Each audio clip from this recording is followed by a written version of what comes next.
Welcome to the Minister Brother Derek Show. And I am Minister Brother Derek. I just want to say that I love Jesus. And that's the title of this song. I love you, Jesus. We'll follow you wherever you lead us. I love you, Jesus. Let the devil deceive us. Can't get enough. I love my Jesus. But people say to keep it real. But here's the deal. If you're not saved, you're missing out. If you're not born again, your future is in doubt. Your body wasn't made to last. When time comes, it will be reduced to ash. Your flesh will rot, but your life will not. You know your soul will go on forever, so you better realize that you need God, or you will be surprised by the pain of a flame that never goes out. The pit of hell, where the heat swells up, there's no relief. Not for a moment of peace. The agony and pride never cease. There's someone in the background singing, burn, baby, burn. This isn't normal. Burn, baby, burn. I'm gonna walk in and burn. No. But seriously, though, this will happen. If Jesus comes back and finds you naturally, no one knows the time of day. But if you follow the word, it won't matter anyway. Because in heaven, no one will ever be sick or sin or dead. So in this ground, I show no fear. What you gonna do? Kill me? Make me a martyr? Give me a head start? Put me on the fast track? So keep smacking. Keep smacking. Keep on shacking up. Don't get caught napping in the biggest up. And I just want to say, I love you, Jesus. Follow you wherever you lead us. I love you, Jesus. Don't let that devil deceive us. I love you. Everything that whispers witness into your neighbor's head, I don't understand. Nations of people don't talk. Only little hurt like a Alabama dog. Most Americans believe in one Lord. What's really being? Christians should be born of soul by the million. But we spend our time fulfilling the desires of our flesh. We won't give Jesus our best effort, but we ask for blessings that we don't deserve. And you wonder why our prayers are not heard. In church, you put down those you really admire. You know you have a desire to make that easy money. Drive the fancy car. You feel like a star. When you enter the bar or club, deep down your spirit isn't for God or His ways. So why should anybody listen to a darn thing you say? I love you, Jesus. Follow you wherever you lead us. I love you, Jesus. Don't let the devil deceive us. I love you, Jesus. We'll follow you wherever you lead us. Let the Holy Spirit lead us. One more time. I love you, Jesus. All right, y'all, let's get it. This is the Bible study. The minister, Brother Derek. Yo, let's get it. Let's get it.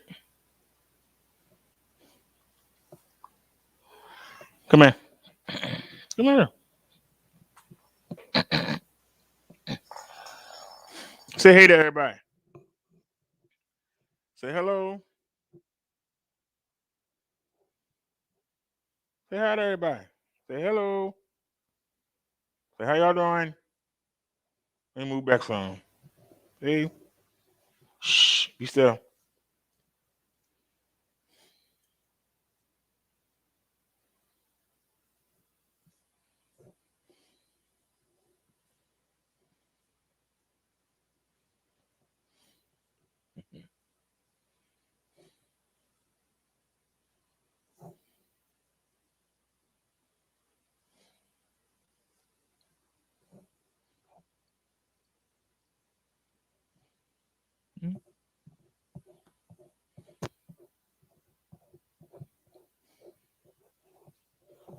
Everybody be so worried about you, huh?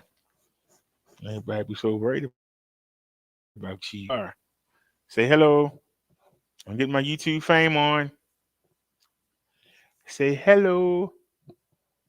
Getting my YouTube fame on. See yourself on TV? Huh? See yourself on TV? Hmm? Say hello, everybody.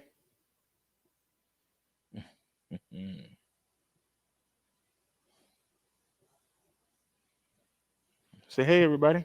Shh, don't get scared. Relax. Say hey, everybody. Say how y'all doing. Say I'm Garfield. Where's the lasagna?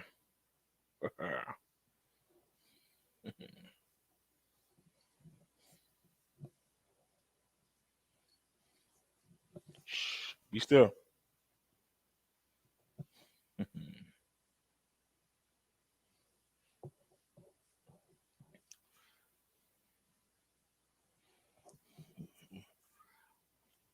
Keep taking yourself out of camera range.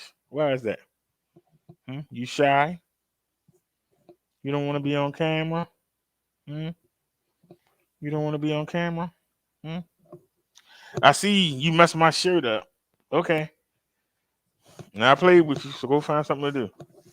I see you messed my shirt up. Man,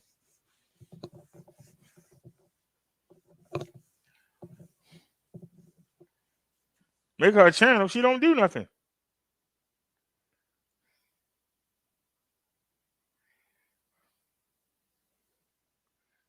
She literally doesn't do anything. Eat, sleep, piss, and poop.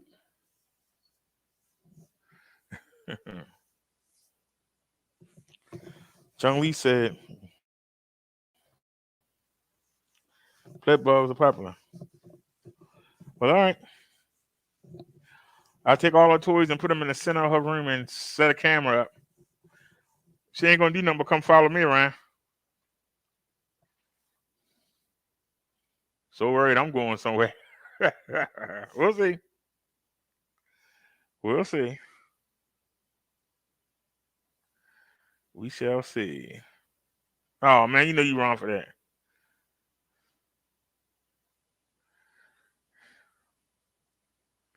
The good well, I don't want that, and you gonna play it anyway. I'm trying to get this tablet to be on the show so I can see the chat. As usual, it's playing everybody else. Anyway, y'all, welcome to the show. I don't know how much camera footage I got to show you because the camera tapped out on us when I came out the hospital. The camera had tapped out, so I don't know how much footage we have. I guess footage of the bike sitting there looking stupid. We got the ride up there, but what I want to know is we use the YouTube app instead of the StreamYard app, and then we had to use the new Samsung, which the Samsung 8 is the flagship. It was the flagship of that year. This phone came out this year that we got right here, and it's not a flagship. It's one of the cheapy cheaps. So, did the newer phone with the newer things in it, did it do better than the old flagship? You understand what I'm saying? Did it do better than the old flagship? Well, let's take a look. Y'all already know. I don't know. So this is not for your benefit. This is for my benefit because I didn't see. I'm on the road, so I didn't see.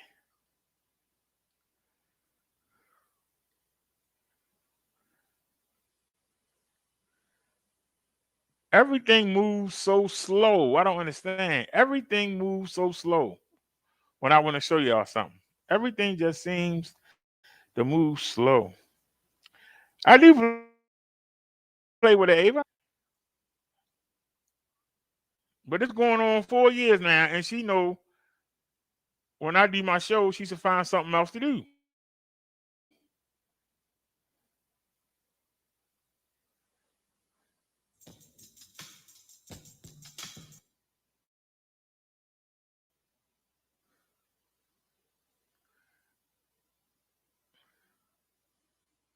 You on the wrong channel. Hold on a sec, y'all. We gotta go to the Rev. We gotta go to the Rev channel. And it's still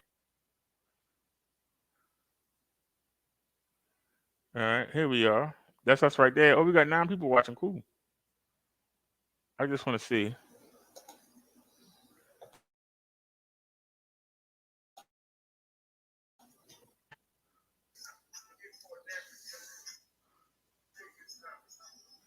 That's all right. That ain't the right show. What's going on here?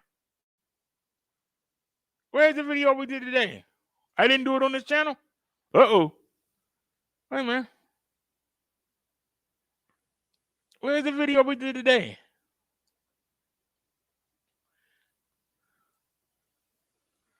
Does anybody know what channel we was on? What video did I do today? What channel was we on? I don't see it. Anybody know what channel we was on?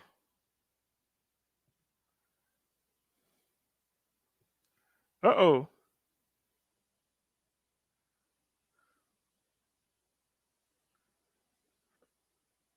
What channel was we on?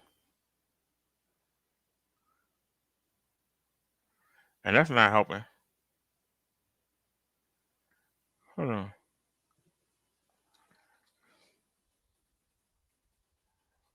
Uh-oh, y'all.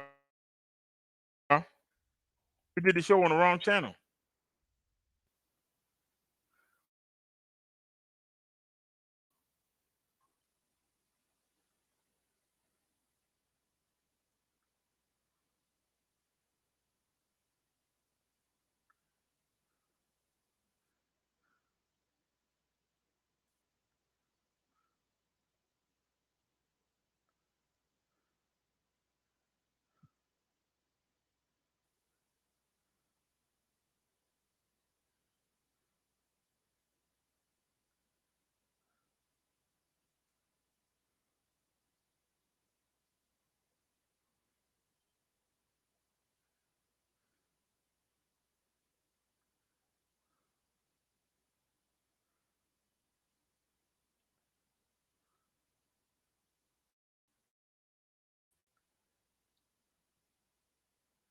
Does anybody know what channel we was on?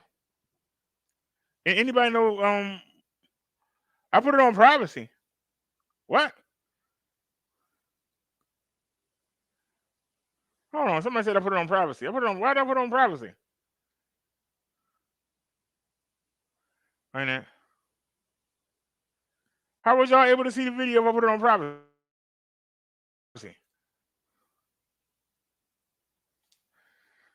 Here we go with the thing spinning again. We just did a refresh. So why are you spinning, man? I don't understand. We did a refresh.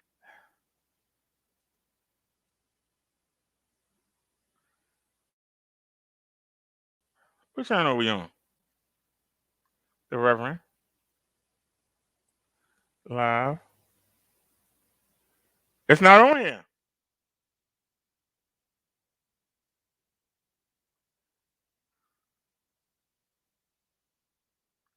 Oh, wait a minute.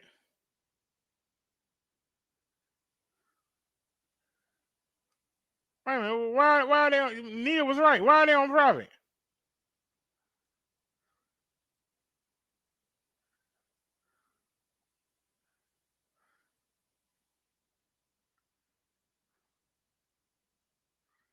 Okay, so this is the first video.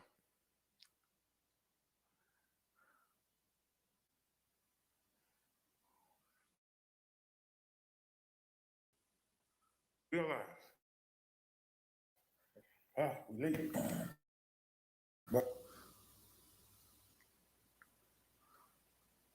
I'm gonna take me a nap. I had music playing while I was in the shower. I might not have heard it.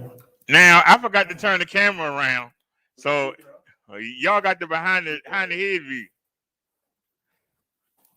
It will come. Look. All right.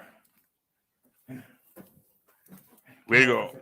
We had to go back up the steps. Had to bring the bike back in.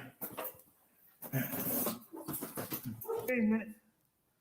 Now we only got 10 minutes. We ain't even gonna have that. So we're gonna be late.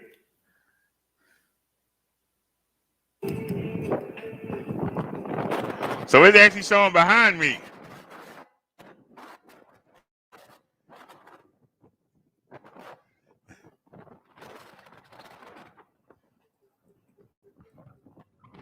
And y'all can't see, can you?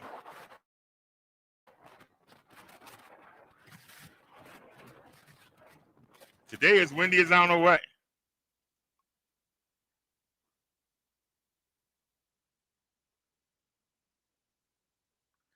Now we got it going together. Now it's spinning.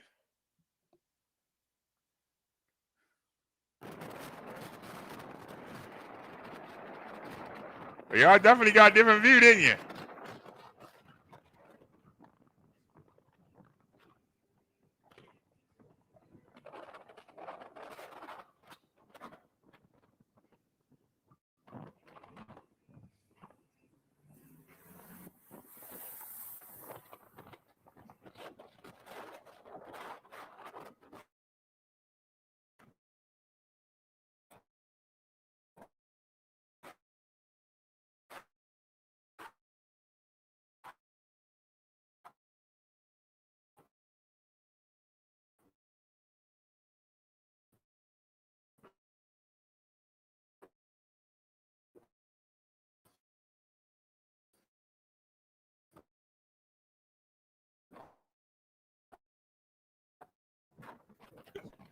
Turn down.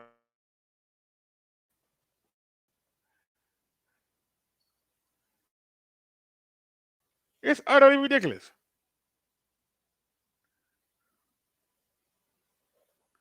Really?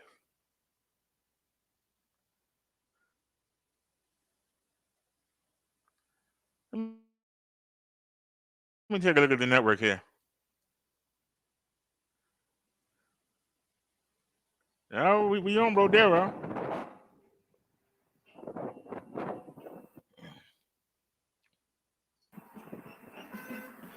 Y'all could have made that.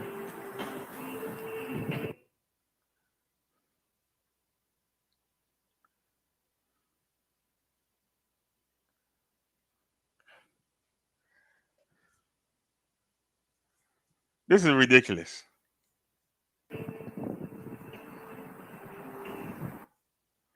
Gonna spin again.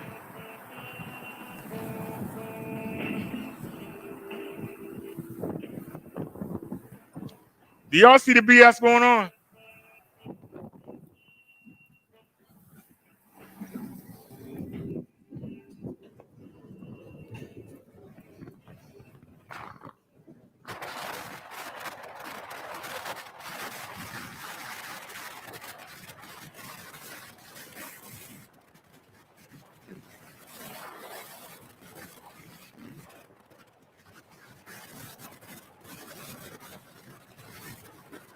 How come nobody told me the camera was backwards?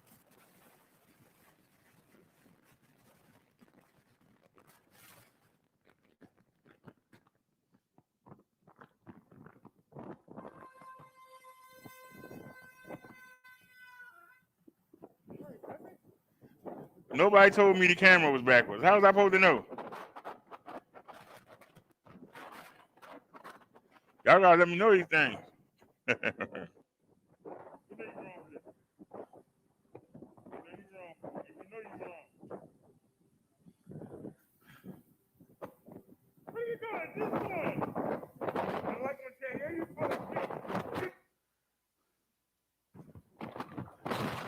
Look how steep that hill is.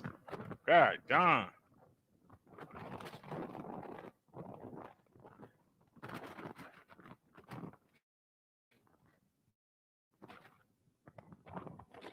Bessie handling it.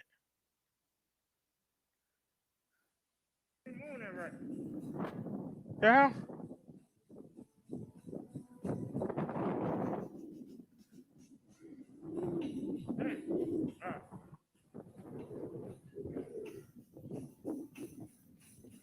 Why are y'all seeing the sky?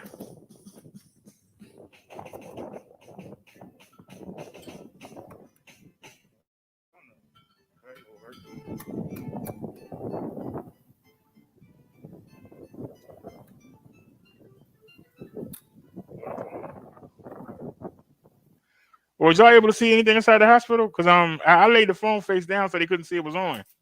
So y'all was seeing the ceiling, but you were saying something. I mean, I don't know. What's it having? I gotta say, that's nice and clear. I got to say that's clear. Now where's the other video? The one back.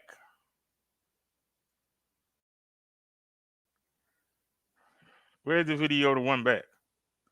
Part 2. Yeah. Now we use the cheap Samsung for this one. How do we look, y'all? We use the cheap Samsung for this one, for the ride back.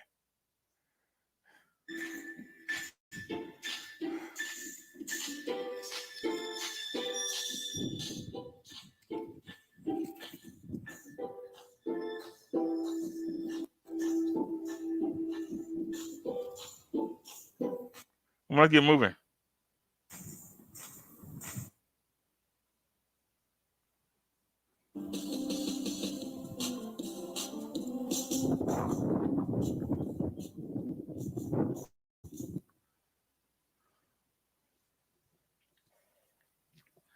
I just want to see, is the YouTube app better than the StreamYards? I was trying to get a scale for free. Now, this phone has no image optimization, no image stabilization, no anti-shake. But why you say I don't do Did it being on my head? jumping jacks? You're not in the house with me. You don't know what I did. Why are you assuming that you know something? That's what I want to know. I'm offended. I do these jumping jacks and practice my karate kick. I didn't lie.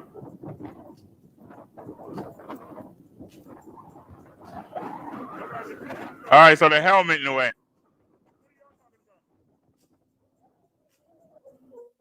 Well, you already know we're not being recorded.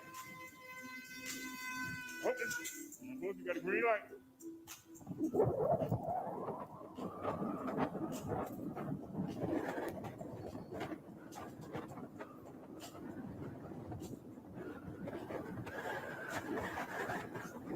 God darn.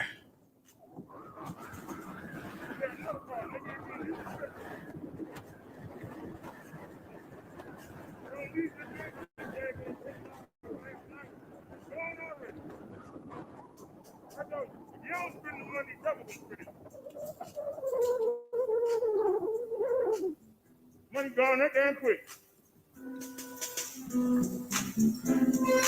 Now, whether y'all heard or not,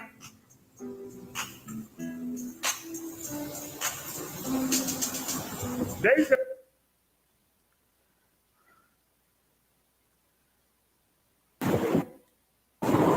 Look at that steep incline. God darn.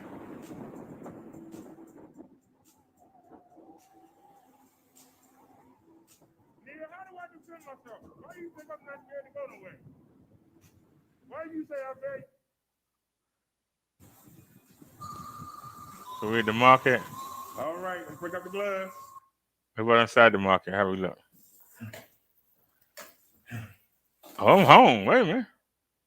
Oh, my man got the real thing right there. What's happening, buddy? He got the real deal, man. The holy thing.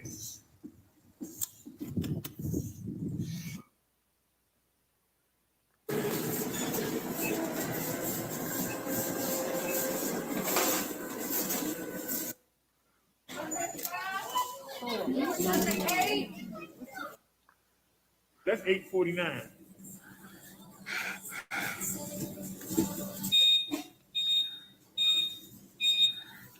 So the helmet's in the way. We got to figure out how to get the helmet out the way. So how much is the market version? Gotta make a yibby hanging out with Louie and rat-a-tat-tat-tat-too.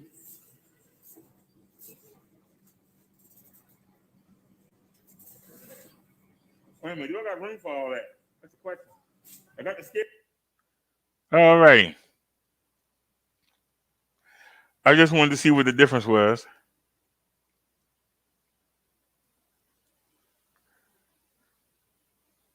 So the YouTube app must have put it on private.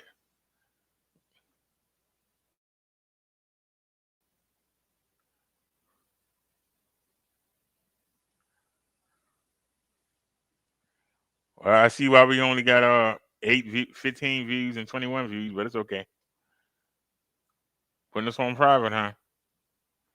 Make sure nobody watches, huh? That what you're doing?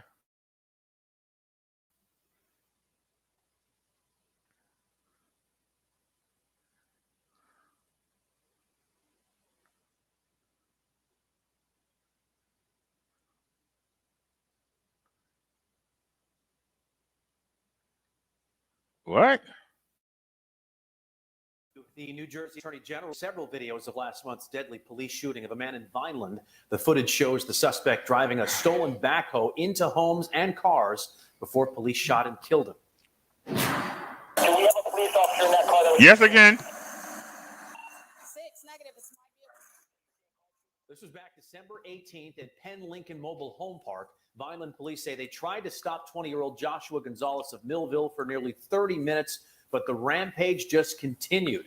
And that's when an officer ran to the backhoe and fired.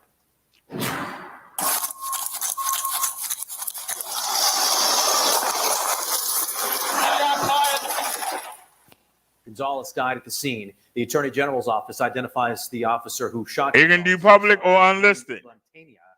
Unlisted means you had to have a link to watch it. So that means private. Unless you had a link, you can't watch the video.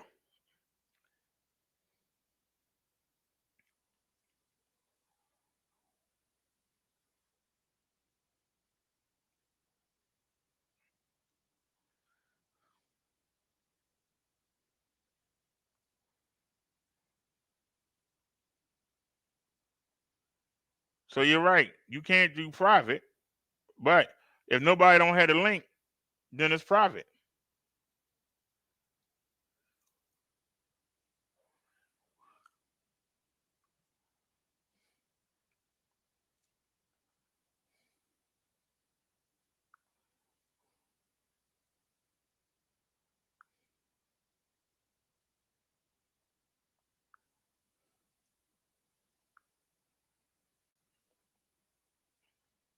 Well, somehow it went on private.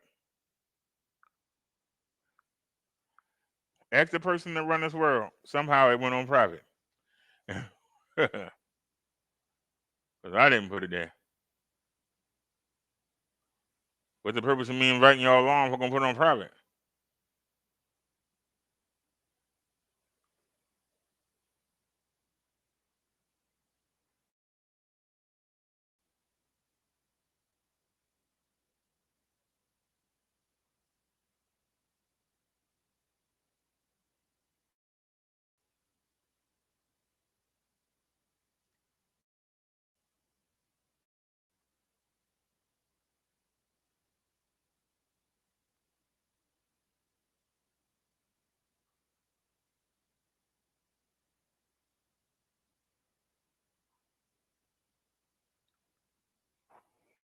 Thank 23 seconds. you. Now to the north side, where a man is fighting for his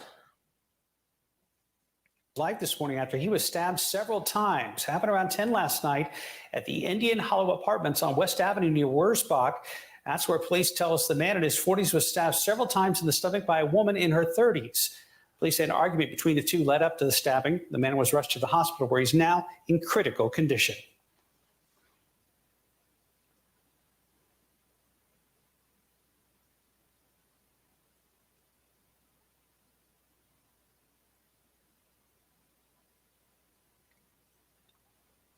Live from downtown Detroit, home of WDIV and Click on 11 starts now. I want everybody that had anything involved with this to pay for what they did to my son. A teenage boy shot and killed inside a gas station. His family pleading for justice as the shooter remains on the run. This 15-year-old could be our own child. In fact, he's the city's child. Tonight, Detroit police releasing new video from inside that East Side gas station in hopes someone can identify the shooter. 15-year-old Robert Harris was shot several times in that shooting last week. Victor Williams live with us now. And Victor, police are now releasing information about a person of interest wanted in connection with the murder. Yes, Devin and Kimberly, DPD is hoping that newly released information can ultimately lead to an arrest. We did speak to the mother as well as siblings of this 15-year-old, and they're very torn up. That was my baby. He was 15 years old. He wasn't nothing like that. The pain 15-year-old Robert Harris's mother, Tasneen, is feeling is unbearable days after he was gunned down last Friday at a gas station on East 7 Mile. He tried to help people out. He was sweet. He was kind. He was well-mannered. DPD now releasing surveillance video of Robert's last moments in hopes of finding the person of interest, now identified as 16-year-old Makai Green. This person was focused on killing this 15-year-old. The gun jammed. He racked it after shooting him. He racked it, shot him again. It jammed. He racked it and shot him again. Chief White says the two were supposedly meeting to settle a social media beef when a gun was brought into the fight. But Tasneen says that's not true at all. No, my son never went to no gas station to fight nobody. Never. He went to get snacks. Instead, she says her son was targeted by a group of boys who at one point were his so-called friends. Apparently, she's had trouble with them before. These boys been in my house before, every last one of them. This was senseless. And that boy, I don't care what nobody say, you was a coward. You ain't even try to fight. And if you know the whereabouts of this 16-year-old Makai Green, DPD would like to hear from you. But if you'd also like to help the family of this 15-year-old during this very rough and unfortunate time, you can head over to our website, clickondetroit.com. Victor Williams, Local 4. I don't like being lied to. Now to the north. I don't like being lied to.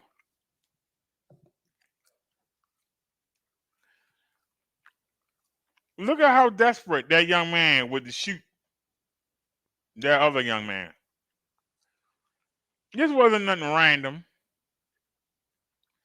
I believe it was over social media beef. I can believe it.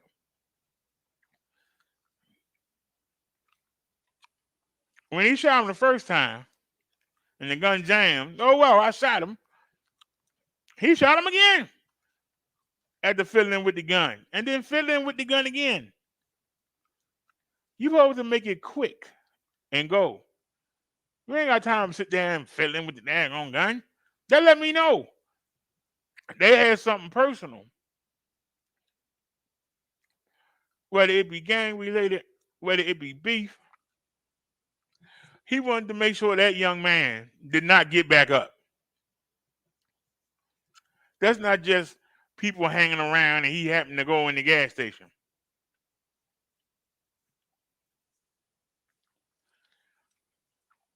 And I might could have went for her story except what she said at the end. She said he was a coward. Why didn't he fight?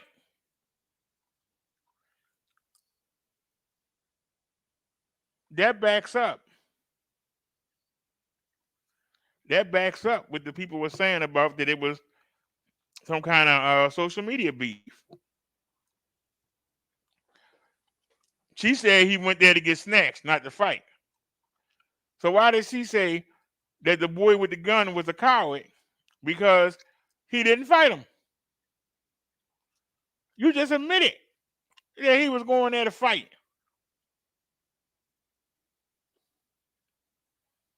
But you said he was going there to get snacks. Which one is it?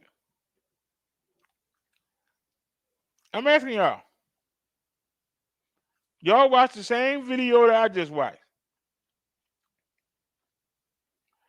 The reporter said that the people are saying that it was over a social media beef. And they would have been meeting to fight. The mother said her son is sweet, don't bother nobody, want to help people. And he went to the store to get some snacks. But at the end, she said the shooter was a coward because he's supposed to go there to fight him. So, what? What? Did I miss something? I'll listen to you, ladies. Come on. Did I miss something? Come on with the excuses.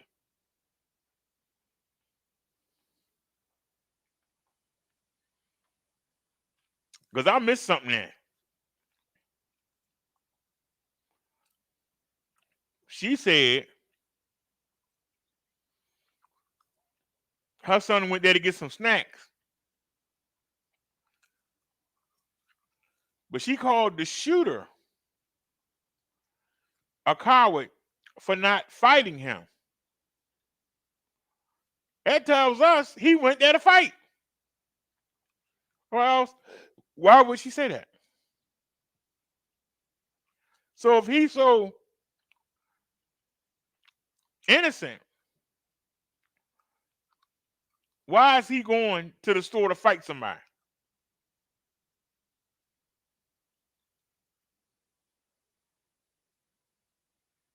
Over some social media beef. She said those boys were in her home. That they used to be friends. So what happened on the social media that made the boys not like her son no more, to the point that they want to kill him, to the point that the gun jammed twice? You supposed to pop, and go. You ain't got time to sit there. You want to kill that person. You want to make sure that person don't get back up. Anybody knows the longer you stay at a scene, the more chance of you getting caught. The fact that that person was willing to take the time to unjam that gun twice to make sure that he killed this young man. That's some kind of beef. Serious beef.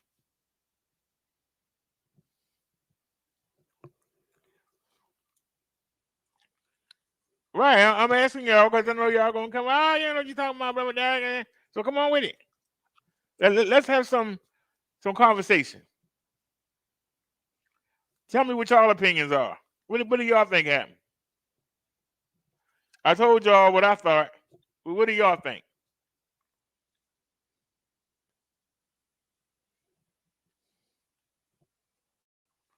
I'm just asking y'all opinion. What do y'all think?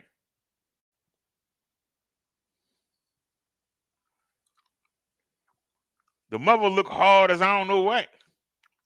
Probably send her son down there, and you better whoop him.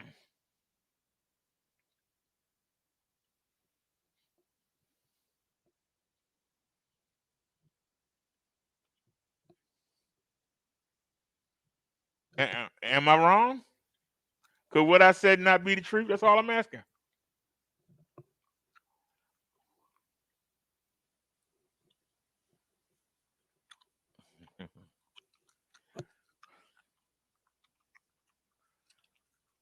Nia said, sad situation.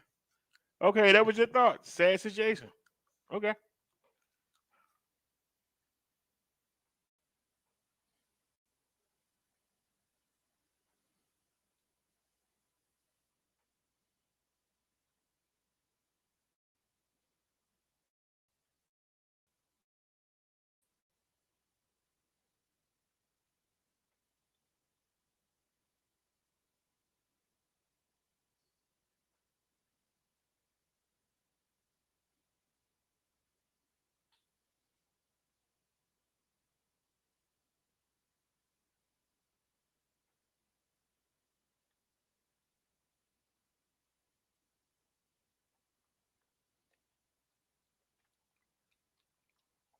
An abandoned restaurant seems to be the ongoing target of an arsonist. Someone set fire to the building near Loop 410 and Babcock Road overnight, and firefighters say it's not the first time. Katrina Weber is there with a live report. Katrina, you mentioned earlier that this is the second time this has happened.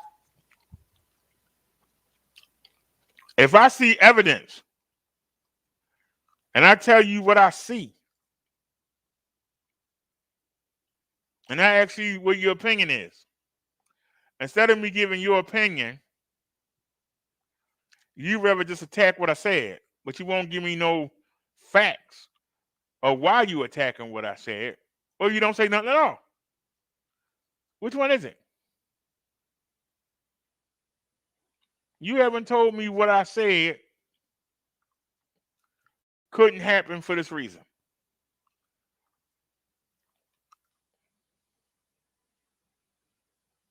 You haven't commented on the fact that, like I said, the mother looked thugged out.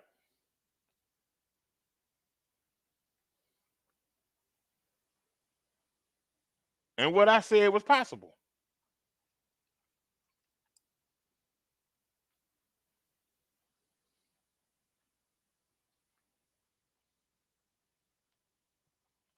Based on my own life experiences,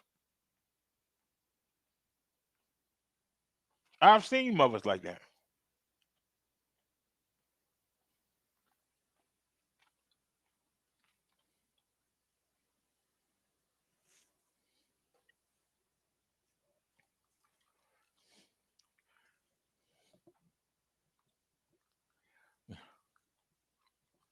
All I asked was y'all opinion.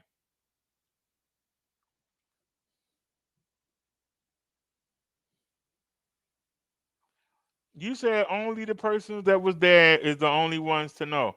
I asked you what you thought about it. I told you what I thought, and I asked you what you thought about it. Maybe I'm the only person that noticed what I said.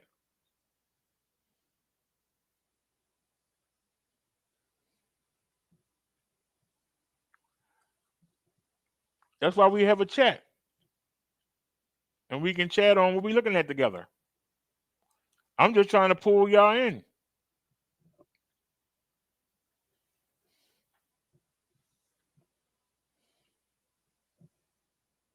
Happened recently. Well, that's right. The second time within a few months, according to firefighters. They say this time the arsonist used a Molotov cocktail and threw it through the window. A San Antonio police officer happened to be passing by at the time around 1 o'clock this morning, noticed the smoke and called it in.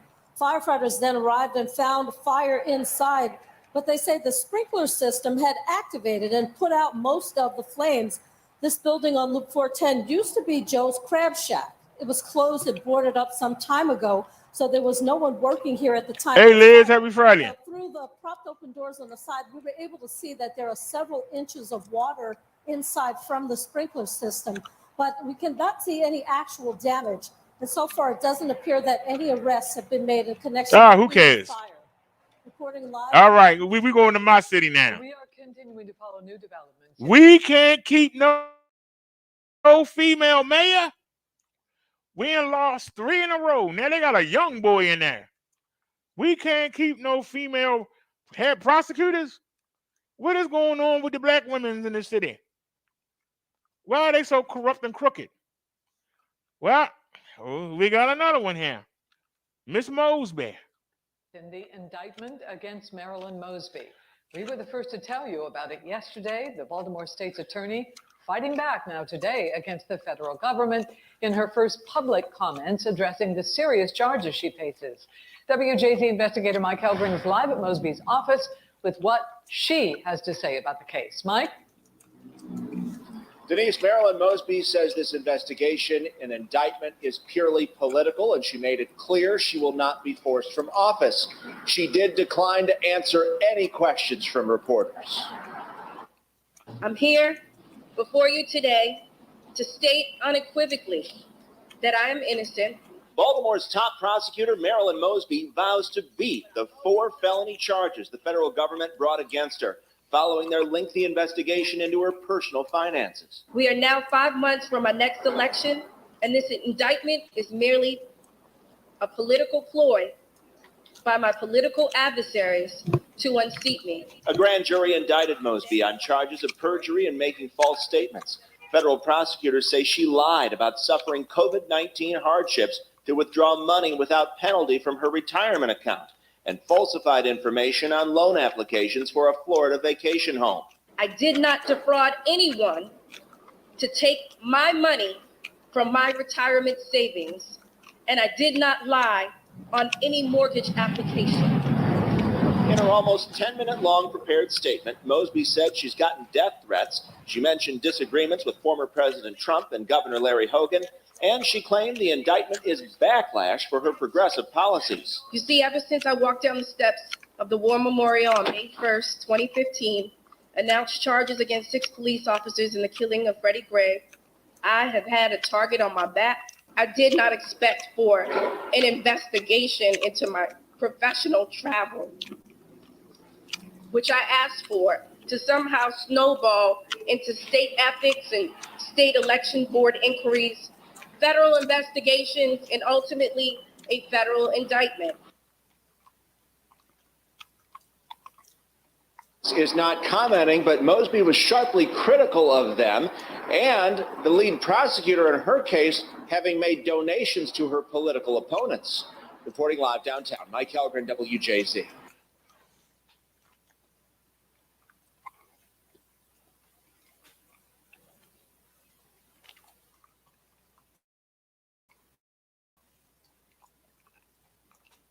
An abandoned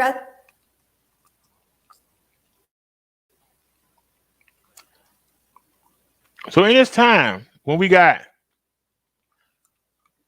so many people of color actually making it to top spots, why is it they can't stay there?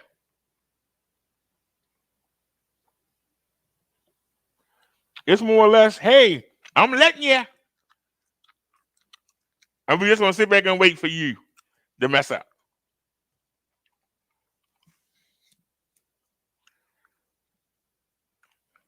Three female mayors in a row.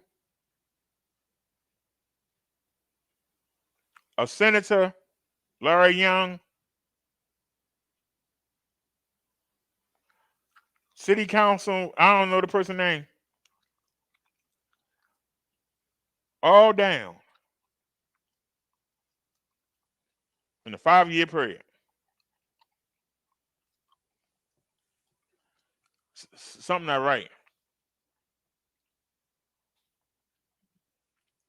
Something not right. Other news this noon, a woman injured in a rollover this morning, causing that crash. It happened around 8:30 on MLK Drive near South New Braunfels Avenue. According to police, a man and a woman in a red SUV hit another SUV, causing it to roll over. The pair took off after the crash and ended up hitting another vehicle around the corner. Police say they kept driving until their SUV wouldn't drive anymore and ended up ditching it.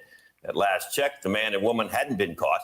They're going to face failure to stop and render aid charges once they are caught. That's a daggone shame. I only had the courage to say, hey, I done this. Can I help you? Are you okay? Need me to call the ambulance? Can I do that? They said, the heck with you. Took off and hit somebody else.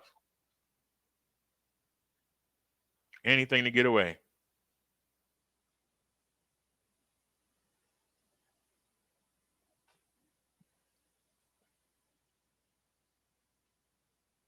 Four years ago. 2 months ago, 3 years ago.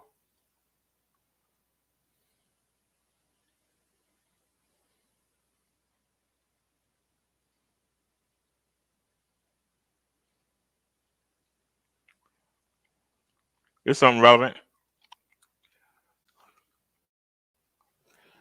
I experienced it an hour ago. All right, so if you've been to the grocery store in the past week or so, you've probably noticed the bare. Their dairy products, sometimes some empty freezers. And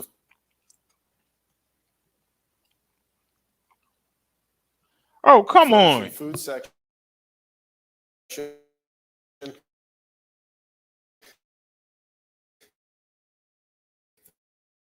Things.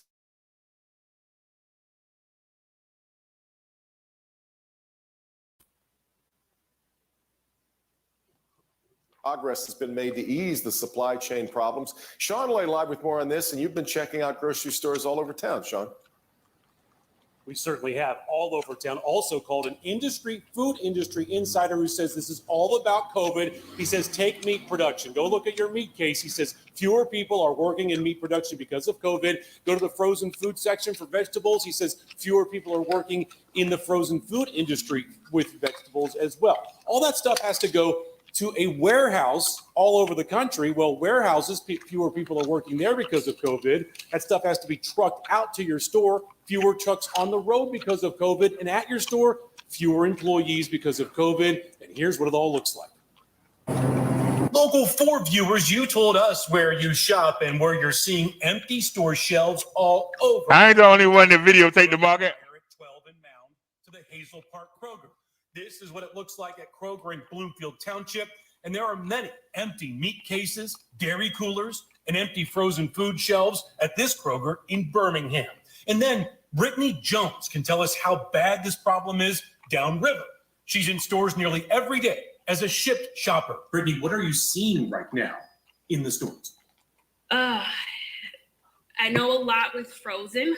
Frozen is completely like wiped out. Like I know Eggos, like the breakfast foods, the potatoes, cheeses, cream cheese, like the salad section, empty containers where the vegetables and fruit would be. It's just, it's sad. And that is a problem. People who can't get to the stores, who are disabled or seniors, they rely on Brittany and Shipt delivery. Her customers aren't getting what they want on their order, and she's losing income because Shipt orders have now slowed down big time. Give me the top 3 places that you see the most bear shut. Lincoln Park, Southgate, Taylor. I specifically do Myers, Target. Back here live. This is all happening in real time. Earlier this morning, our local 4 viewers sending us all kinds of photos of empty store shelves, Metro Detroit wide. Things started picking up, however, some store shelves being restocked late in the afternoon. Some people sending us photos saying their stores are looking much better. We did ask the major grocery chains to talk to us today, and Devin and Karen, they declined. Sean, I don't know if you got a magic 8 ball there along with your trucks, but what are you hearing about guesses on how long this might last now? That's the key question, and people are optimistic in the food industry and grocery store industry, saying they're looking out and hoping that Omicron tops. They got any other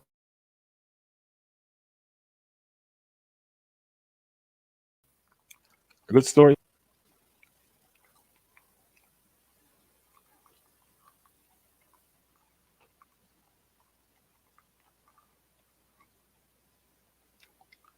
Did we show this already? We're following breaking news. Just in from Detroit's East shot. We've learned a 3-year-old boy found a gun and shot himself inside an apartment on East Lafayette. This is near Orleans Street. The boy has been rushed to the hospital now. We don't know his condition at this time. Police are still on scene investigating. It is an active scene, and we will have more information for you as soon as we get it. John Lee says she's been sick.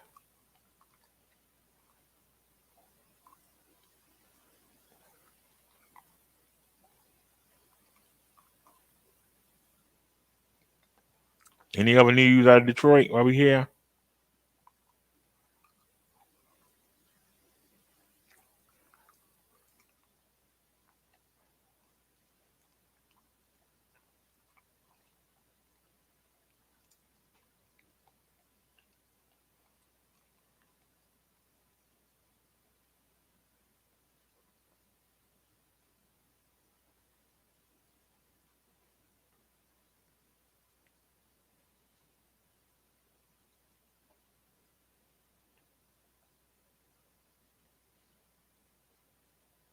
Check out NBC News.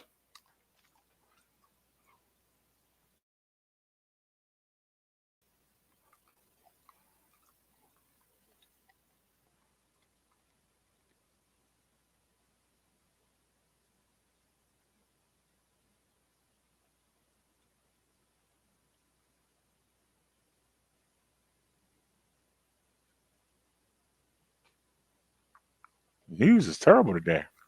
We begin this morning, though, with a big loss for the Biden administration in the Supreme Court in its efforts to sweeping COVID vaccine mandates for large private companies. It was a 6-3 ruling. The court, led by its conservative majority, wrote that OSHA, that's the Occupational Safety and Health Administration, did not have the power to regulate public health.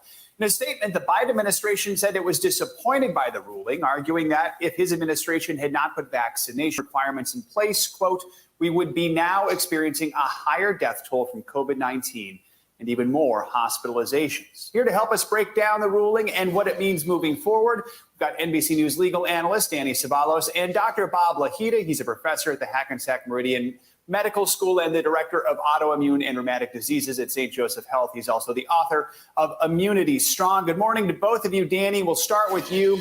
The ruling comes just 3 days after the mandate went into effect. Talk to us about the reasoning behind the Supreme Court's decision and what impact it could have on any future legal challenges to vaccine mandates.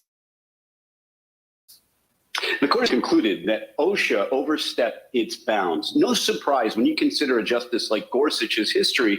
This is something that Gorsuch has always been cautious of, is what he called the regulatory behemoth, the idea that the regulatory agencies of this country, who are not elected and who don't go through a democratic process in order to create law, simply create rules that govern the country. And so no surprise, if you've been following Gorsuch's career, that this is an opinion that would come from a court upon which he sits. Basically, the reasoning is that OSHA has a job to regulate workplace safety. COVID-19 affects people everywhere, irrespective of being at work, whether they're on the street, whether they're anywhere, whether they don't have a job at all. And so for that reason, OSHA overstepped its bounds when it went from just regulating safety measures at work to regulating public health generally. And for that reason, the mandate's put on hold. It's not struck down. It's not gone forever. That seems to be the Supreme Court's increasing role these days, is ruling on temporary restraining orders and injunctive relief, which really just hits a pause button until the issue is resolved at the court below. So, Dr. Bob, I mean, we're dealing with a record surge in cases due to the Omicron variant right now. What are your thoughts on this ruling when it comes to public health? What might be the impact? The impact is going to be great, Joe, because most hospitals, I would say virtually 99.9% of the hospitals in the country are taking Medicaid and Medicare funding. So they would be under this rule, and that all employees, that's all employees of any hospital, will have to be vaccinated protectively. Now, doctors' offices take Medicare and some take Medicaid, and clinics do too. And I don't know how the ruling is going to affect private physicians and their care of patients. That's interesting. The second point is police and fire do not take government funds unless they're in a specific category, and neither do EMS people. But some EMS programs do take Medicaid and Medicare funds for their transports, for example, critical care transport. So they're going to be under the gun as well. Yeah, I want to talk more about what you're talking about there. It was a separate 5-4 decision from the Supreme Court. They did allow a similar vaccine mandate to stand for medical facilities that take Medicare or Medicaid payments. So, Danny, I'll ask you, talk to us about the reasoning behind the court's split decision on both of these mandates, why they were okay with one but not the other.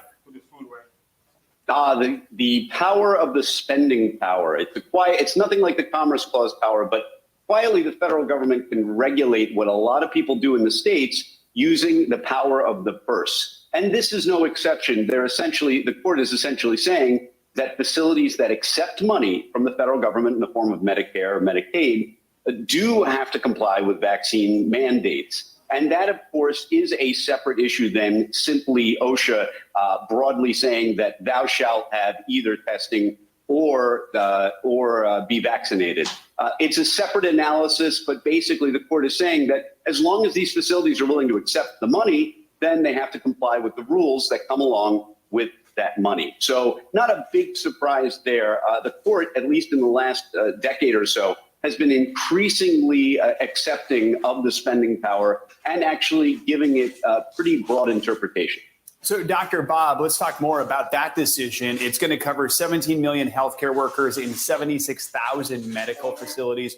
We know, you know better than any of us, the medical field has been dealing with a shortage in healthcare workers. Do you think this ruling has any impact on that shortage? Are we at the point now where most healthcare workers are vaccinated? What do you think could be the impact of this? It depends on the institution, Joe. We have mandated the flu vaccine, for example, for many, many years. But right now, this is going to result in a lot of healthcare workers, doctors and nurses resigning or being terminated from their positions. Not so much a big problem in the Northeast where these mandates have been in place for many years, but in other parts of the country, rural hospitals, for example, and in those states which are not really highly vaccinated, this could have a major impact on staffing. Yep, good point. That's exactly where we could see the biggest impact of this. All right, Danny Savalos, Dr. Bob Lahita, thanks so much for helping us break down these big court decisions. Thanks for watching our YouTube channel. Follow today's top stories and breaking news by downloading the NBC News app. No cornbread, no potato salad.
The video over?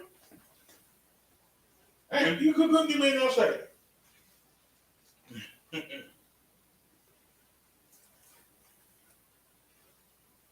Oh, so close. One last thing to get. Don't do this time. Nothing.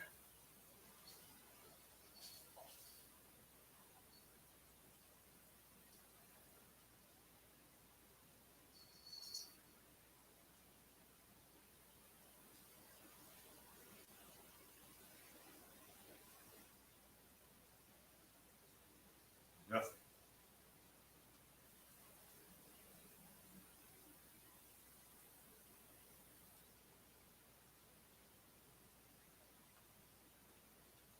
That Omicron tops out. Give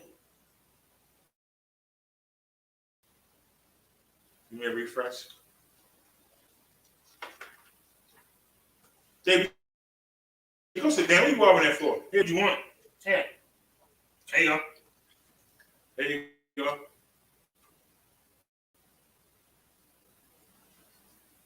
There you go. Show it. No, it's 9 months ago.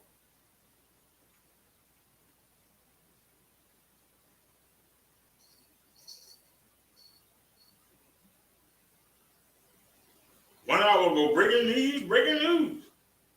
Well, we have some breaking news to tell you about. A domestic homicide investigation is on in Montgomery County. A mother is now dead and a father is now in custody. This happened outside of a bank in the Colesville area of Silver Spring. And Fox Eyes Sierra Fox was first on the scene, and she joins us now live with the details. Sierra. Good evening, Rob. Well, Montgomery County Police say that a husband ran over his wife in this Capital One Bank parking lot behind me around noon. Just take a look at this unfolding scene here along New Hampshire Avenue in Silver Spring. Police tell us a 59-year-old woman went into the bank to take care of some business. And when she came outside, her 59-year-old husband was in a white SUV. They say he first slammed into a front column of the Capital One Bank, then ran over his wife before knocking over a light pole in the parking lot, which the vehicle is still stuck on top of. No one was in the SUV, and the suspect is in custody being questioned by investigators. Right now, family is being notified, so at this time, the name of the victim has not been released. According to police, there was no exchange of words, an argument, or fight prior to the wife being killed, and it's not clear what led up to this deadly incident. Just to express the magnitude of the scene out here, a woman just approached me and asked, is this a movie? Is a movie being shot here? Now, police do want the community to know there is no threat, and this was an isolated incident, and they tell me they will remain out here for the next couple of hours. Back to you. All right, that is our Sierra Fox in the Colesville area outside of Silver Spring. Sierra, thank you.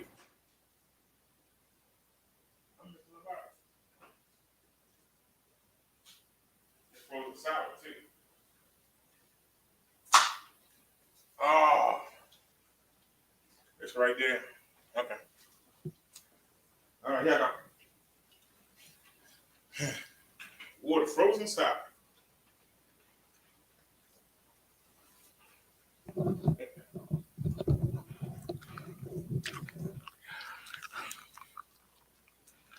All right. Anything good on the side over here? 3 years ago.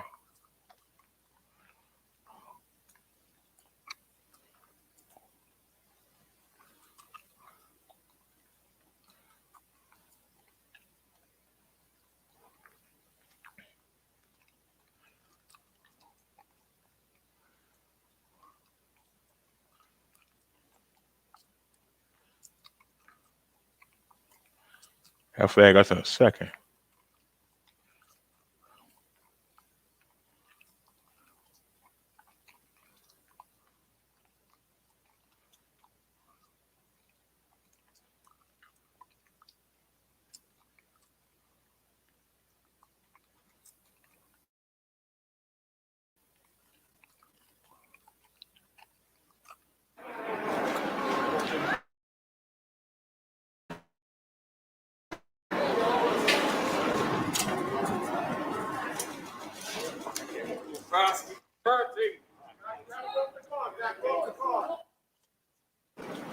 She gave you the money, man.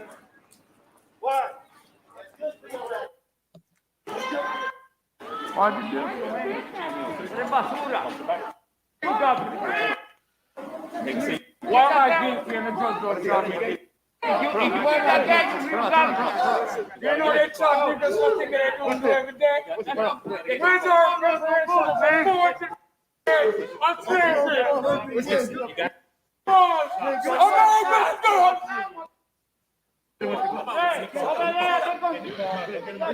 no,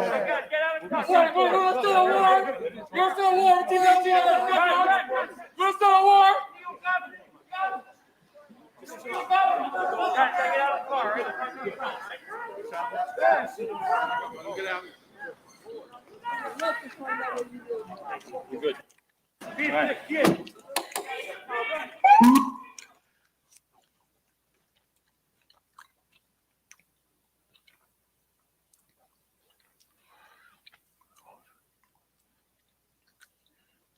For those of y'all that don't know, yesterday I showed you the video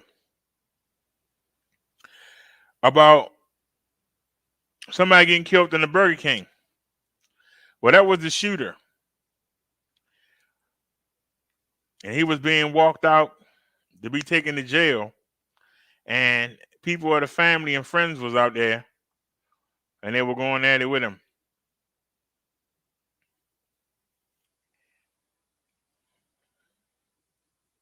Yes, good evening. And that's right. This press conference just wrapped up a few minutes ago.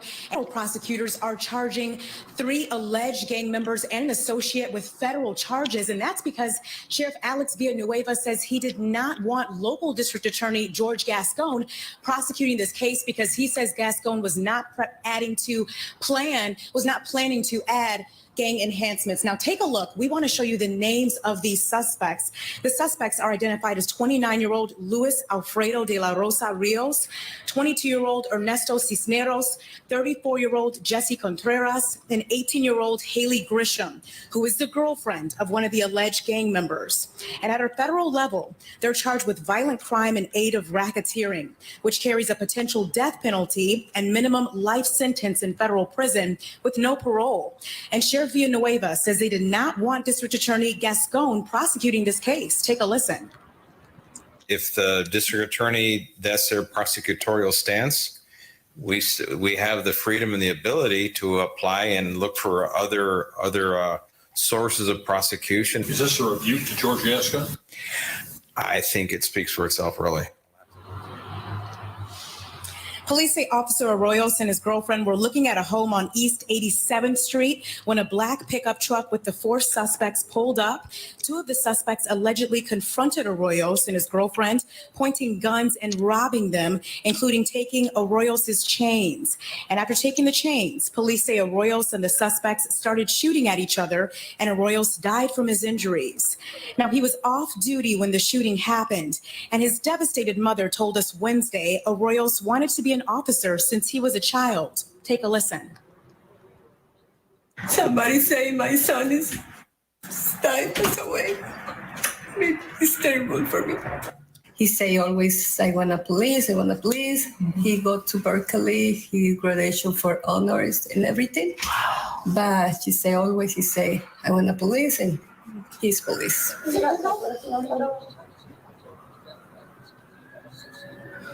And Arroyos was an officer with the LAPD for 3 years, and we're told that these suspects will now be moved into federal custody tomorrow morning, and they will also be arraigned tomorrow morning. So we'll, of course, keep track of this developing story. Reporting live this evening, I'm Coco McAvoy, Fox 11 News. Yeah, George Gasco noticeably absent from that press conference.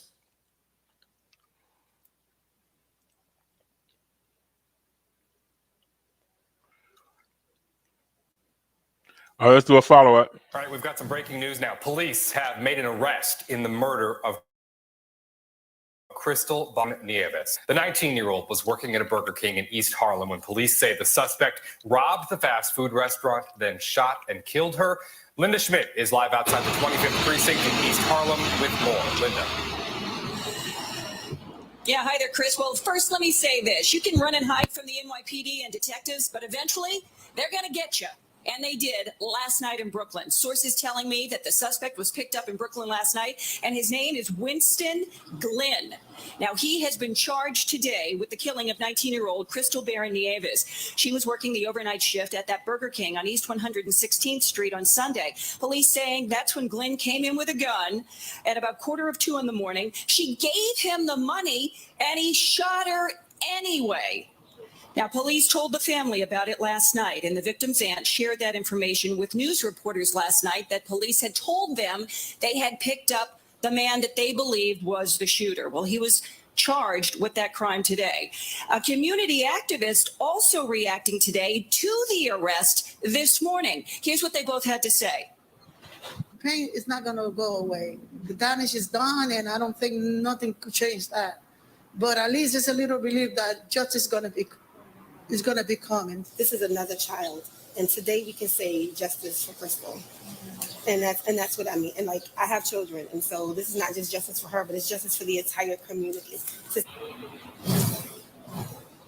Okay, and once again, sources telling me the name of that suspect is Winston Glenn. By the way, they are also telling me he has at least 7 prior arrests, including for menacing, criminal possession of a weapon, and assault. Chris, back inside to you. All right, Linda, thank you very much. We appreciate it.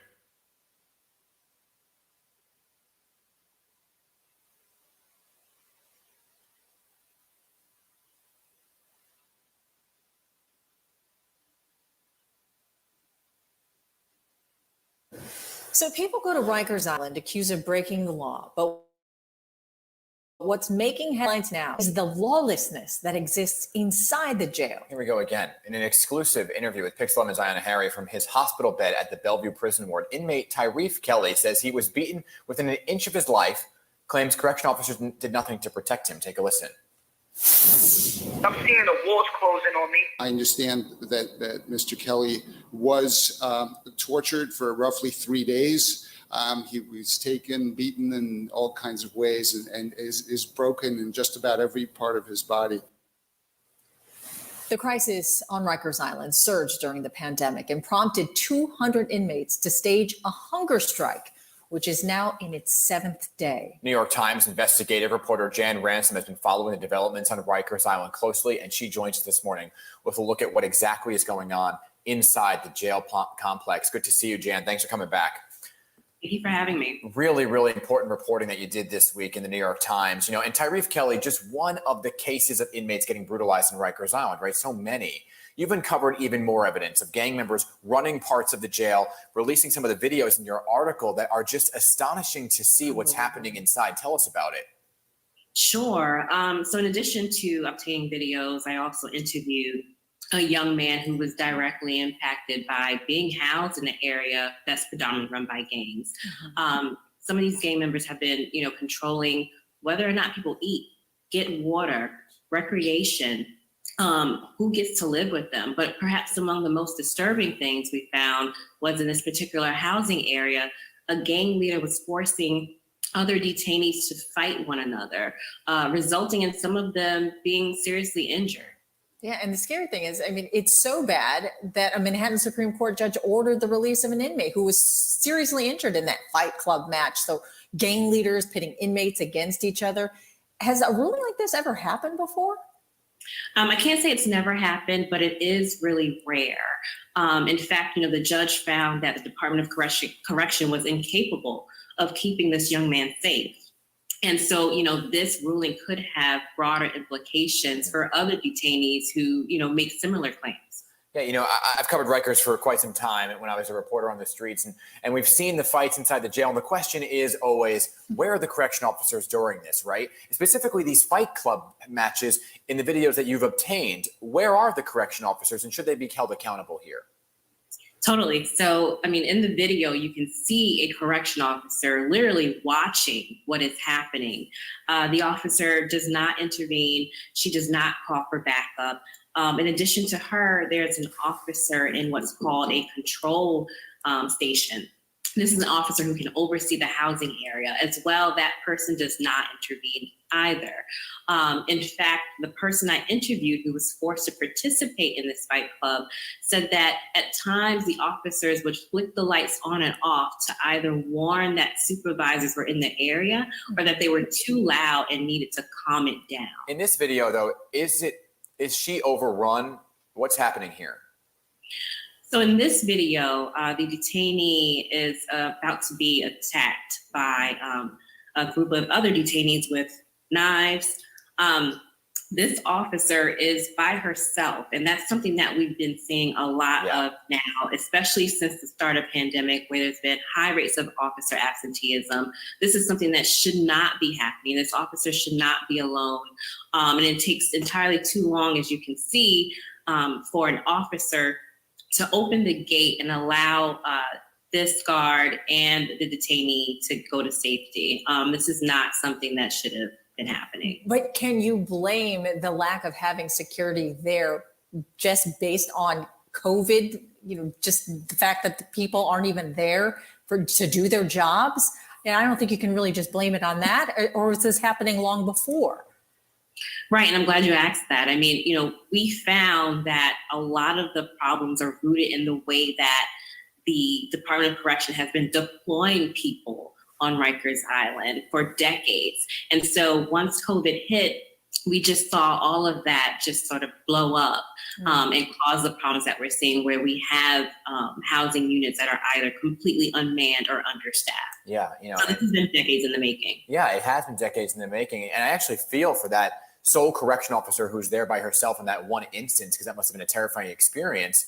But, I don't know what the answer is here, Jan, but 200 inmates in a day, 7 of a hunger strike now. Newly appointed Correction Commissioner Luis Molina supposedly met with inmates, right? Claims there's no hunger strike. So can you set the record straight? What's happening? Sure. So my colleague has been covering this extensively, and he found that there is a hunger strike. The detainees are not eating food delivered by the Department of Correction. They have been eating commissary food, but I think what's important here is that they're trying to bring attention to what are really serious concerns here. You have people who don't have access to medical care, mental health care, medication, have not been outside for weeks or months. All of this coming off of a year that was particularly deadly for people in custody. 16 deaths, the highest since 2013. People genuinely fear for their lives. And that's why those detainees are doing that. They're trying to highlight what is a very serious emergency. Yeah, completely inhumane. Jan Ransom, really important reporting that you've done. Thank you so much for joining us. Thank you for having me. Of course. All right. Thank you, Jan.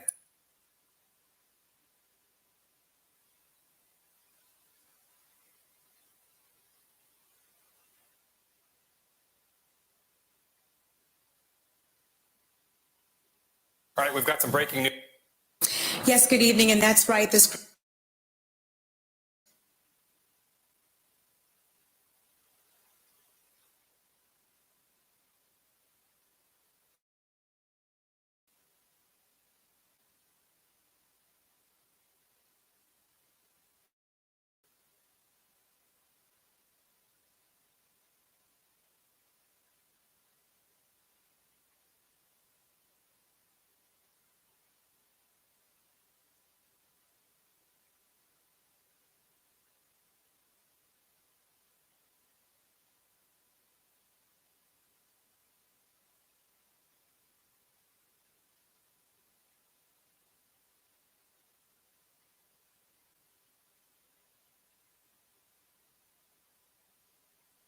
This is breaking news. On the Chris Rohn case, we have a suspect in custody and he is being charged. I say good news in the context that this is a step towards justice. And while this does not bring Crystal back, it may serve as a measure of comfort to a family that is preparing to bury a child. This case begins in the first hour of Sunday morning. The call comes in at 12:47 a.m. 2 minutes later, officers are on the scene. Responding units begin life-saving efforts. FDNY EMS is on the scene within minutes of the first call. They could not save Crystal Bayron Nieves. Immediately, a mobilization was called for additional resources. Precinct units began to canvass the area in search of the suspect using a picture obtained from the security camera. At the same time, detectives were already on the scene and began interviewing the other victims and the few witnesses they had. To say that our detectives started out with not much more than a shadow would be accurate. That is how these cases often begin. As we see over and over again, our detectives are determined and they are relentless. We often hear the term a senseless murder. That is not a cliche in this case. There was no reason to shoot this young woman. Money had been handed over. She was trying to comply with the gunman's demands. She was killed for no apparent reason. Let me introduce the Chief of Detectives, James Essig, who will walk you through some of what we can tell you about the investigation and the arrest.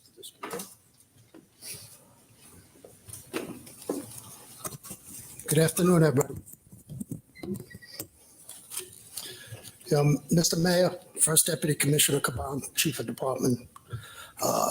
Today we go through a lot of different emotions. Relief, of course, we caught this guy. A sense of awe and extreme pride in the men and women of the NYPD, especially the Detective Bureau in particular. I'd like to introduce with me the people who did the investigation. Detective Brian McGee, Investigative Chief, Captain Brian Scalise, Lieutenant Bill Turgensen of the 25th Precinct Detective Squad, Lieutenant Jimmy Leo, Manhattan North Homicide, and probably the two most important people in the room right now are case detectives Carmelo Santiago from the 25 Precinct Detective Squad and from Manhattan North Homicide, Alex Alguero. You know, these men and their team's dedication, relentless follow-up and attention to detail, combining with old school detective work with modern technologies, is what solved this case. This was such a horrible and heartbreaking crime, and they took this personal. When you see the video and think of this terrible incident, a senseless, brutal killing of a teenager who was doing the right thing, working on a Saturday night at 12:30 and had her life cut short, It both makes your blood boil and shocks your senses. I'd like to walk you through a little bit of the investigation before we take questions now. So 4 days ago, on January 9th, at 12:47 hours in the morning, a male walked into Burger King at 154 East 116th Street in the borough of Manhattan. He was attired in a ski mask, a black jacket, and what became a very important clue in this investigation, white earbuds hanging out of his pocket, as seen in this picture. There were 4 people in the Burger King, 2 customers, the manager, and our teenage victim. Our perpetrator brandishes a firearm. He pistol whips the manager and 1 customer, knocking 2 teeth out of the manager's mouth. He then goes to the register where he removes $100, approximately $100. Our teenage victim, a Miss Crystal Bayron Nieves, a 19-year-old female who was working at the time, was behind the counter. The man demands more money from the register drawer. As Miss Bayron Nieves is scrambling to open the drawer, she doesn't have the key. The male fires 1 shot, striking her and causing her death. He flees, picking up the store manager's phone in the process. What we recover on the scene is 1 9mm shell casing and 1 bullet fragment. Detectives then track the video to the 116th Street and Lexington Avenue train station. We do extensive pre and post video surveillance is done at that location. We are able to identify pre-shooting a male with different clothing at this time, but with the same gait, height, and earbuds hanging out of his pants. He also has a backpack on at this time. We track that now person of interest and are able to ID that male. We then are able to confirm that he was a prior employee of that same Burger King. He worked there between April of 2020 and December of 2020. He is ID'd as a Mr. Winston Glynn, male, 30 years old, known to us with 4 prior arrests, a menacing, criminal possession of a weapon, knife, an assault, and a criminal mischief. And he has addresses in Queens and Brooklyn. Through an extensive video canvas in our transit system, we are able to track Mr. Glynn to locations in Brooklyn. At 8 o'clock last night, members of our regional task force, along with our violent crime squad, apprehended Mr. Glynn without incident in front of 12 Patchen Avenue in Brooklyn. Recovered were those earbuds, a backpack, along with other very distinctive clothing. He was charged with murder in the 1st degree, robbery in the 1st degree, criminal use of firearm in the 1st degree, and a criminal possession of a weapon in the 2nd degree. I can't speak highly enough of the job everybody did within the police department, as well as the Manhattan District Attorney's Office. We still have a lot of work to do in this, but we swiftly took a killer off the street in this horrific crime. So I'll turn over to Kenny. Let me introduce the mayor of the city of New York, Mayor Eric Adams, who would like to say a few words. Mr. Mayor. Thank you. And on behalf of the commissioner, deputy commissioner, and the people of this city, we want to say thank you to these detectives for the job that they perform. And when I visited Crystal's mother and just saw the pain on her face and saw how much this tore her apart, and we don't see those cries, we don't see the pain often.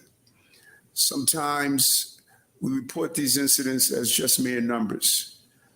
But these detectives understood that Crystal was not a number, and they carried out their job in a professional capacity and brought this killer to justice. And I believe we need to think about that. when we start to look at how important we need a department that understands, as I say over and over again, the prerequisite to our prosperity is public safety and justice. They go together, and they perform that. And I don't come to press conferences of arrest, but this one was so personal. For a cold-blooded killer to shoot a 19-year-old child after she complied. We have been saying this over and over again. There are too many guns on our streets. And when people question my urgency of putting in place the right apparatus to give the support to the men and women who are performing these jobs, they need to go visit Crystal's mother. They need to see the pain on her face. We are not going to change our course. We're not going to have our city return to violence. That's a promise I made as a candidate, and it's a promise I'm going to keep as the mayor. I want to thank these detectives. I want to thank the thoroughness of their investigation. This was old-fashioned commitment, dedication, and just investigatory tools that allowed us to apprehend this person. He murdered that child. He had no regard for the people he assaulted with that gun inside the restaurant. If he had no regard for Crystal, then he has no regards for the children of this city. We did our job. And we're going to continue to do our job. And I wanted to be here with these men and women to tell them thank you on behalf of the people of this city. We appreciate what you accomplished. Thank you. Questions?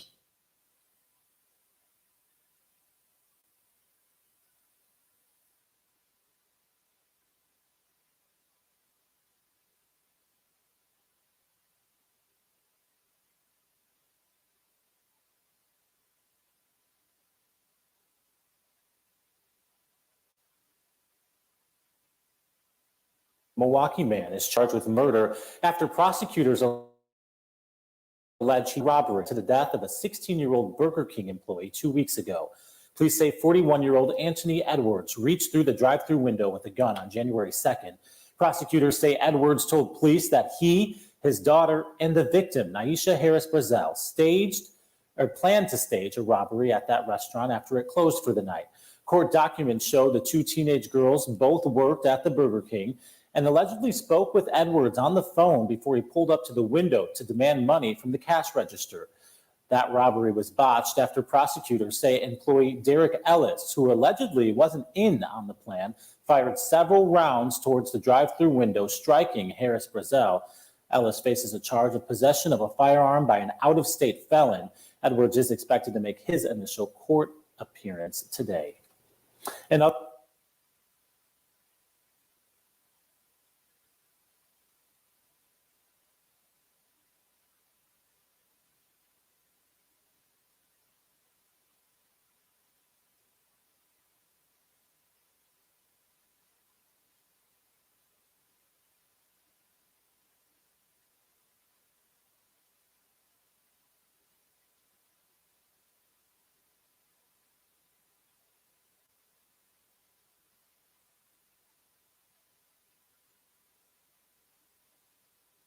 A tragic scene in the Fairfax district of Los Angeles. Today, the body found inside a store on La Brea Avenue. Jessica O is there tonight. She joins us now with more. A lot of questions here, Jessica. Absolutely, Alex. And the people we are talking to just keep telling us that this kind of brutal crime really doesn't happen in a neighborhood like this. This 24-year-old woman was killed while she was working at a furniture store. This is right next to a synagogue. This also happened in the middle of the day in broad daylight. And now police are still looking for that suspect. Detectives say 24-year-old Brianna Kupfer was working alone at the Croft House on North La Brea Avenue when she was brutally attacked and left to die in the middle of the day. Here she is pictured in her LinkedIn page. To find out that there was a dead body 30 feet away is astounding. Ari Goidry works right next to the furniture store. When it happens, like right there, it's like, whoa, this is, I don't know, wake-up call or what? It's very disturbing. Police do not know the motive, if this could have been a robbery or if the suspect and victim knew one another.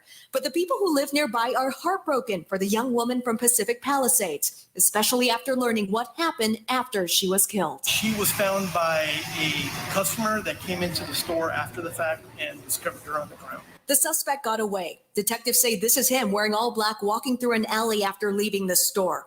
The fact that he's on the run, concerning for the people who live nearby. There's always people walking up and down, so for it to happen here, it's extremely concerning. Detectives say it's also very rare. We have not had any violent crime occurring in this corridor. There's generally no crime here whatsoever. At this point, investigators are not saying how the victim was killed, only that they are continuing to search for the suspect.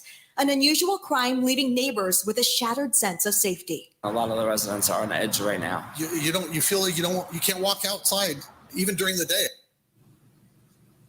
Certainly frightening for this community. And tonight we learned that detectives have actually interviewed several people of interest so far. No arrests have been made, and police are just really hoping that someone out there recognizes that suspect from the surveillance video. Reporting live at the Fairfax District tonight, I'm Jessica O, Fox 11 News.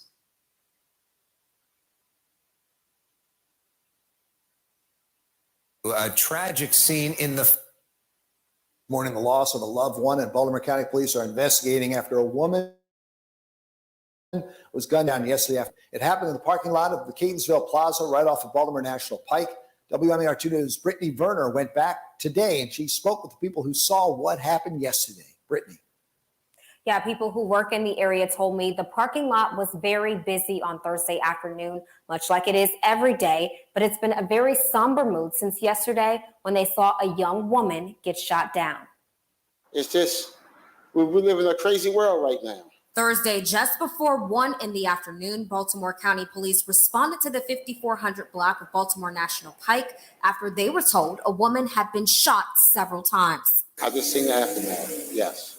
And I'm just glad I was in the market. Mr. Johnson says he was shopping in the area when that shooting went down in the parking lot right outside the store he was in. It was chaotic up here yesterday. I come out the market from shopping and about 6 or 7 police up here. Police say when they responded, they found 26-year-old Diamond Trueheart, who had been shot down and died from her injuries. I think it's just tragic. I mean, we got enough people getting killed. Now we got the ladies and the kids getting killed. Police have not named any suspects or motive concerning what they think led to the shooting, but they did say they're looking into whether it was a targeted incident. However, Mr. Johnson says although his heart goes out to Trueheart's family, he's fed up with what's considered the new normal in Baltimore. They think January 6th is crazy, but we go through it every day. Life is just, it doesn't mean nothing. Some people say if you live past 25, you lived your life. That's crazy. Right now, police are asking anyone with information regarding what happened to contact them, and there is a $2,000 reward from Metro Crime Stoppers of Maryland for anyone who has information that can lead police to an arrest. All right. A tragic scene in the Fairfax district of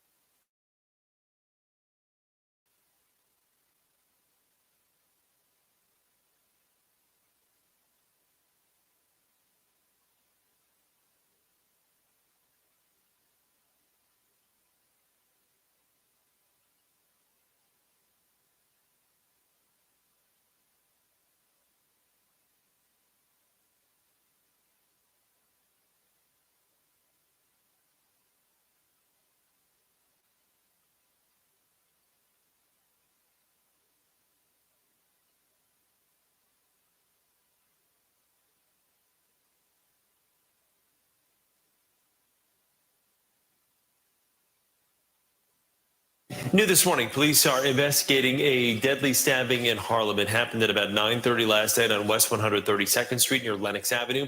Investigators say a 40-year-old Mount Vernon resident was stabbed in the neck after a dispute. He was rushed to Harlem Hospital, where he was pronounced dead. Police say they're searching for at least 2 suspects who ran from the scene and into a car.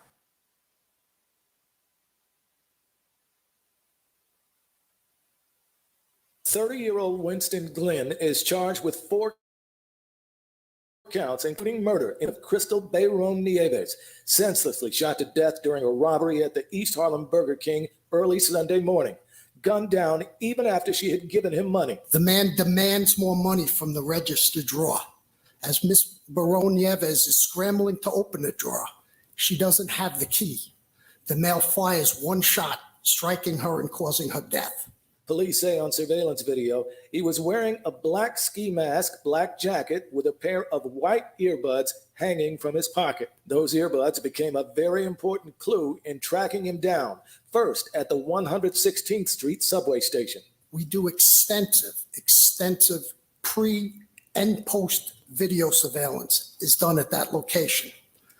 We are able to identify pre-shooting a male with different clothing at this time, but with the same gait, height, and earbuds hanging out of his pants. He was nabbed by detectives at an address on Patchen Avenue in Brooklyn at 8 o'clock last night. Authorities say Glenn has a record of arrests for various charges, including menacing with a knife and assault. Bayron Nieves was working the late shift at the restaurant to save money, but was about to get off of the shift because she was scared for her safety. Her family came over from Puerto Rico 2 years ago. Police say Glenn worked at the same Burger King, but left in December of 2020, and there was no indication the two knew each other. Outside of the restaurant, where a memorial to Crystal continues to grow, a sense of relief at an arrest, but still anger at the crime. It's horrible, man. It was a young girl trying to make a living for herself. Yeah.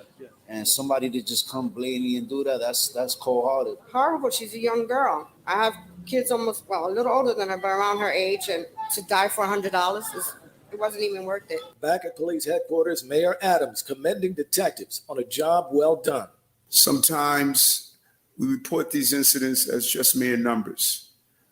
But these detectives understood that Crystal was not a number, and they carried out their job in a professional capacity and brought this killer to justice. Now, the 9mm handgun used in the crime is still being sought by police. By the way, Bayron Nieves had only been working at that restaurant for 3 weeks. Now, a family friend in Puerto Rico has started a GoFundMe page to pay funeral expenses to have her buried in her native town of Mayagüez in Puerto Rico. At last check, that GoFundMe page has raised almost, more than $26,000. And another note, Bayron Nieves' mother will make her first public comments tomorrow at a protest in front of that Burger King. New this morning.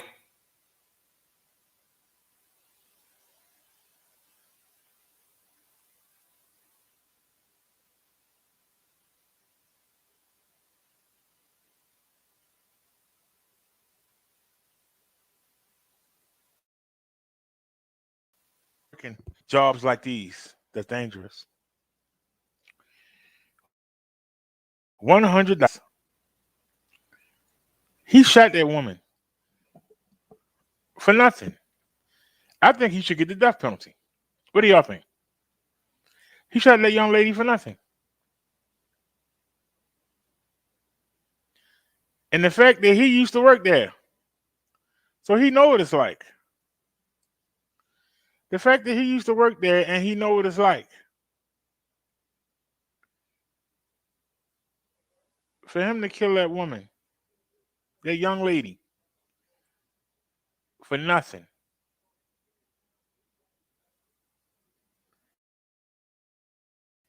Tracking, of course, every to be tracking out there. We got a number on this big, our eye on this big number as well. 1 billion. Biden administration now sending out 1 billion free at-home rapid COVID-19 tests. That's double the previous commitment. Still some question, though, Rose, exactly when are those going to be available and people can actually get their hands on them. But Yeah. we're told they're coming. Okay, when and how? Yes. We'll be on that. And as many of you know, we are wishing ABC Chief Medical Correspondent Dr. Jen Ashton a very speedy recovery from her COVID-19 diagnosis. She is doing okay. She's fully vaccinated. She's boosted. She's recovering. She calls them some, cold symptoms. She's been laying low and resting up. So we're hoping to check in with her very soon here. But in the meantime, let's bring in Dr. Darian Sutton, who's in LA for us today. And Dr. Sutton, we know the CDC's current mask guidance doesn't recommend any specific type of mask, but obviously we're dealing with Omicron. We know it's highly contagious. So the agency is weighing whether Americans should actually end up upgrading their masks. Yes? Yeah, so leading experts seem to be It is a leaning sad toward this case, yo. recommendation that everyone should have access to an N95 mask, and federal health officials seem to be leaning toward that as well. At this point in the pandemic, I personally believe that each and every person should have access to an N95 mask, especially for those high-risk environments, but they're difficult to find, and when you do find them, they can be quite expensive. Okay, how expensive are we talking about here? What are we supposed to do about that? I mean, we see so many places you go even now, the disposable masks, they'll just hand you one on your way in, right? Those seem to be so accessible, those surgical masks. But if you don't get your hands on the N95, how do you properly wear what we're working with now, the surgical and the cloth? Yeah, so when I'm thinking about wearing a mask, I'm thinking about two main qualities, TJ, the fit and the material. So N95 masks are made out of this polymer-like substance that doesn't allow the flow of pathogens, up to 95% of particles, and it fits snug on the face, and those two qualities help it be so effective. Now, surgical masks are actually made out of the same material, but of course they don't fit snug, and then you have cloth masks that are made out of woven material that can increase the flow of possible pathogens, therefore increasing your risk of transmission and infection. I'd recommend that if you're outside and you don't have access to an N95, to wear a surgical mask first, closest to your face, and then a well-fitting cloth mask over that fits closely to the sides of your face and under your chin. Yeah, my daughter's double masking now. She's going to school and she said, you know what, Mom, I'm double masking. So that's where we are now. Thank you very much, Dr. Sutton. Well, hey there, GMA fans. Robin Roberts here. Thanks for checking out our YouTube channel. Lots of great stuff here.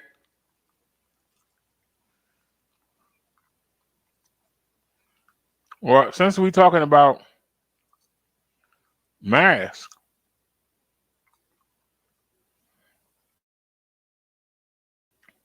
let's check the COVID.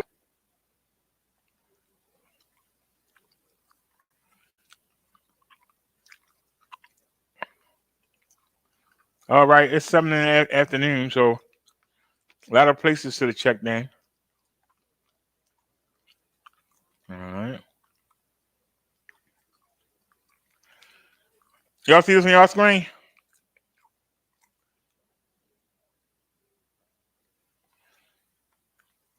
Tristan says, Nia, you would not believe this. My job is making it mandatory to be vaccinated to work. If not, you will have to take a COVID test every 48 hours. Nia said, my goodness, Tristan, that's extreme. Are you vaccinated? He said, no, but Monday I will be.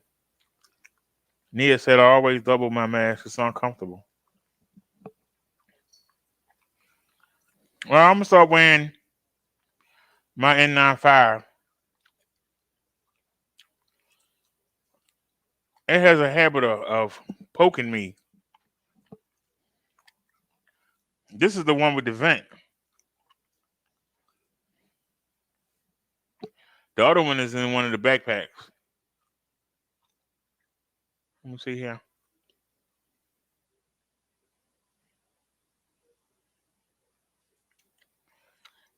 See, the edges are really sharp, and they tend to poke me in the eye.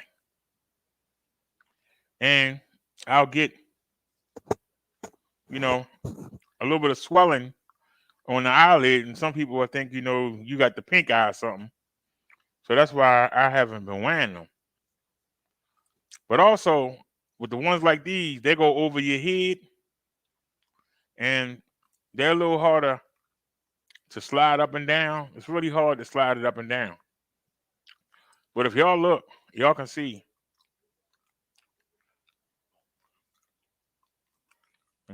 Camera not focusing. Y'all got it right.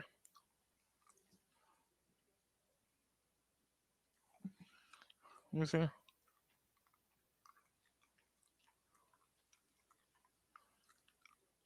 Camera not focusing. But it does say N95. Well, where the camera not focusing?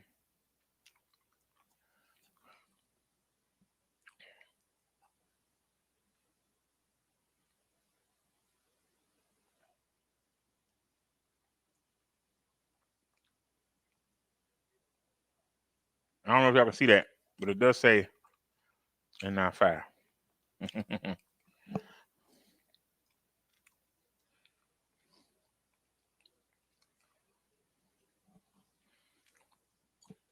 Nia says the CDS changed the guidelines again. They're reporting the new 5-day quarantine period is not long enough.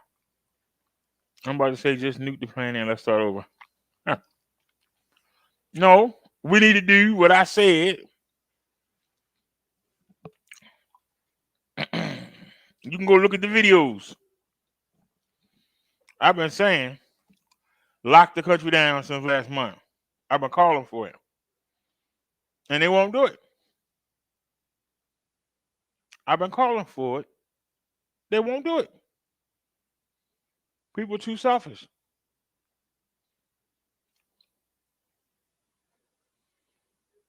Some people just can't stay out the bar for 2 weeks. Some people just can't cook for themselves. They gotta be at a restaurant for 2 weeks.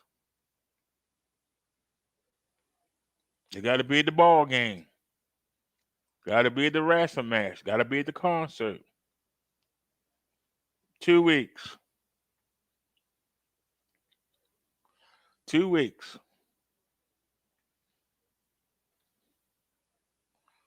We don't make enough of our own products to lock the borders and say, hey, we're not letting you in and we ain't coming out till y'all get y'all stuff together. It would take 2 weeks.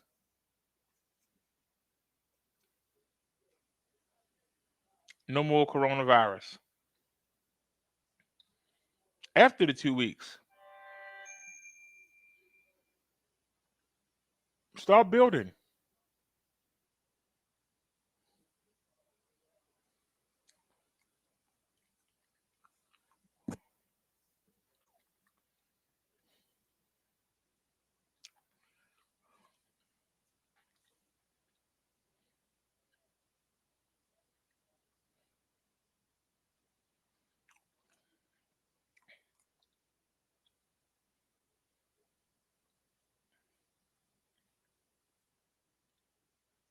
It's closed.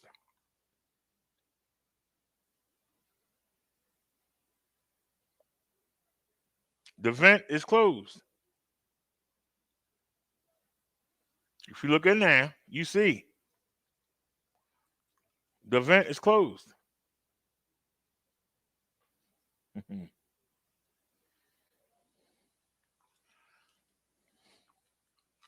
Tristan said that's an oxymoron. Why put a vent on a mask? Ask the mask makers. Nia said the Super Bowl will be a large breeding ground. Tom Lee says, facts, BD. We need to make more things here. Ava says, so true, Nia. Tristan says, I doubt that. Well, I showed you from the front and the back. You can see it. It's sealed.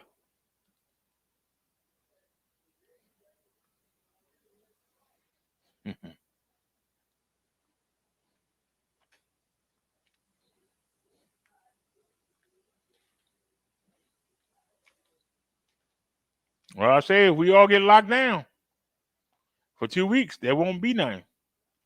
Give everybody enough money so that we can stay in our residences for 2 weeks. Let us go to the stores and get what we need.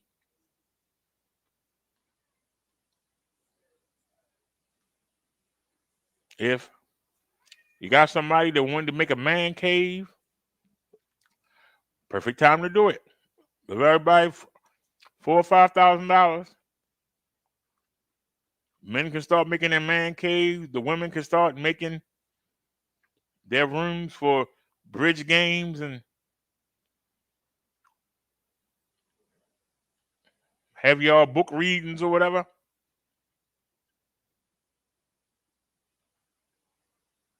Kids can start planning their treehouse or making their game room.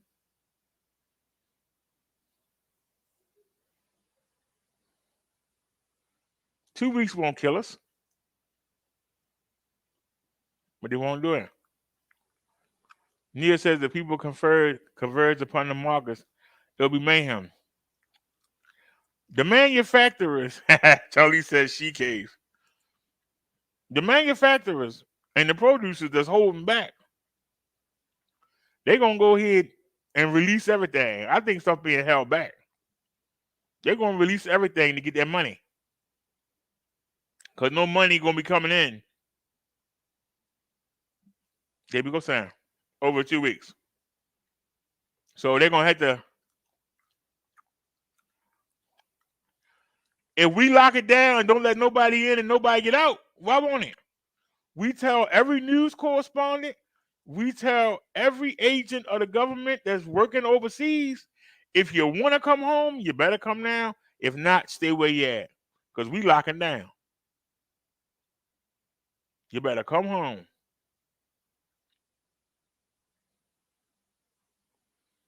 We ain't letting nobody in. Ain't nothing coming out.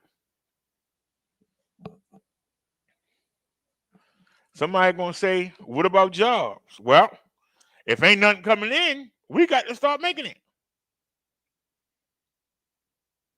That's jobs. We want to stop depending on oil. Let's start making electric cars and electric tanks, electric airplanes. Let's start putting people to work.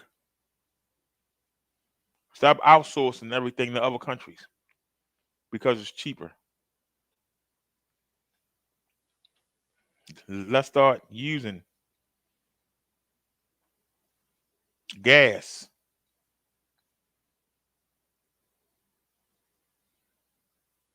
Let's improve our electricity grids and improve our infrastructure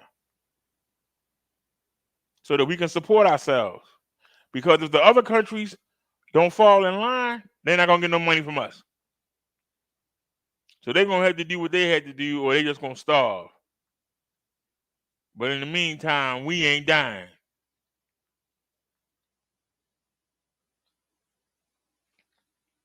Ava say that's not happening.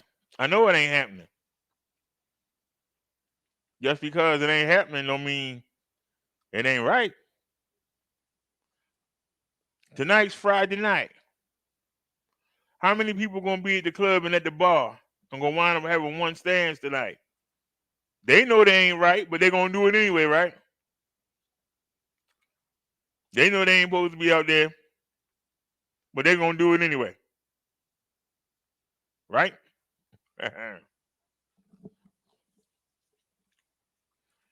If you want to get rid of the COVID,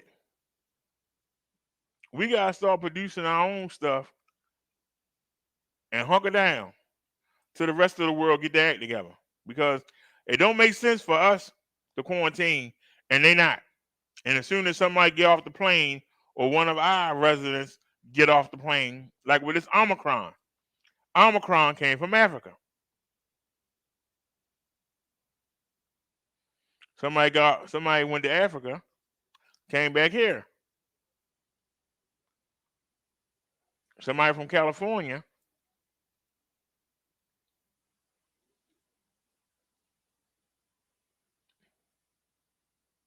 went somewhere and brought it back.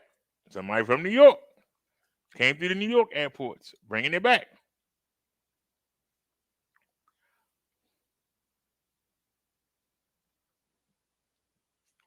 Ava J says that's the government decision. Really, it is? I thought the government worked for the people.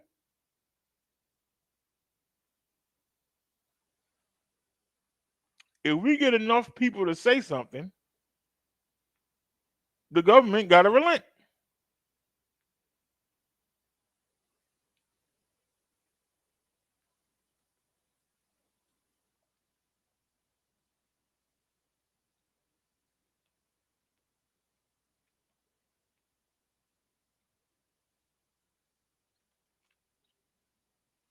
Why am I not in chains? Enough people said it was wrong.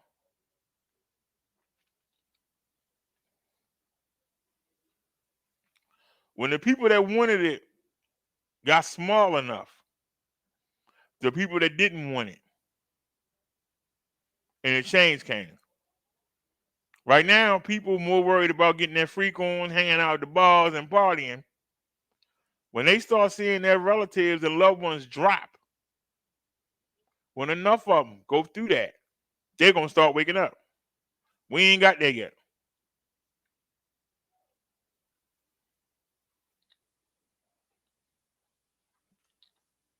I'm not saying we're not dependent on one another, but I'm saying we need to start being more dependent on ourselves and stop outsourcing everything to other countries.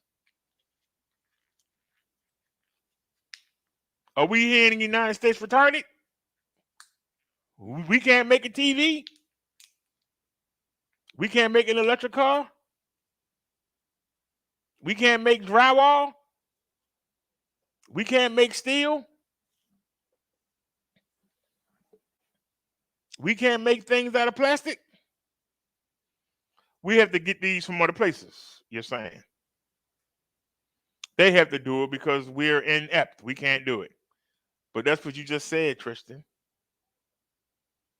It's cheaper for the companies to let them do it overseas because they can pay them nothing.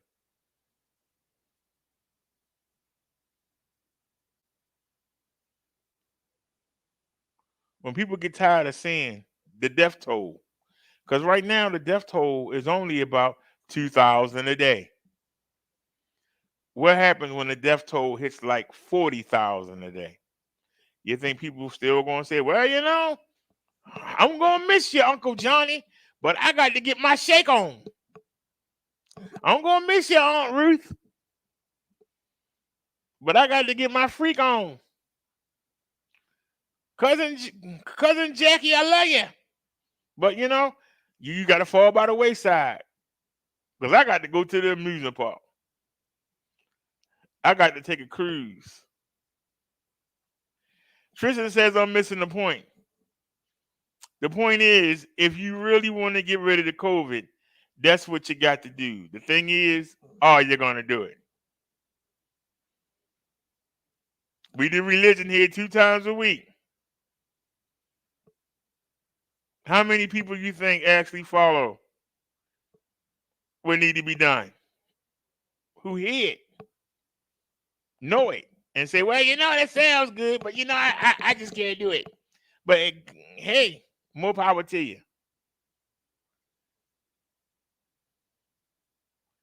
You know, that sounds easy, but, you know, I just can't do it. And that's basically whenever you start mentioning wear a mask. Well, I got to wear a mask. And it's free. God darn it. Why can't I breathe it? Come here. Let me blow on you.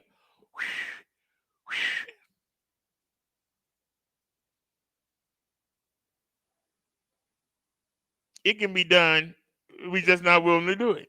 Just tell the truth. It can be done. We just don't want to do it.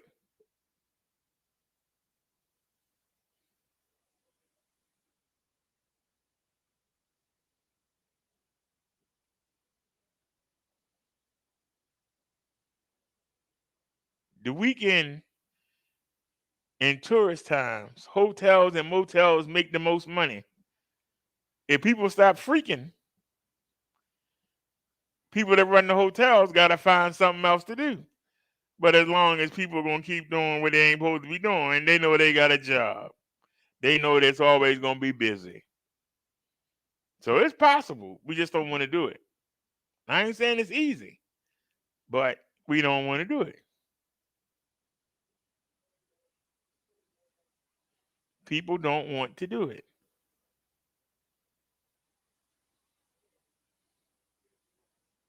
It's that simple.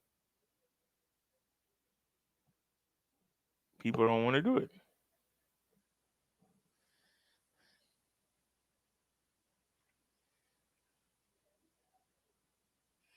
Ava J says the U.S. owe them, so they have no choice but to pay that debt.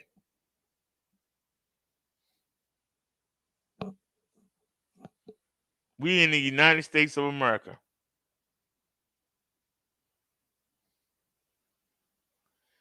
Why do we have a Revolutionary War?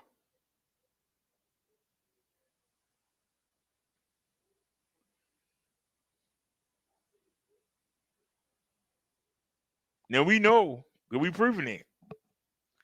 That 60% of the reason was because Europe, Great Britain, the people who the colonies came from, the king that ran the colonies, they were stopping slavery. They didn't want to get their slaves up. 1, 2, they didn't like the taxes. Did they ever pay Britain back the money they owe?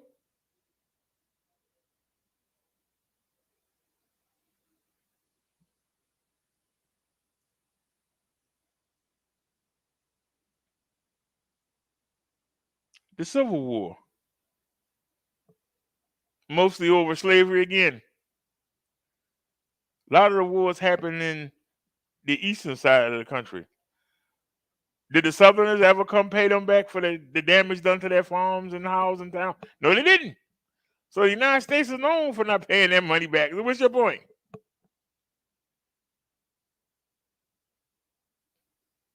They're known for kicking your butt. They ain't known for paying you back.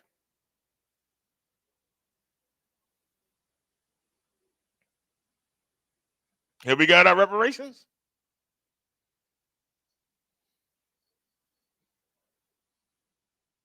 And we here in the country.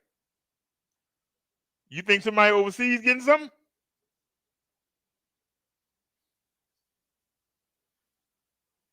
With all the damage that we did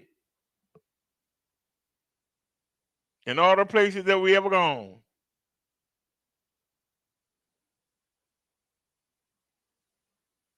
I don't recall the United States saying, hey, let me come fix the damage I did. But because we owe somebody some money,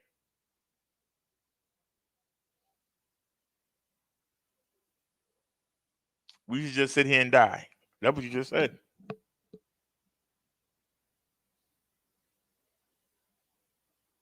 That's what you just said.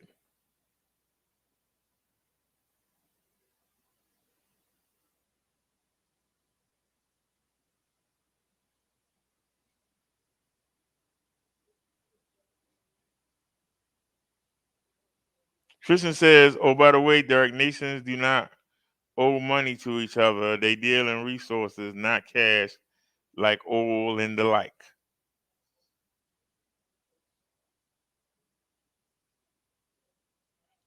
So you telling me that every place the United States went and tore something up, they went back there and fixed it? So let me fix that up for you.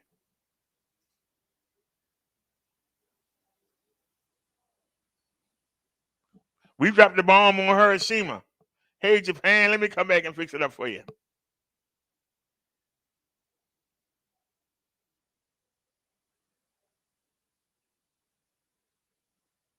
Hey, Spain, in order to get Florida, we put something on you. Can we come fix up you? Can we come help you out and fix you up? Hey, the French Indian Wars. We did some terrible things to you. Hey, French, can we come fix you up? I don't remember seeing that in history books. I understand what you say. What I'm saying is just tell the truth.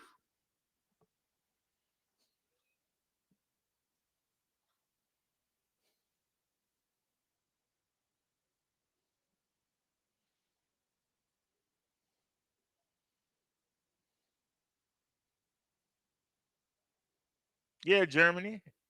We beat you up in the World War. Let us come over there and fix everything up for you.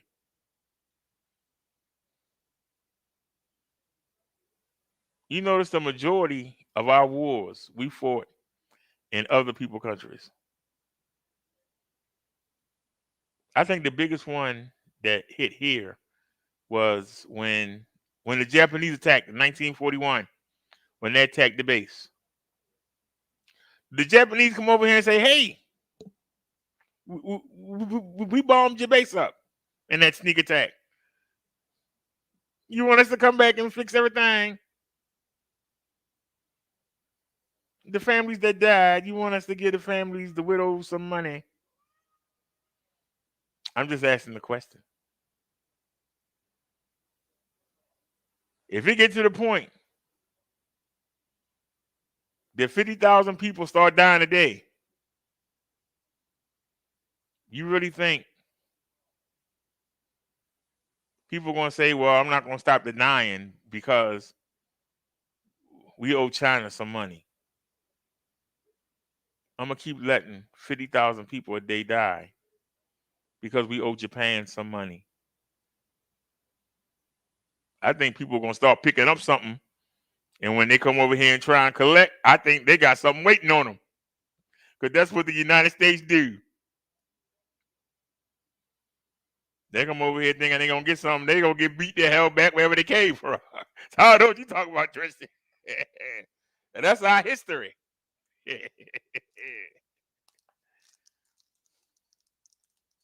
When you start talking about 50,000 people dying a day, and because we shut the country down, now you want your money back. Screw your money. Come get it.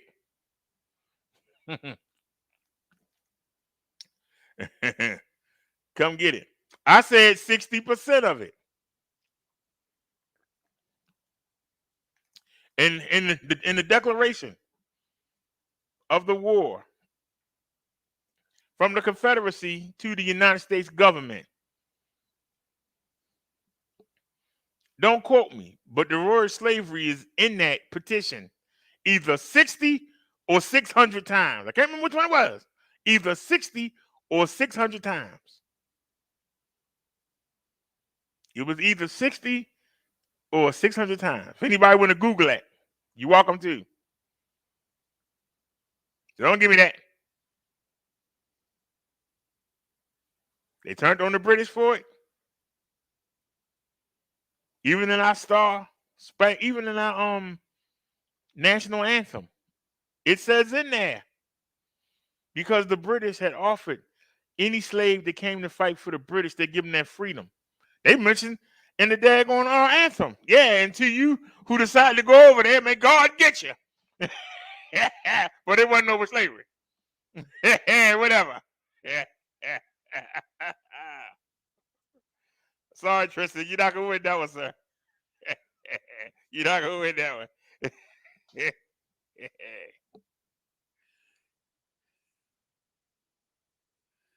Let's check out these stats here. We got 65,962,130 known cases of the coronavirus. 65 million people. We're going on 66 million have been tested.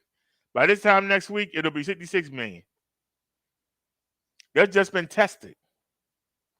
There's 330 million people in the country. Deaths, we've lost 871,273 people to the coronavirus.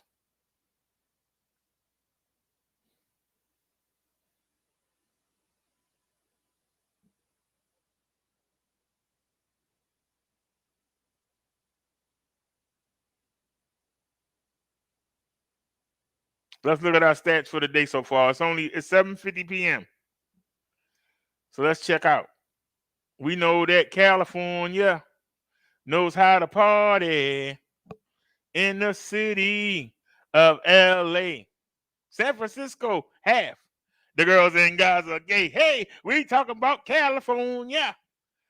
They picked up 38,631 new cases today. They lost 31 people. They don't have any active stats for us to look at. Let's two-step our way on down to Texas. They picked up 57,874 new cases. They lost 58 people. They got almost 800,000 walking around infected in Texas right now. You go down to Texas right now, there's a good chance you got the COVID. And if not, somebody right next to you got it. So you might have it anyway. Let's go to the Sunshine State, Florida. They picked up 59,061 new cases today. Almost 60,000 new cases. But they only lost 3. They got 1,321,000 walking around Florida right now infected. And I can tell you, as a professional wrestling fan, as a UFC fan, most of the cards during the pandemic, the majority of them have been coming out of Florida and New York. They were the first states to allow live gates. And I feel guilty because I didn't mind it when there wasn't nobody in the arena but the wrestlers. I didn't mind it. But people kept saying, we don't hear the audience. We want the audience there. It ain't the same. Well, look at the numbers. They got 1.3 million people infected that we know of. How many immigrants down there that ain't been tested? How many people will never let themselves be tested? So, but we know for a fact that there are 1,321,788 people that's walking around that state infected. But you know, you can make all the excuses you want. New York, you're a native New Yorker. You're a native New Yorker. New York State, 55,149 new cases reported today. They lost 259 people today. New York State lost 259 people today. They got almost 2 million walking around infected right now. If you live in New York State and you walk outside, you walk 1 block, you're going to pass 5 people that got COVID. That's ridiculous. That is ridiculous. You know how in church when they say turn to your neighbor? You turn to your neighbor in New York City or Florida, you might get some COVID breathing back at you. Let's go to Illinois, Chirac. They picked up 29,639 new cases today. They lost 176 people. 176 people.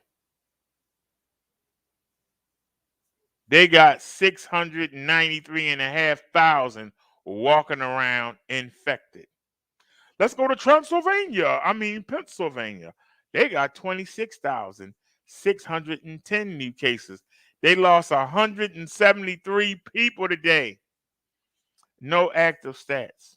Let's go to Ohio. They didn't check in today. Everybody probably sick. Georgia on my mind. I caught the midnight train to Georgia, and I'm bringing the COVID that I caught in California. They picked up 19,900. I would say they picked up 20,000 new cases a day. They lost 53 people. They got almost 500,000 people infected walking around Georgia. Ain't nothing finer than the mountain inclines of North Carolina. They picked up 35,759 new cases. They lost 53 people. They got 370,751 people walking around North Kakalaka infected. Michigan, what up, though? They got 21,674 new cases reported so far today. They lost 149 people. They're to Detroit. They got 611,500 people walking around infected. New Jersey, They picked up 23,109 new cases.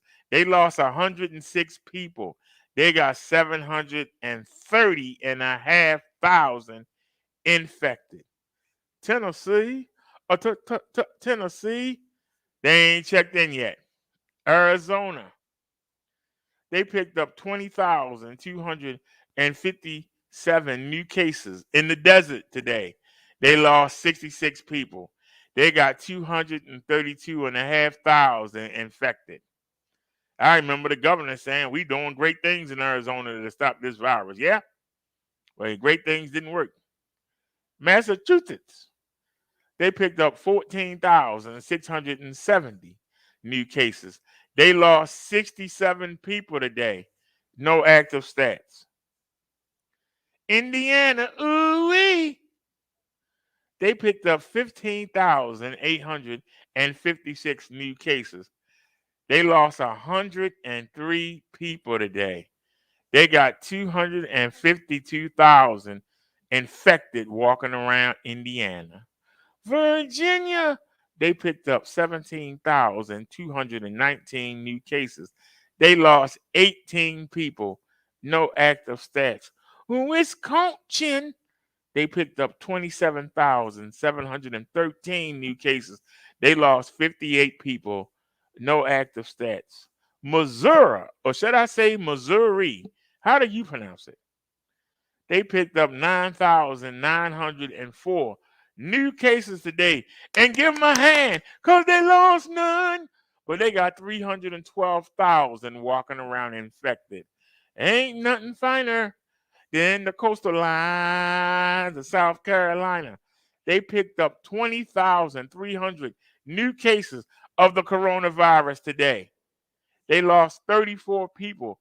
They got 245,500 Carolinians walking around infected, breathing on each other.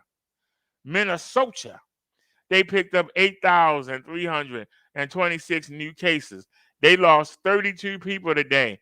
They got 40,000 walking around infected. Colorado, or should I say Colorado, they picked up 14,226 new cases. They lost 21 people. They got 394,000 infected walking around. Washington State, no stats. They didn't check in yet. Alabama, I said Alabama. They didn't check in, no stats. Louisiana, they picked up 14,158 new cases. They lost 10 people today. No active stats. Oh, shucky ducky. It's time to go to Mitch McConnell, state of Kentucky.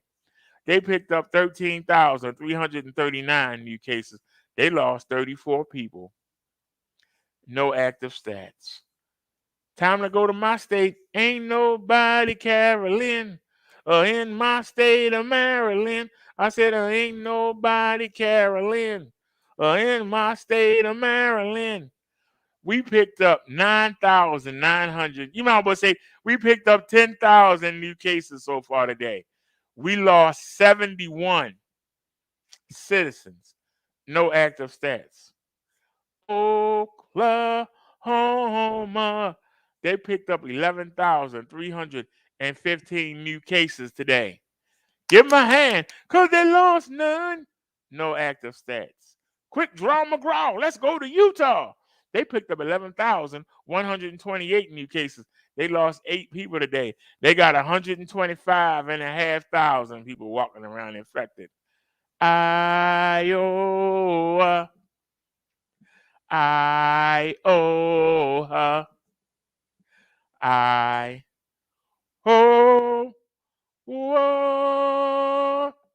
Iowa. They didn't check in yet. Arkansas. They picked up the fake Kansas. Arkansas. Some say Arkansas. They the fake Kansas. Arkansas. Copycats. They picked up 10,405 new cases. They lost 23 people. They got 86,000 people infected. Connecticut or Connecticut. I don't know where kit come out of CUT, but Connecticut. They picked up 8,783 new cases. Give them a hand, though, because they lost none. They got almost 200,000 walking around infected.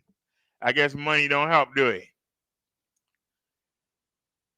We got M-I, a crooked letter I, crooked letter I, humpback I. Mississippi.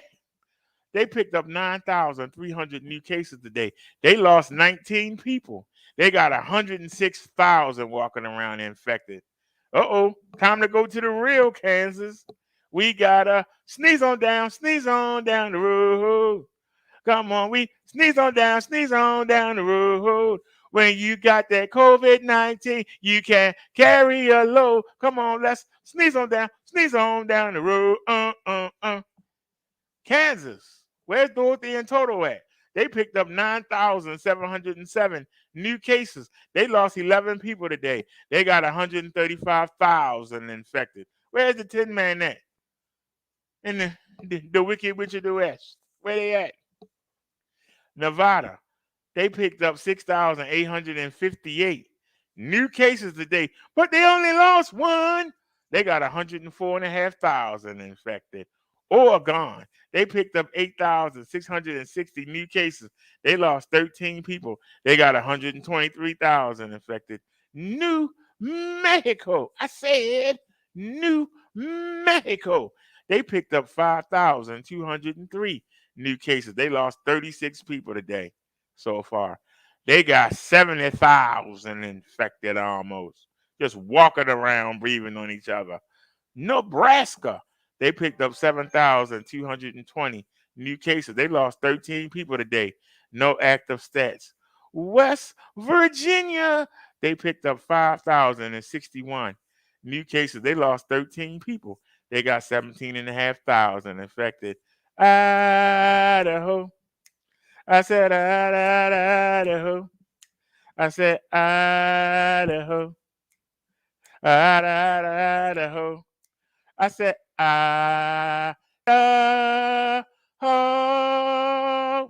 Idaho. They didn't check in yet. It's time to roll that R. We got to go to Rhode Island. Help me roll that R, y'all. Because we got to go to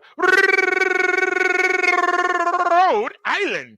They picked up 5,805 new cases of the coronavirus today. They lost 12 people. No active stats, though.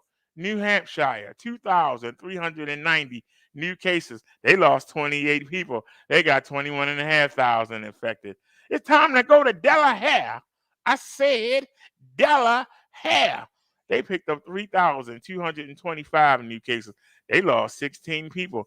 They got almost 59,000 infected.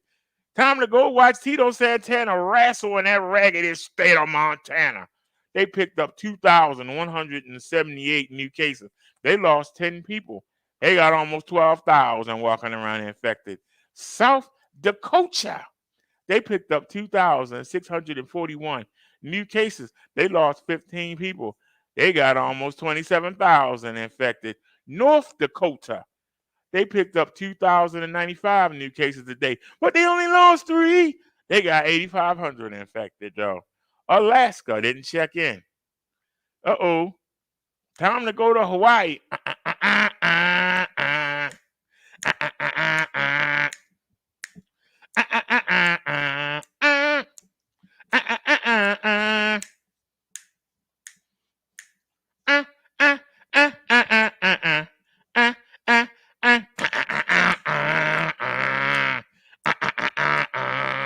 Hawaii 5-0. They picked up 3,099 new cases today of the coronavirus, but they only lost 3. No active stats. Uh-oh. My favorite state coming up. I love. This is my favorite state right here. It's a pain to live in Maine. So mundane, boring. Why? Because everything looks the same. Oh, it's so boring. It's bound to leave you snoring. It's a pain, a strain to live in Maine.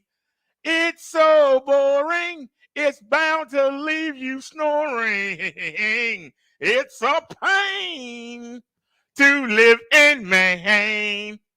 Maine. One more time, y'all. It's a pain to live in Maine.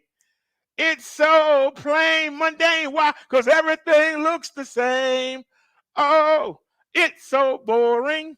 It's bound to leave you snoring. It's a pain to live in Maine. It's so boring. It's bound to leave you snoring. It's a pain to live in Maine. Maine, they picked up 1,411 new cases of the coronavirus. They lost 18 people, no active stats. Wyoming, Wyoming, Wyoming, Wyoming. They picked up 1,482 new cases. But give them a hand, because they lost none. They got 5,000 still walking around infected in Wyoming. District of Columbia, D.C., our nation's capital, they picked up 1,544 new cases. They lost 10 people, no active stats. Vermont, they picked up 2,317 new cases. They only lost 3. They got 28,000 walking around infected, though. All right, y'all, we almost done. We almost done. We got to roll that R, though. We got to go to Puerto Rico. I said we got to roll that R. We got to go to Puerto Rico. They picked up 13,210 new cases of the coronavirus today. They lost 27 people. They got 220,500 walking around infected. Hold on a sec, y'all. With my whistle here. Now it's time to go to the territory we own called Guam. They picked up 438 new cases. But give them a hand because they lost none. They got 3,200 infected, though.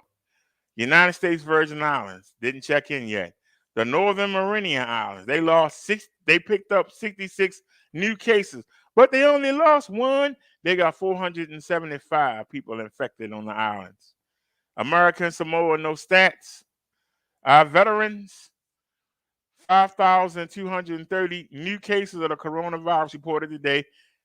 They lost 25 people. We lost 25 veterans, 25 former soldiers that served this country.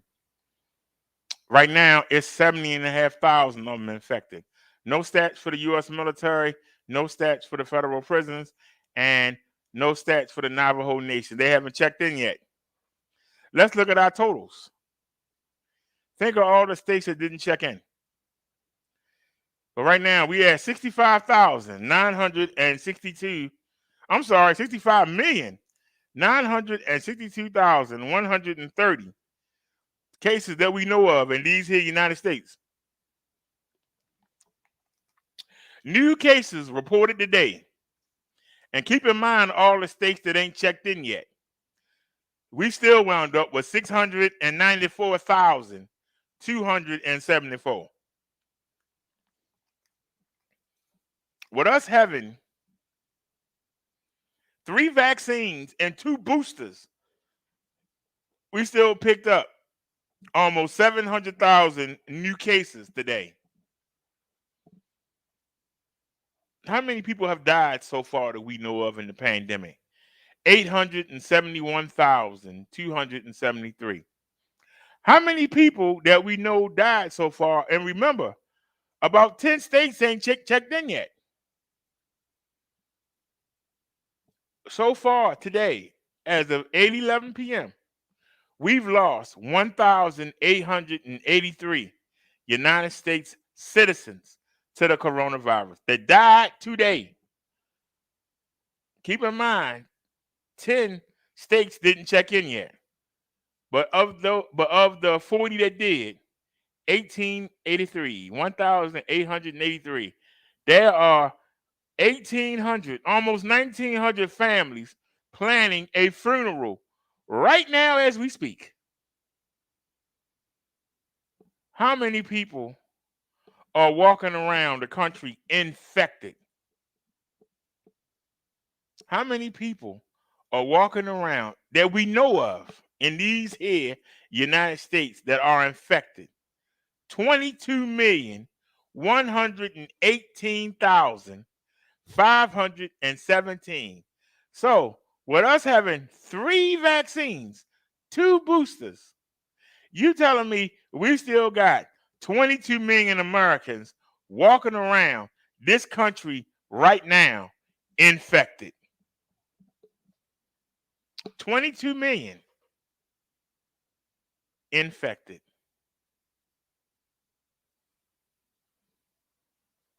Let me check the chat. Anybody have any comment?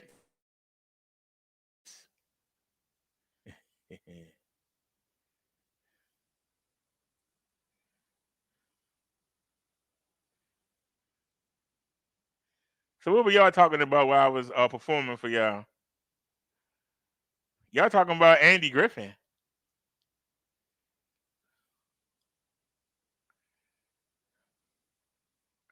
Ava J says, why does COVID reading have to be entertaining?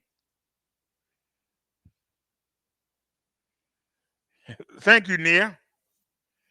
It does, because who's honoring the people that died?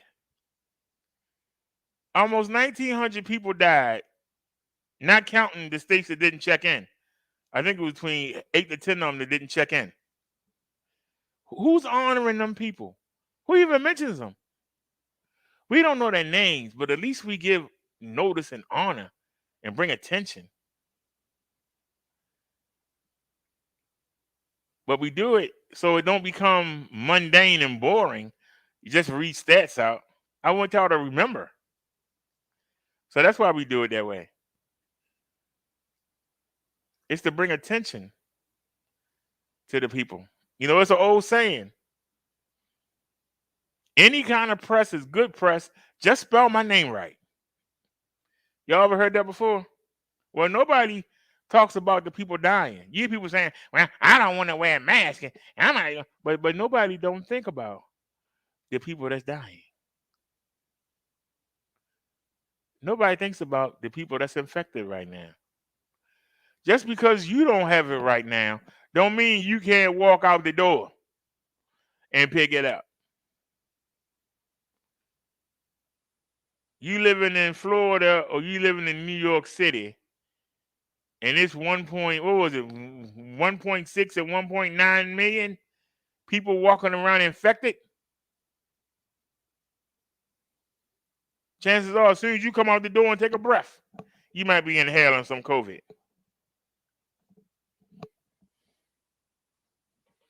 But nobody don't talk about that. All they talk about is, oh, I can't do this, I can't do that. I can't do this, I can't do that. So, you know. Wait a minute. I missed something. Hold on. Chuck says her ex-mother-in-law died last month of COVID. Liz said, I'm back. I was on the phone. You just missed me doing the COVID numbers and the chat having a conversation. So somebody wanted to know, why I try to make it entertaining. Because I'm supposed to make it entertaining. I'm entertaining y'all. That's my job as a host.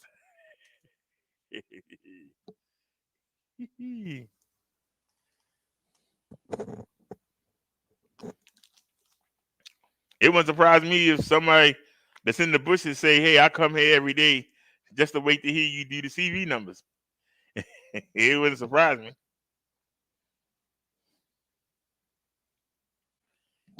But I just do it, like I said, to pay homage. Nobody's, even last summer, remember when CNN used to have the numbers on the screen? Do they still do it now? Or has it become old? See, it's starting to, people forget. And I don't want people to forget. The virus is still out there and it's still kicking. And a lot of people choose to ignore it, but it's still there.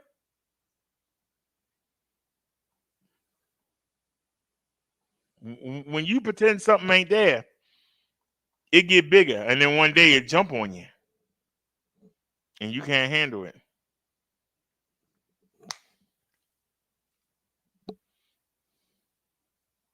Yeah, Sean. You mentioned your grandmother dying, but I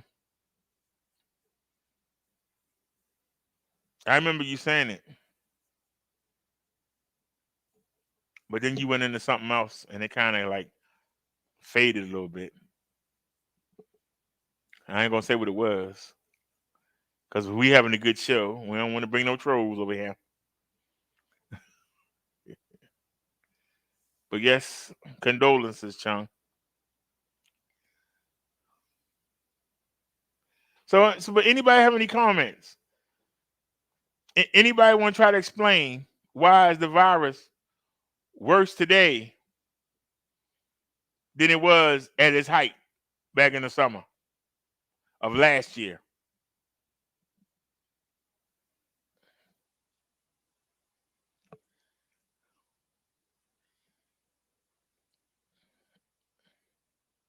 Nia says every species on the planet has to evolve. That includes us. Well, right now, we being tested by this virus, and people just pretending, hey, I ain't got it right now, so I ain't worried about it. I'm gonna keep my normal daily life. I'm only gonna wear a mask when I want to. I wash my hands when I feel like it. And then when they get it, or somebody they know get it, oh no, then they want to get all excited. They're like, hey, wasn't you the one saying, hey, it's nothing? Don't come say it now.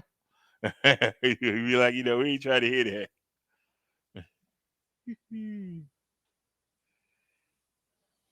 John says those trolls are trying to bring you up, BD. Trying to start stuff.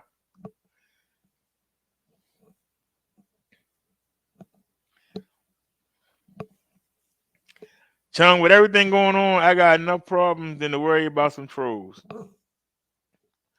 And I must say, as much as I dreaded going to the place today, I had a good time. Those of y'all that was here, those of y'all that was there with me, I had a good time. The lady kept saying, you talking too much. I'm like, y'all taking forever making me sit here and wait for results and all that stuff. I'm going to be entertained. I'm going to make y'all entertain me. And I asked them so many questions, they were getting sick of them. I bet you they won't be saying nothing when I come back in 3 weeks. They ain't going to be do this, do that. They're going to be like, oh, get him in here and get him out.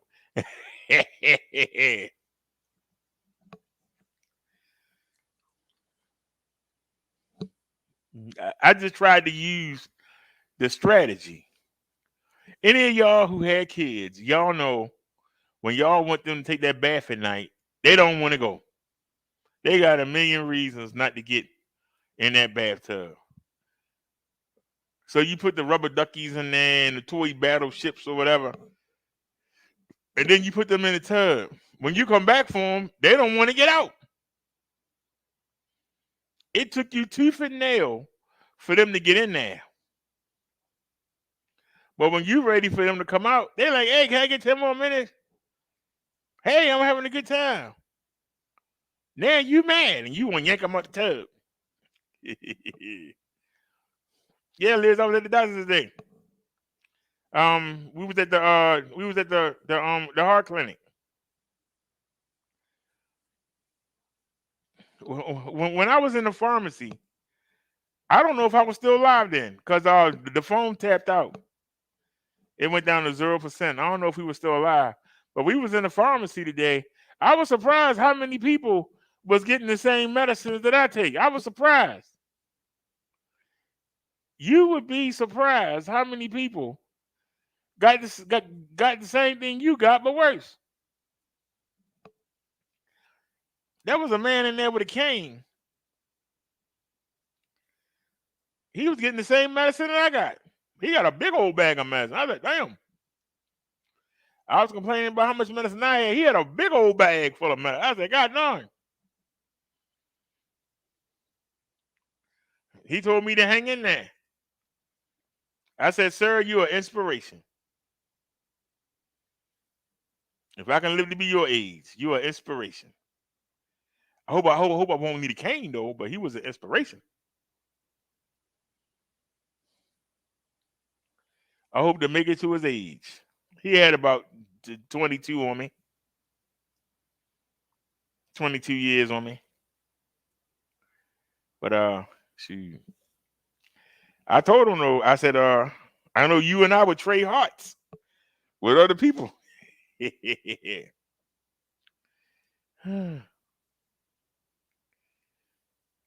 Nia says, Ava J, I still do not like YouTube privatizing the video.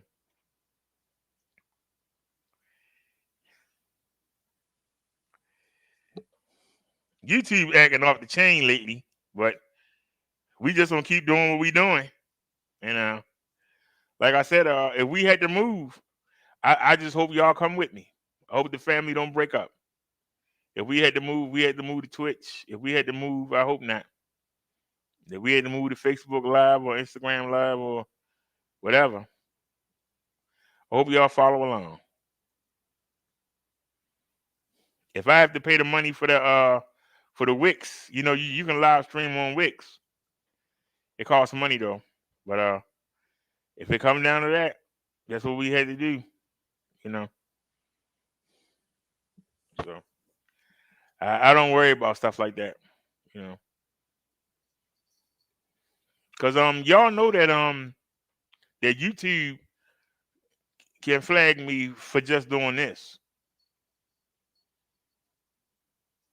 What you see on your screen right now. You know that YouTube could flag me for just doing this. Y'all know that, right? Any one of these creators can flag and say, oh, he was showing my channel. Well, it's the homepage, and you're lucky to be subbed. Why are you crying? Well, you showed my... I advertise for you. Somebody might look and say, hey, I'm going to check that out when Bubba Dare get done. Why would you get mad? But you got people that get mad for no reason. All right, y'all. 2 hours ago,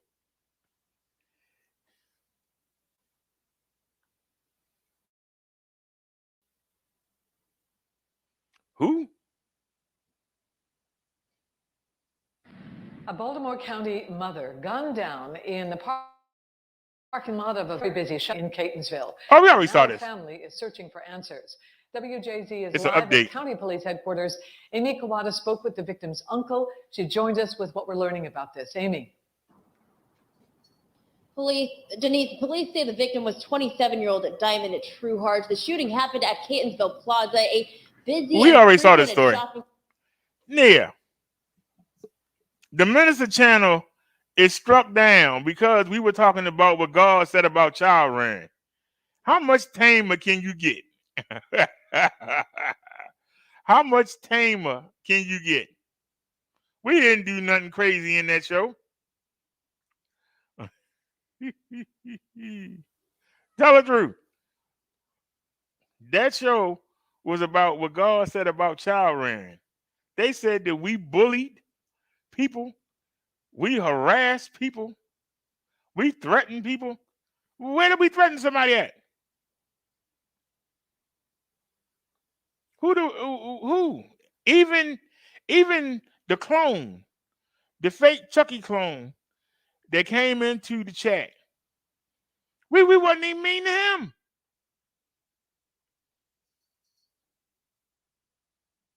So who was we mean to?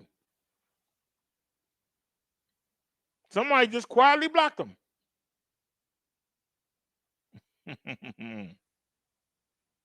O'Neill said I was never able to view that particular show, remember?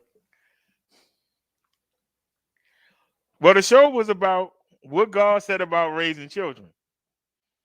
We got flagged for using God's word. I don't know how you get lower than that. I don't even think the atheists would come back to somebody. No, I ain't touching that one. No, no, no, no, no, no, no. I don't even believe in God, but I ain't touching that one. No, no, no. But YouTube sure did. The YouTube team, they ought to be ashamed of themselves. They need to get the devil out of their life. And they can flag me for saying that. I tell them drop dead.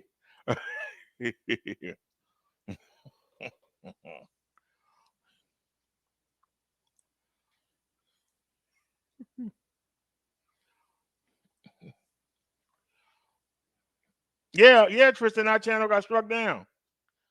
Our channel got struck down because we did a show talking about what God says about child rearing. According to the YouTube team, we violated their policy on cyberbullying, harassment, and threatening. Saying God's word was cyberbullying, according to the YouTube team.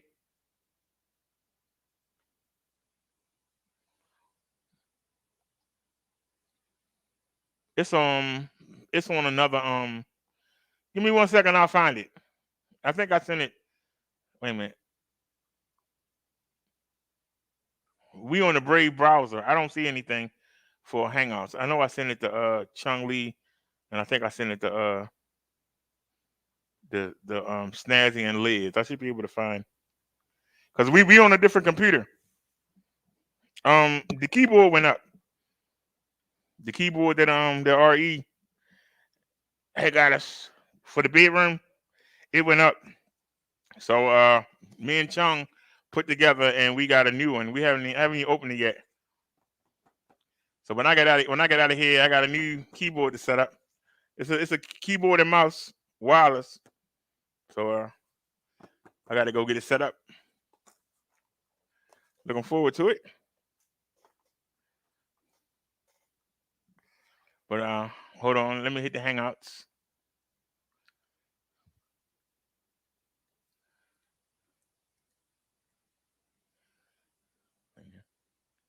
It should be easy to find it on Liz's.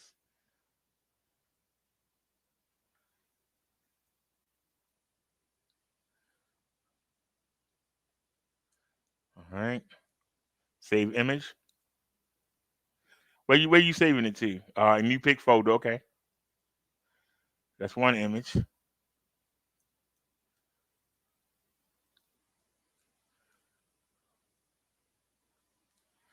Save image.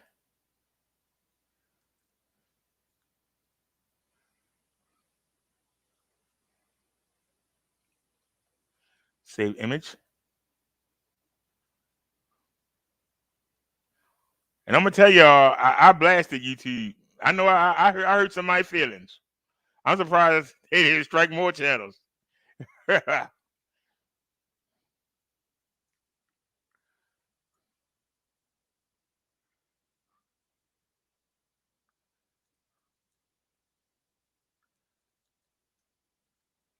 All right. So let me go. Oh, it's gonna be difficult on this one. It's gonna be difficult on this computer. But hold on a sec. Go to this PC. Go to downloads, and then we gotta find that folder. Where's that folder? New pick. I call it the new pick folder. There's so many folders on here. Here it is, new pick folder.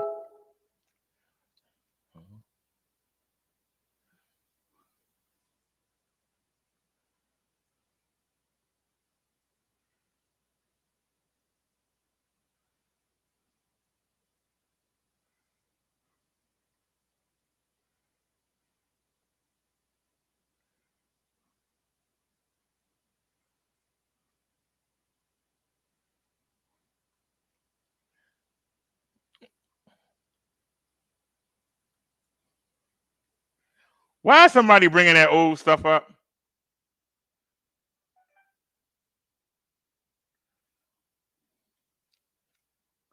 That's a daggone shame. That's a shame. I don't have no problem with that woman. She apologized, so I'm done with it. I don't know why somebody trying to drag up some old dirt. I mean, that's old. That's crazy. That's crazy that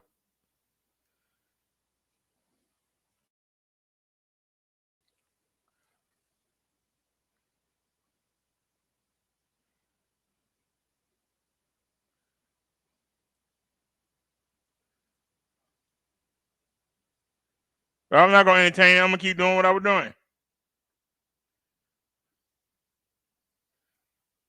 Well, like I say, I haven't had much contact with either one of them, so I ain't got nothing to do with it. I hope that trolls stay over there. No need them coming over here.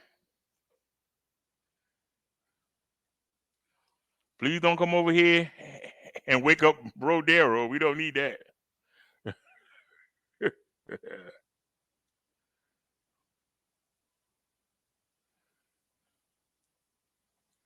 All right, y'all. Here you go, Tristan.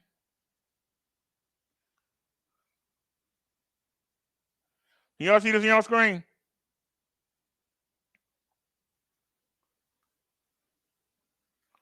I haven't used this before, so I don't know if it'll work. Yeah, you can see it. That ain't the one I wanted to start with, but okay. Hold on.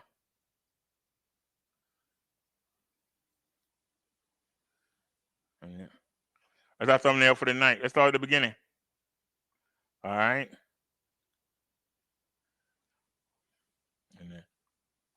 Video. Why are our youth out of control? Let's discuss it. We know this might be disappointing.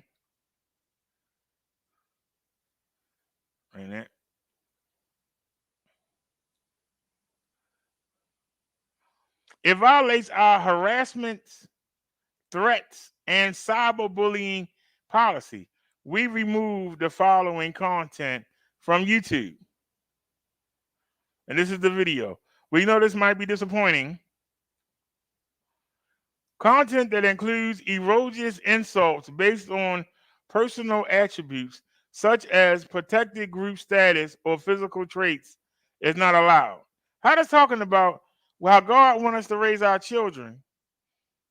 How is saying the word of God insults? Who would that insult? Who would the word of God insult? Where are you, Tristan? I'm listening. Who would the word of God be insulting to?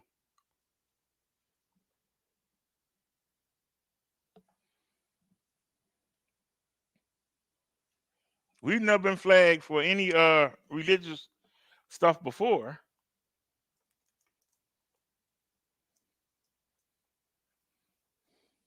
What made them flag us? Content containing targeted harassment, including but not limited to stalking, threats, bullying, and intimidation is not allowed. Saying the word of God is harassment, stalking, threats, bullying, and intimidation.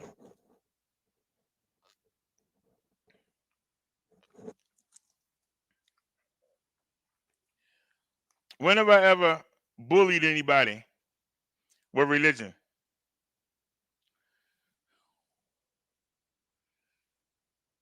I tell you, take it as it is. Your channel now has one strike. You won't be able to do things like upload, post, or live stream for 1 week. A second strike will prevent you from doing it for 2 weeks for doing anything. A third strike in a 90-day period, your channel will be terminated. We didn't fuss nobody out. We didn't show no content. What did we do that bullied somebody? Who did we threaten?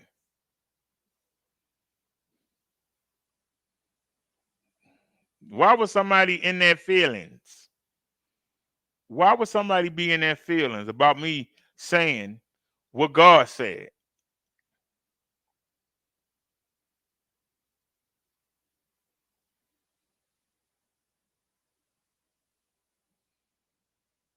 Even an atheist would just turn it off. They wouldn't dare go out there. Yeah, this guy on there talking about child. No, they wouldn't say that because it would make them look stupid. People will look at them like, "What the hell wrong with you, man?" You know, if you don't agree with that stuff, okay, we understand, but what, really?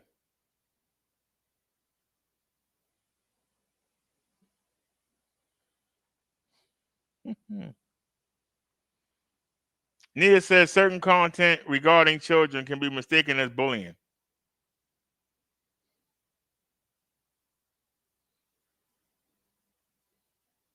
Telling the truth is bullying. Me lying to you is not bullying, but me telling you the truth is bullying you. That's the devil's trick on this world. Flip everything around. If you get offended when somebody says something you know you're doing wrong, you're supposed to be ashamed and try to fix it. You ain't supposed to get mad and attack. I know I'm doing wrong. God darn it. And I'm going to keep doing wrong. And I'm going to get you.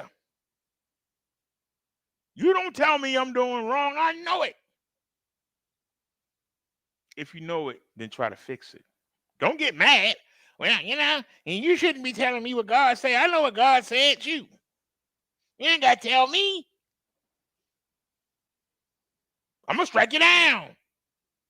Who you think you is telling me what God said? I can read. I see what it say. I know I'm doing wrong. And instead of fixing it, I'm going to come after you and take you down. I don't want nobody to see that video because then they're going to know I'm doing bad with my kids. I'm going to take you down. Isn't that the work of the devil? Isn't that the I feel? I know I'm wrong, but I feel I should be able to be wrong. I know I'm wrong, but I think that you shouldn't be able to call me out on it. Remember, we can't judge people, but we can judge behavior. Keep that in mind. You can't judge people, but you can judge their behavior. But they'll tell you, you don't judge my behavior. Ain't nothing wrong with my behavior. My behavior is fine. I think I'm doing a great job. You got 5 kids, 3 of them in jail, and 2 of them on crack. But you're doing a great job. You're damn straight. I know where they is. I got neighbors whose sons is in the grave. I know where my children is. 3 of them in the jail, and 2 of them down there on the corner trying to get some daggone crack. I know where they is. You can't tell me nothing. Huh? This guy trying to tell me something. I need to get it together. No, I know. I got my stuff together. Let me show you the lady down here. Let me show you the man down here with his kids doing. Let me see. You want to always put it off on somebody else and take the shadow off of you. Instead of just saying, yeah, I know I failed. I was a lousy parent. I was a lousy role model. I could have done better. Maybe I'll help my kids out with their grandkids because I failed my kids, but maybe I can make things better for the grandkids. No, that's too easy. No, you won't do that. You have to admit you was wrong. But it's easier to go after somebody you don't know.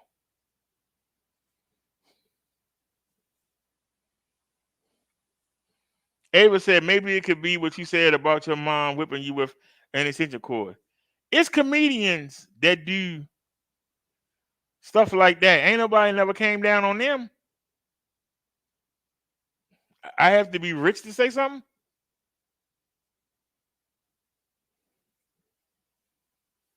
See, them flagging the channel didn't really do anything.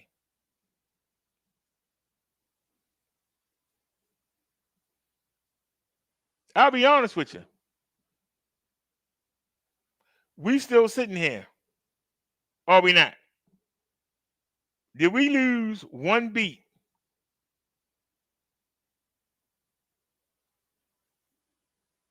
You know that we earn 20 cents a show. Yeah, I come on here for 5 or 6, 7 hours a day, and yeah, I get 20 cents for it. YouTube gives me 20 cents.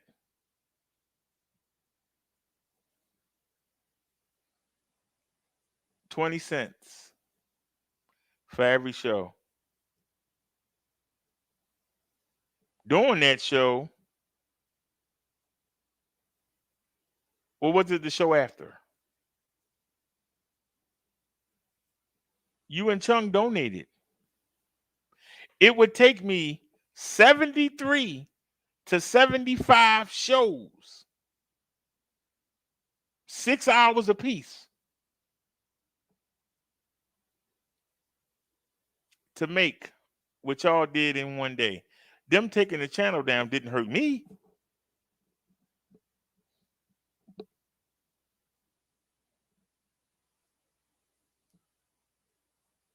It didn't hurt me at all. It was kind of empty. Okay, you flagged. Okay, we can't use the channel for a week. Okay. I can't earn your 20 cents. So what? I lost. So I'll lose $1.40.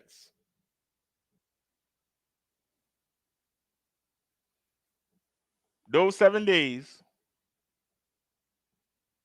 I lose $1.40. Wow.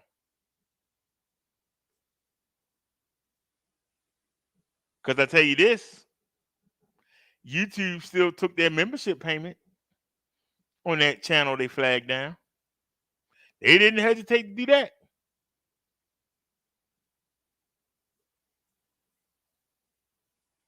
I could use that dollar right now. They won't give it back.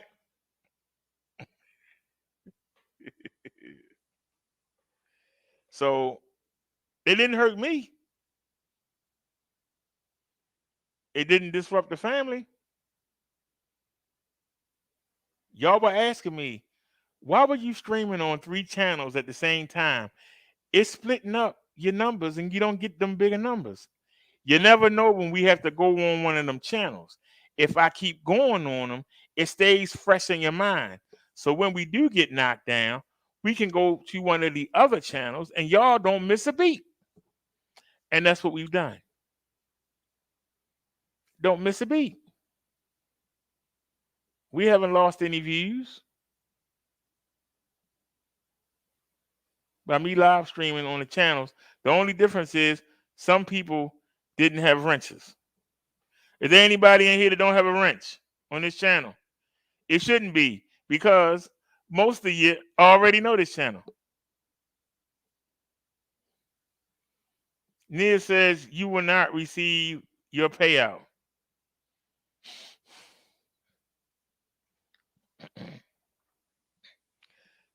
Some people you just have to show. Hold on. This is really embarrassing. But I'll show it. It's really embarrassing.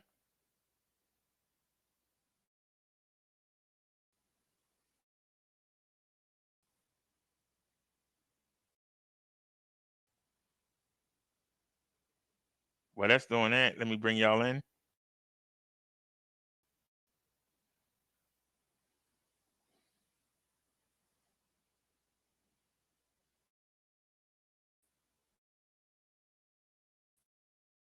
This is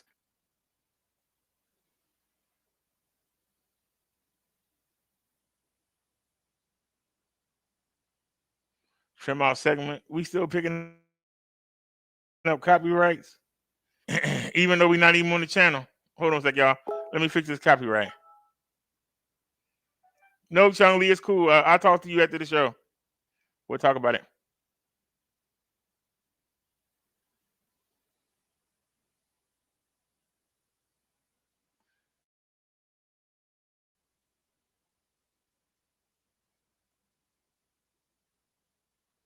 Oops, hit the wrong thing.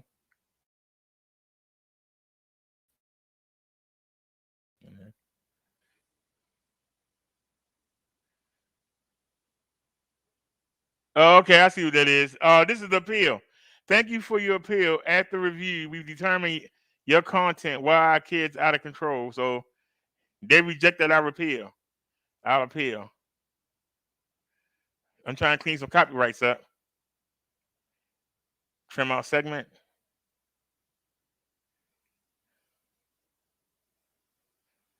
If y'all look, Domino's employee kills robber, family of 15 Yeah, Justice Girl killed. Police warn of robberies, carjacking. See, if you stay under.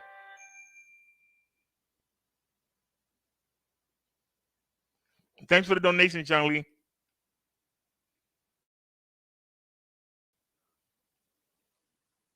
Appreciate it.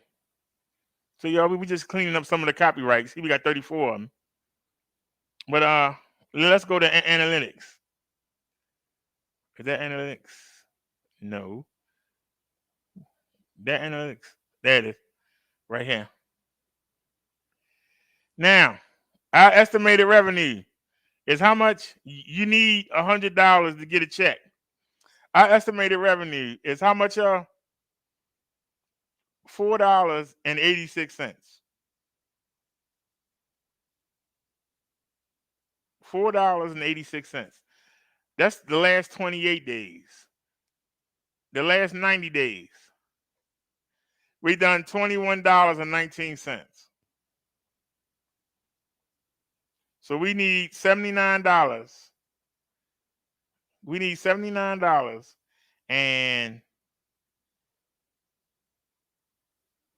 81 cents to get a check. So at this rate, we've done $21 in 90 days. So we're losing a week.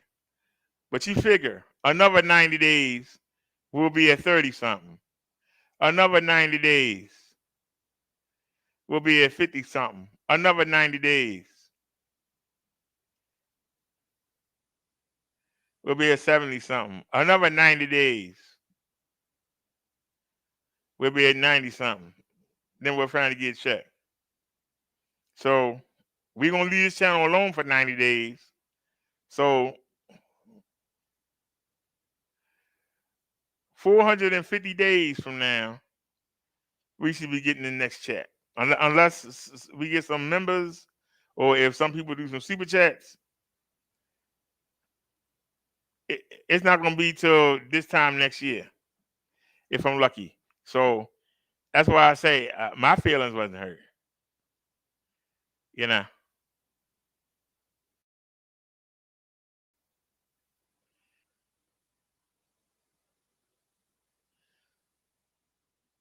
That's why I said they thought they hurt my feelings. I know they didn't. So that's why I told y'all when somebody called in and said I was making all this money off the membership, I was making all this money off YouTube. I sent the lady screenshots. I sent her last 90 days. Matter of fact, let's go back a second. I want y'all to see something.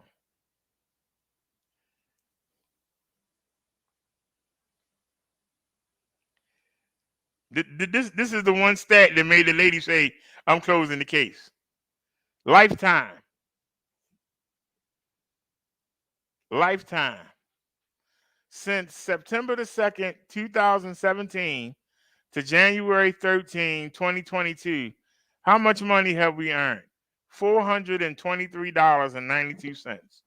Since September of 2017. The numbers is right there in your face.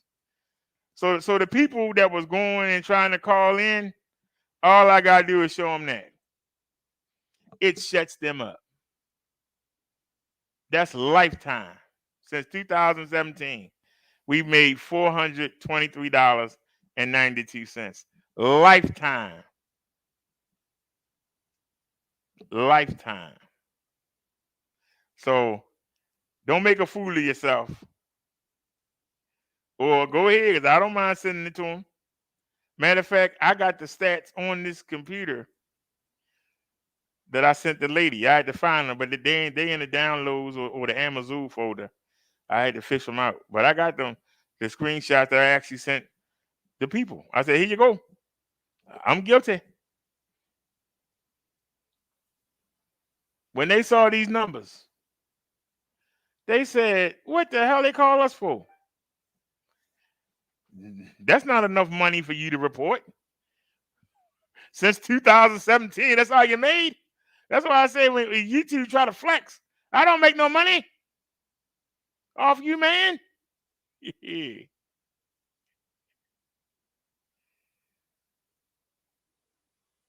That's why I say this is our platform. I don't say my platform.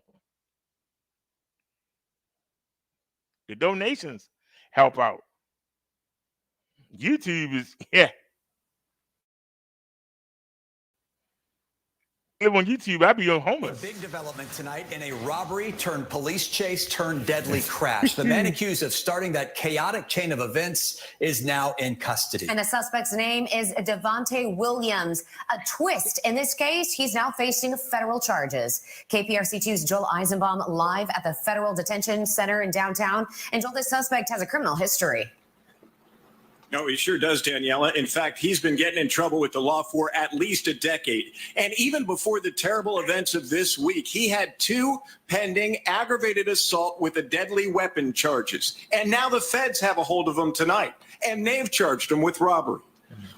27-year-old Devontae Williams is yet another convicted criminal out on bond accused of committing new crimes. Williams, according to the sheriff's office, is the man seen here in a red hat, robbing a convenience store near 59 in Little York Wednesday night.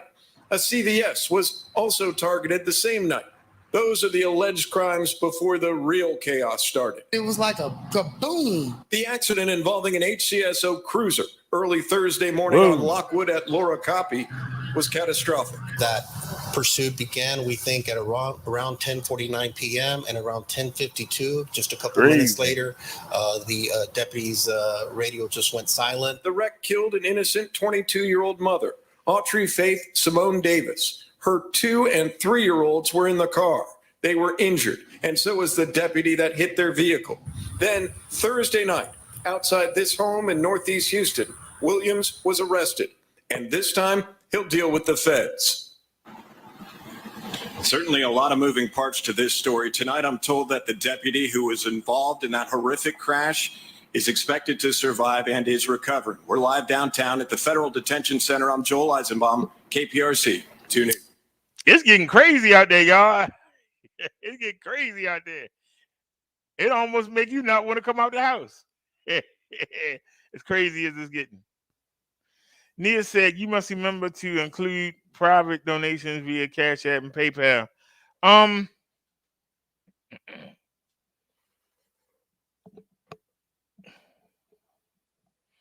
have 23 emails. Trust me, the email I give y'all ain't on nothing. So if they want to track that down, good luck. You ain't gonna find nothing on 40. That's the email I give y'all. It ain't attached to nothing.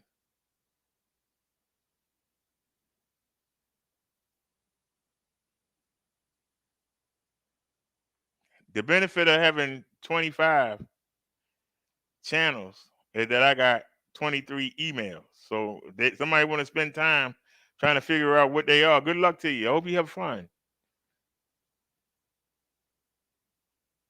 Because I love to put the devil to work.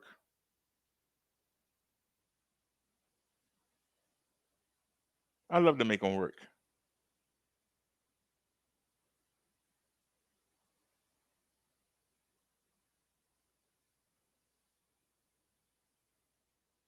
He's working so hard, but ain't getting nowhere. With the combination of the surrender of the boric acid, of the zapper, of me cleaning out her litter box and changing the litter every 2 days, and me cleaning it out every day, I keep the toilet seat down with bleach floating around in the bowl. I keep the sink, the bathroom sink.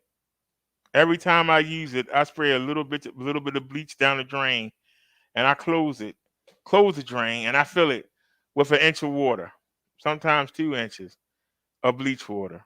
I'm constantly spraying bleach water down the tub drain. I keep the bleach bottle right next to the kitchen sink and I'm constantly spraying bleach down there, and I use the cover, and I cover it up. When I'm not using the kitchen sink, I cover it up. And that's been working. That's been working. That zapper has only gone off 2 times this week. And both times was after I went somewhere and had the door open while I brought the bike in. And while I was gone, Davey had dropped something, so they decided to go into the box. But then I went in there and cleaned the box out. So they couldn't stay in there. There wasn't nothing for them to eat. They had to come out. They came out, got caught by the zapper. So I got the devil on the run right now. He trying to get him in here. He can't. Can't get nothing in here. He gonna keep trying though, but he can't. He can't. The only source they can get is Davy's water dish, and we got the surrender on either side of the dish. I got it behind her carrier in one corner. I got it behind the litter box. So if they try to go behind the litter box and come out and get it, bam, they get nailed. If they try to come the other way, bam, that surrender gonna get them. And if they can fly, if they can get past the boric acid and the surrender, and they can fly, the zapper's right there waiting for them. I just got everything on lockdown. I keep the bathroom door closed because they like to be near the toilet. Every time I use the bathroom, I spray bleach down it while I'm flushing it. Then I put some more bleach in there. I spray the inside. Then I spray the outside. And then I spray where they used to be able to get in there before they fixed it. I spray that. They got nowhere to go. They was on the run. It was just a matter of waiting for them eggs to hatch. The eggs they had hatched. By me emptying her kitty litter every 2 days, we washing the eggs right down the toilet. They on the run. They can't do nothing. Can't do nothing till you come. Till you come. Mr. Hunter used to always sing that. Rest in peace, Mr. Hunter. He would sing that all day. Can't do nothing till you come. Till you come. I've never heard that song, and I don't know what song that is, but I know what it means.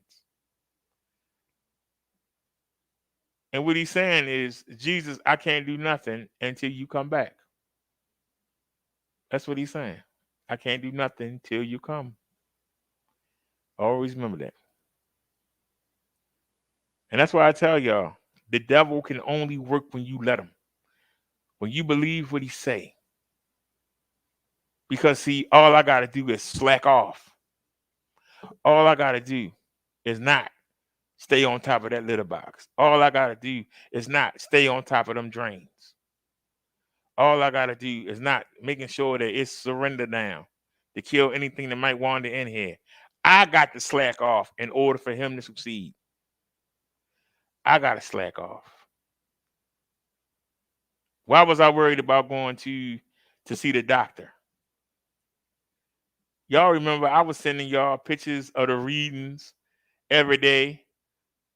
I slacked off.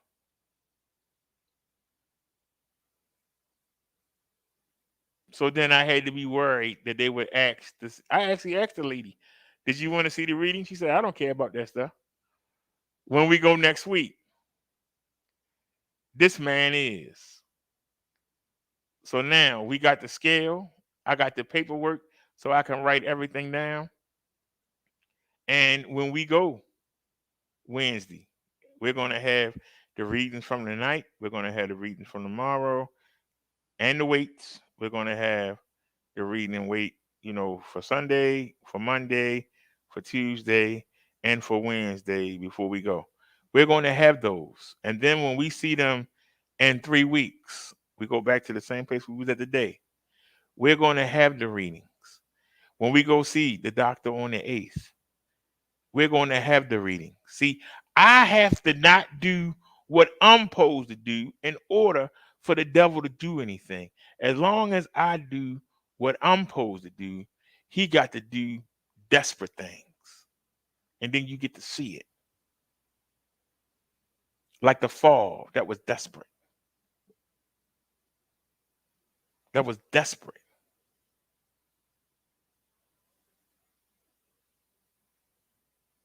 It was a lashing out. It was desperate. It didn't have to happen. It shouldn't have happened. It ain't happened since. I ain't done nothing different. But we understand that was the best he could do. The same way when we went to the doctors a couple of weeks ago. Well, no, it was the 6th, wasn't it?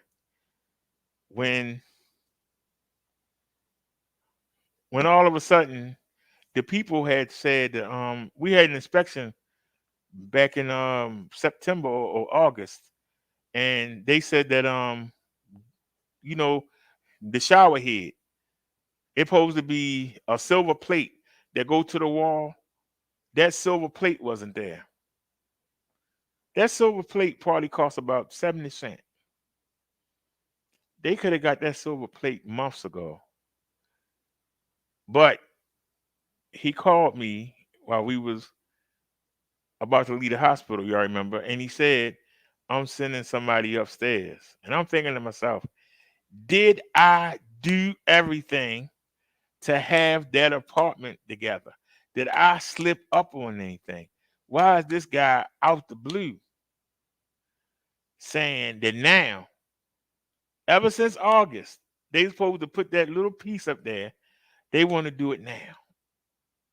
That I'm not at the house. They want to do it now. And I came back, the place wasn't bad. But when the guy came up again, I told him, I said, this is her toys. And I said, I told him, I said, I shot a video where we opened it up and this is her room and this is her stuff, this is her toys. That was the only thing that was out of place was Davy's toys. And I went and I showed him the video so that he could see. He said, yeah, she had a nice Christmas. What did I do? If that man was even thinking about saying, yeah, well, you know, he got all of this stuff up there or whatever, I don't know, we want to get him the apartment or not. No, he's going to tell the guy that cat had a great Christmas. It was nice. Trying to defeat what image the devil could put in somebody's mind. Give a positive image. If somebody says you ain't doing something right, instead of getting mad, yelling and screaming, say, hey, this is what they were talking about. Take a look. Defeat it. Don't get mad and yell and screaming at the fool. People are going to believe it then. Yeah, that's why you got mad, because it's the truth. So now I don't have to worry about that guy going and saying, yeah, you got all that stuff there, all them cat toys around there, place look like a witch-con. I let him know these were her Christmas presents. This is her room. If she wanted to have them spread around, that's her. But you can't say the place ain't clean. You can't say the place don't smell nice. Other than her toys, you can't say the place is not together. Y'all understand what I'm saying? You have to help the devil. You have to help him. When you don't do what you're supposed to do, you're helping him. When you know you're supposed to do something and you hear that voice saying, I don't do it, you're helping the devil. That's what he wants you to do. Well, you know you're supposed to walk the dog. That voice in your head say, yeah, the dog be all right. Go ahead, keep doing what you're doing. Then the dog poop on the carpet. You want to get mad and beat the dog. You knew what you supposed to do. But you let that voice in your head. You let the devil tell you, hey, don't worry about it. Well, now he ain't pooped on the carpet. Now you got to explain to everybody else in the house why you didn't walk the dog. When you see, no matter how much you clean, that piss and urine still attract insects. Now you got to try to clean up what shouldn't have happened. When you don't do what you're supposed to do, you allow other things to come in. And I'm learning this. The same way as Nia would quickly point out, I would try to wait a week and then start doing everything right and would think I would have a good result. Because I allowed the voice in my head to say, don't worry about it. It'll be all right. The same way I'm sitting here doing this show. Y'all know why I was gone. Davey went to the bathroom. When I get done this show, the first thing I got to do is not set up my new keyboard and mouse. It's not go in there and cook. The first thing I got to do is go check that little box to see if she did something while I was gone. I've been online with y'all since 12:40 this afternoon. I know she's gone to the bathroom since then. If I let her poop sit in there, it's going to attract something. Whether it come through the drain, whether it come through a crack in the window, whether it come through the radiator, however the hell it gets in here, it's going to come. But if I do the right thing and get rid of it, it won't come. But I got to make the decision to be lazy, to be talked out of not doing what I'm supposed to do. I got to do it. You know? You said, why are you single? I was single that way, you know, you the most vocal. Because you said it. But see, when you don't do what you're supposed to do, you allow bad things to happen. When you on your P's and Q's, he can't do nothing to you. And you see it.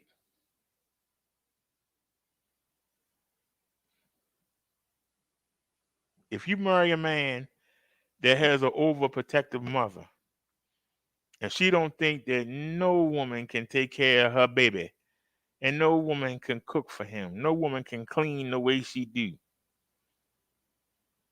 and your husband on the way out the door, because he's going to do it on the way out the door, hey, you know, my mom coming over. If right then and there you don't start planning, what's going to happen when mom get there? Look at this. Look at this dust. Look at this here. You got my son living there like this. Look at you. What's his food here? You know good and well he don't like his food. You open the door. You open the door for it to happen. When you know that you can have everything ready and just piss off. Hey, how you doing, mother-in-law? Come on in. Come on in. Yeah. I got it just the way he like it. Yeah. She's like, yeah, you're doing a good job. That's what you want to hear. You don't want her to go ranting and raving to everybody else in the family. I don't know why he married that damn woman. She can't do nothing. Daggone house is filthy. The children look terrible. She sit there, everything all out of place. I told her he liked things this way. She do it all backwards. Why the heck did he marry her? Her cha-cha must be good. I just don't understand it. And then every time somebody from the family come over, they're going to be like this. Yeah, I see it too. Mm-hmm. Yeah. Mm-hmm.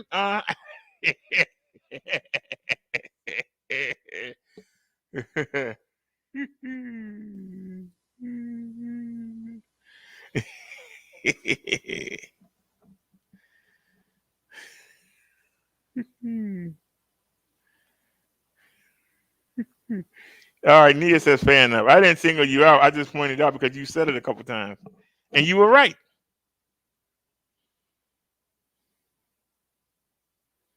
You were right. And like I said, we did slack off a little bit over the holidays. You know, I had the potato salad. I had the cornbread. You know, I shouldn't have had it. I got the pound cake that one time. You know. The good thing is that even though they were violations for my sugar level, they weren't that bad because the lady said compared to October, I was better than I was when I went in October. And even though that was the 6th, what's the day, the 14th?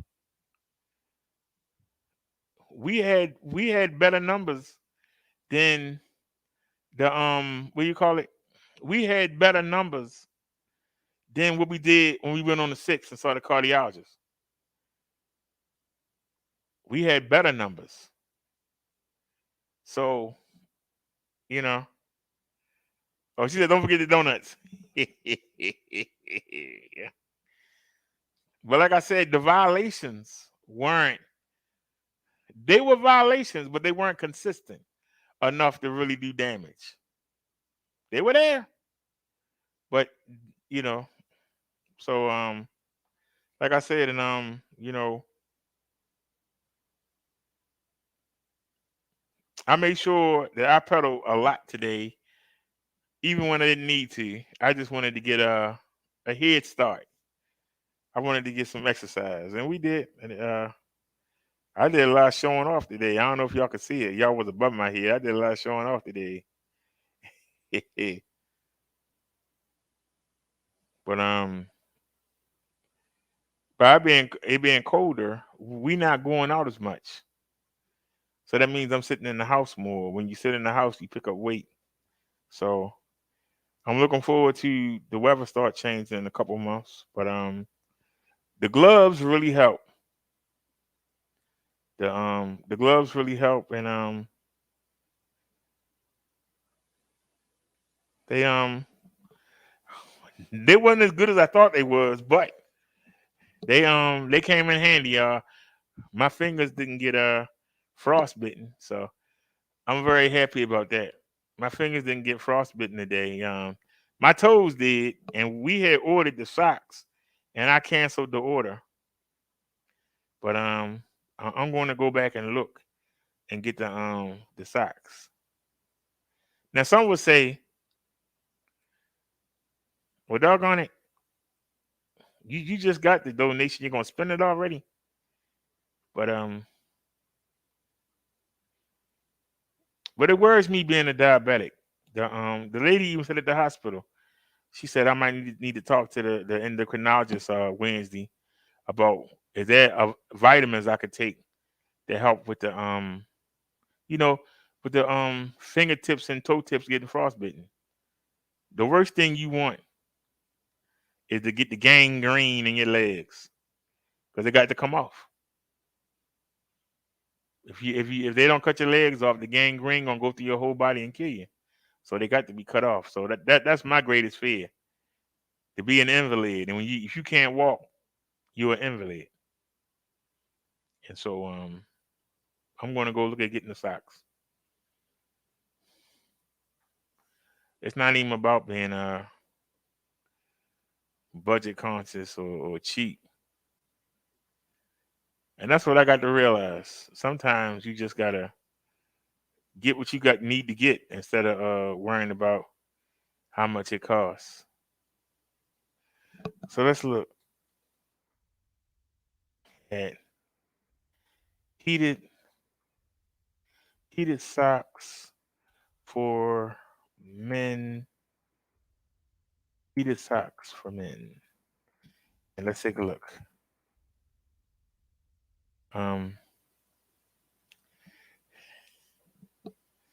Go to low to high because we on a budget, and go to all Prime, and let's see what we got here.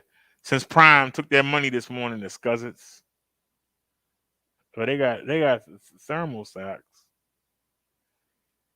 heated socks, battery heated.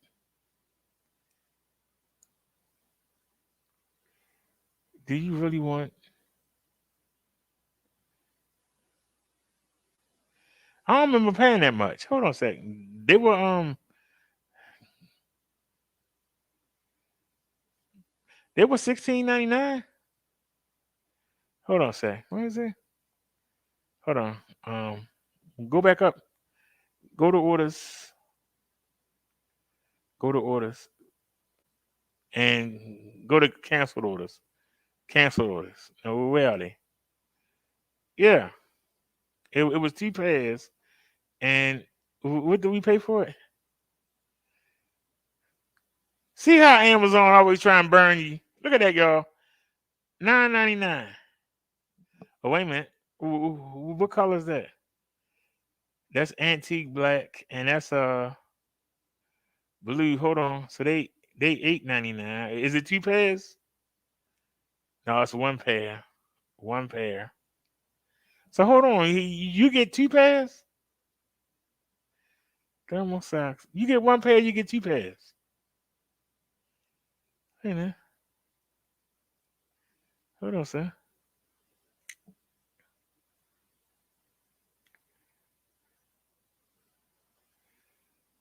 Yeah, right here, right? $9.99. Yeah, you get 2 pairs, right?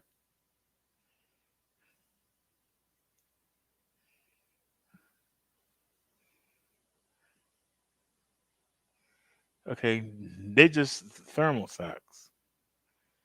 So yo, what's better? To get thermal socks? Is it better to get thermal insulated socks, or is it better to get heated socks where you put a battery in and heat them up? Does anybody own a pair of these? Somebody help me out.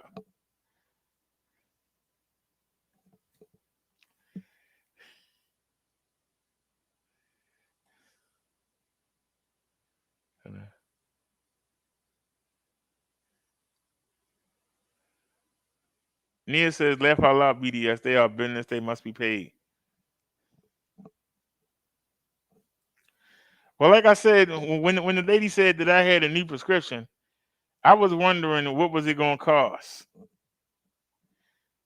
Now, to be honest, on the other program, they probably would have been $14 to $15. But I was still surprised when she said, I said, $10. I said, damn. Charlie had just donated $10. I said, damn, took the money already. I said, God damn. Damn. Money gone that quick. I said, God darn.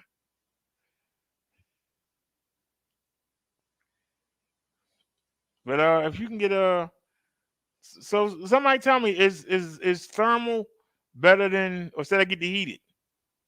Is the thermal good enough, or should I get the heated socks? Does anybody have an idea? I can honestly say I don't know what I'm talking about. Let's look at the reviews.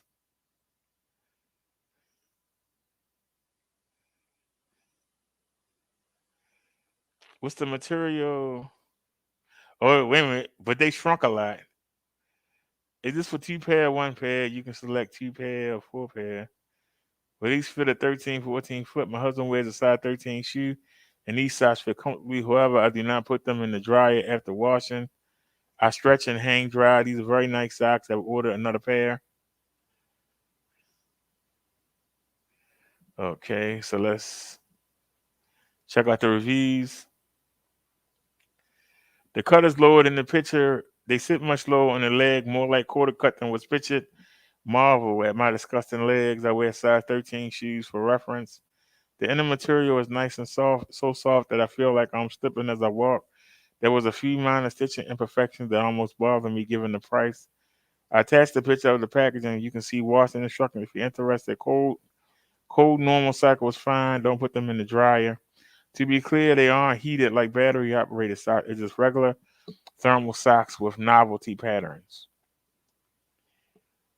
He said, love to keep my husband's feet warm, but they get smaller once washed, from a 10-13 to a 7-9.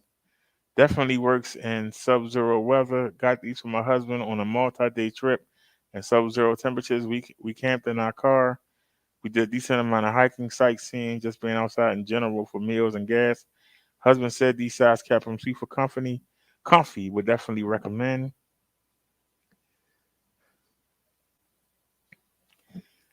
The socks are great for cold temperatures. They really came in handy for a Texas snowstorm out of 2021. Very soft, warm, and comfortable. My husband loved these socks. I'm buying more. They are perfect for his legs, not too high, not too low. Very comfortable, soft, and warm. Great socks, soft and warm, very comfortable. Fits great, stays up, but not too tight. Bought another couple of pairs. We got a bad review. Carbon black is more like a medium navy blue. While they seem fairly comfortable and the quality seems okay, These socks don't even come close to a carbon black. They're basically a medium tone navy blue. It's hard to match them. Somebody gave them 2 stars because they couldn't match the socks. It's in the wintertime. Who gonna see your socks when you wearing pants? What are you wearing? High waters? I just said. All right, y'all. The reviews are good. So let me put this. Add this to the cart. Did they got any savings? Or are you getting 2 pairs for $8.99? I mean, for $9.99. Nah. Okay. So add the cart. Or add that to cart. Okay. Now let's go back and see if it's a better deal. But 2 pairs of thermal socks. Y'all can see I ordered them before, but I canceled them. I had canceled the scale too. Well, we got a scale for free. So I give myself a little pat on the back. Y'all see, this is the keyboard that we got. Me and Chung put together for. And we got it new. Look at that, Chung. The price went up. Remember, it was 19 something. The price went up by $1. But as y'all can see, we didn't get the cheapy cheap.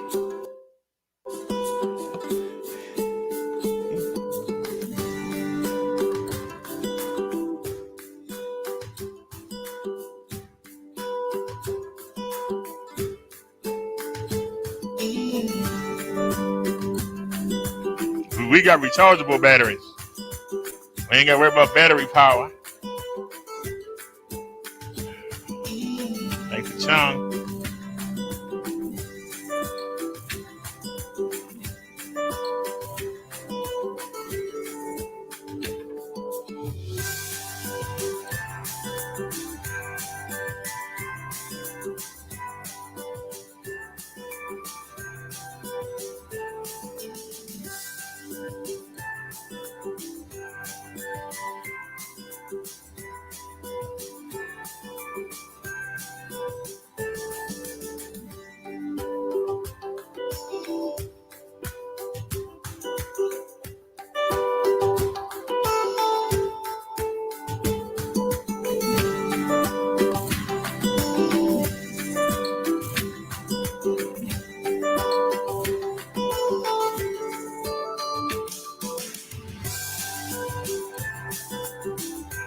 Oh, it only take 1 battery?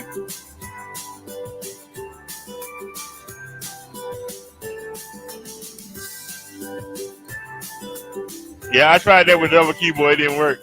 Pressing K.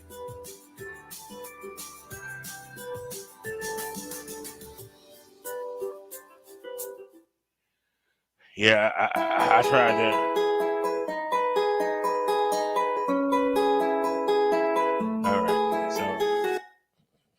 I'm looking forward. So I'm looking forward to opening that up today, and we're gonna have some fun.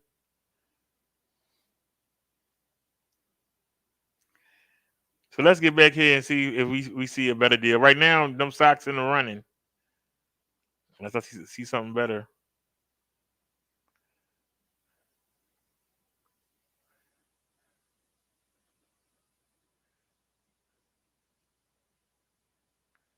These are $2.99.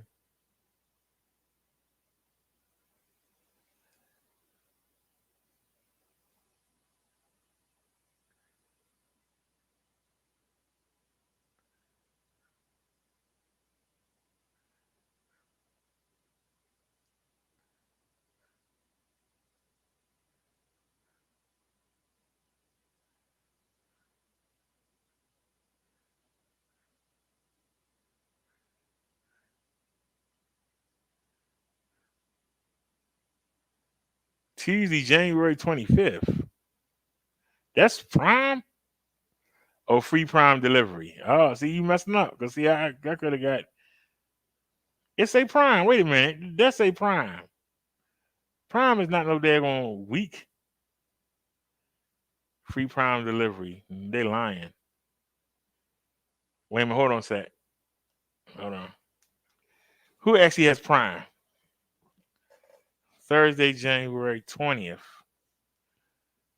That's next week.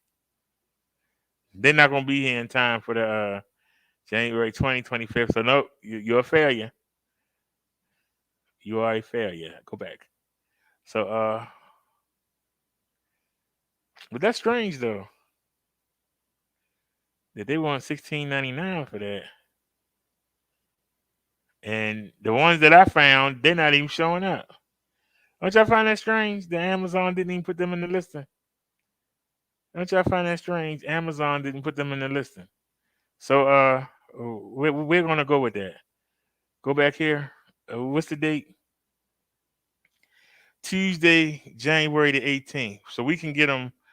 We can get these beforehand. She said thermal is good. No, I don't think these don't have a USB, but it's okay. Let's look at the video. It has a video. Hold on. It wanted me. There it is. Soft and warm. Various styles.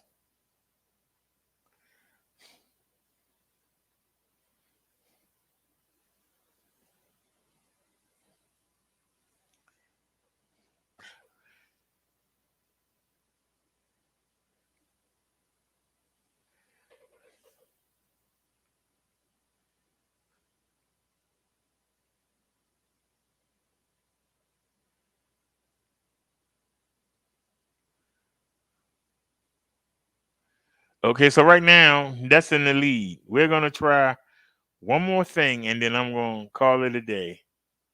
I'm gonna try USB heated socks. That's what Ali just said. So let's take a look. USB, and let's hit our low to high friend, and let's hit all prime, and let's see what they got.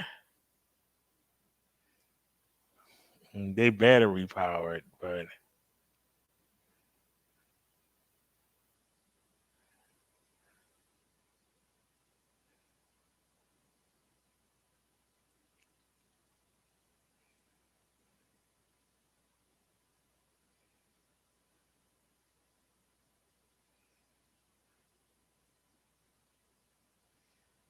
heated socks, $17.99. So they battery heated.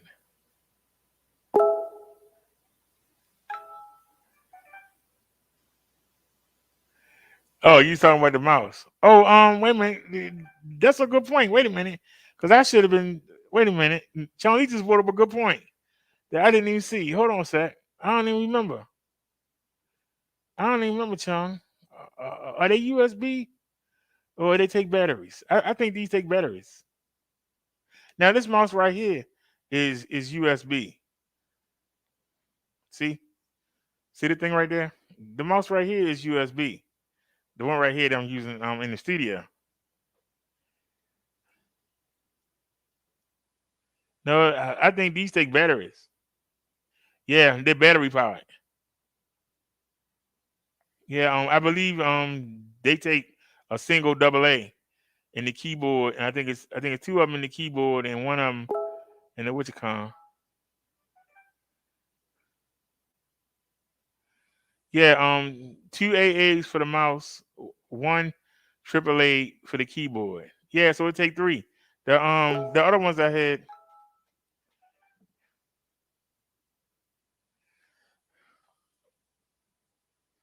Wait a minute, you said that the video said that they had both?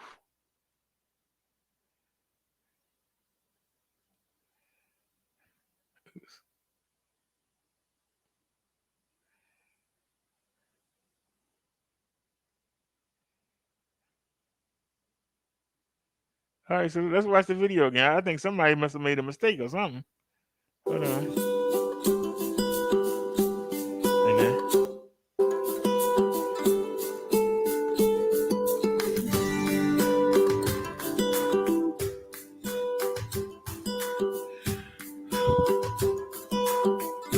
No, it got a USB receiver.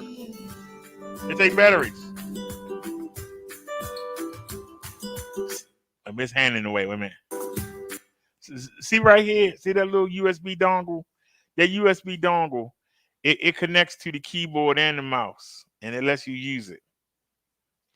Just like if I keep this PC out here, I'm going to have to. If I keep this PC out here, I'm going to have to use it. If I keep this PC out here, I'm going to have to use it for because I need another USB dongle slot, and I have a USB port for the wired color keyboard, and then I have a USB dongle for the wireless keyboard. If I get a set like this for the studio, and that's going to be harder to try to find a lighter set that lights up. If I get a set for the studio, I want them all on the same adapter like this one is. Instead of having each have its own slot, I can free that slot up. So I got to decide whether or not I'm going to keep it. No, it's okay, dear. Not a big deal.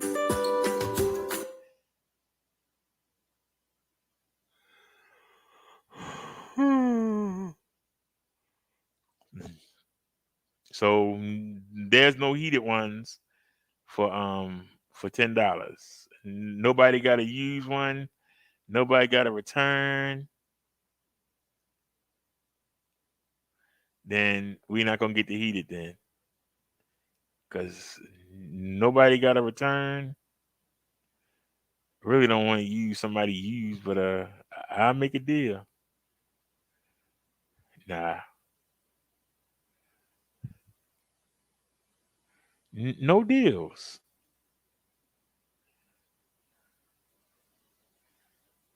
They literally have no deals. Nope. Alrighty then. Alrighty then, we're going with the thermals.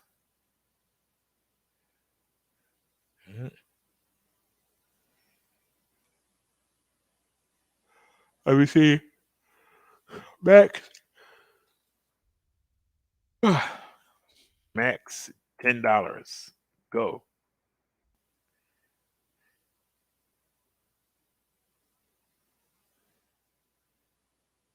I put in max $10. Just trying to see if somebody can beat it.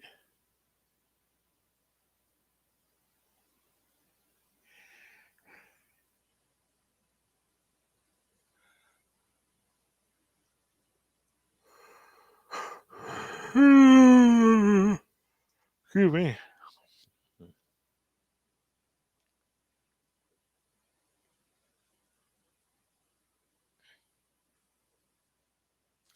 January 24th.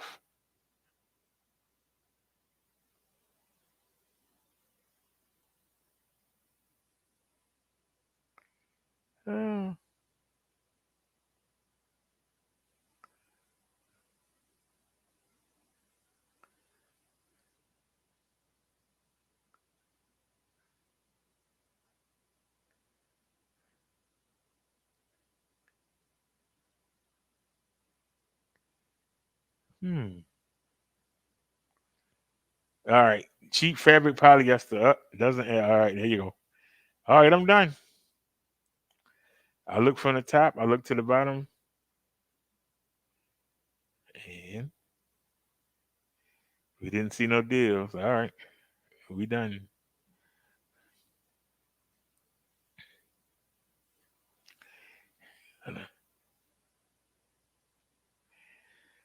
Yeah. It stopped working.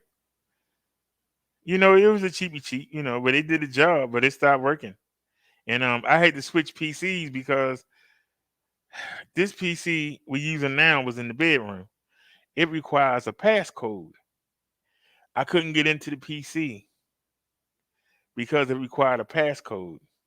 So I brought that PC out here and put the other PC in the bedroom. And so I don't need the keyboard to get into that PC, but this PC, you need a keyboard. So now that we got the new keyboard set, I got to decide whether or not I want to leave this keyboard out here and bring the other one back, or just leave it the way it is. But right now, all it is a matter of putting that little dongle into a USB port. The other PC, this PC only has 6 USBs.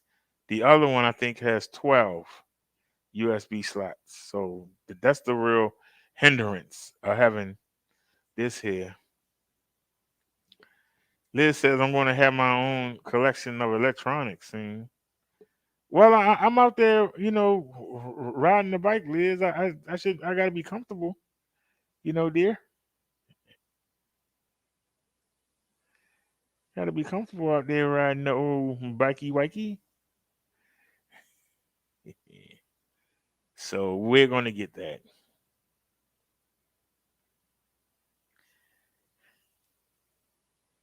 Yeah, but 2 pairs for $9.99, and you can wash them. And I use cold water when I wash, so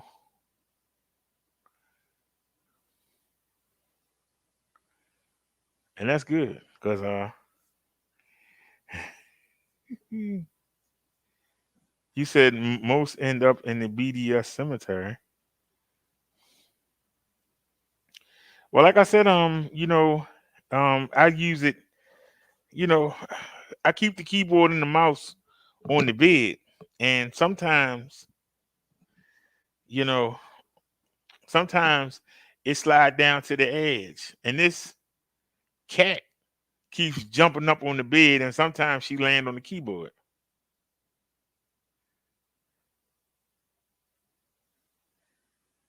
So I didn't expect it to last too long with old Tubby. The mouse pad, she liked to lay on the mouse pad. I don't know why. But she had the mouse pad so warped that we got it's stainless steel on the bottom, and then it got the carpet on top, so it's steel. And she hasn't been able to bend that one yet. So that's pretty good. That's a pretty good thing. You said 3 life month expectancy. I think we got that keyboard. What was it last May? Hold on, I can pull it up. I think we got that last May. What was it, May or June?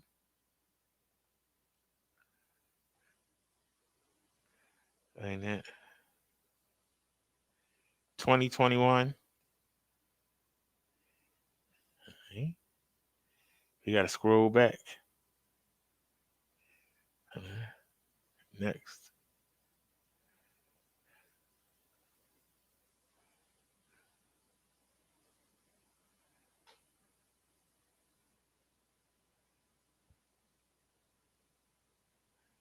Next.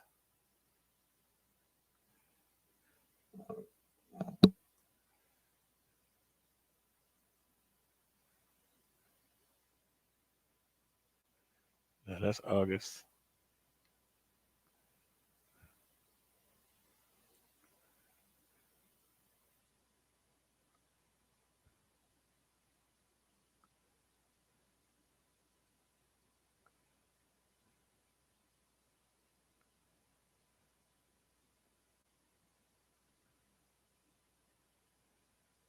Next.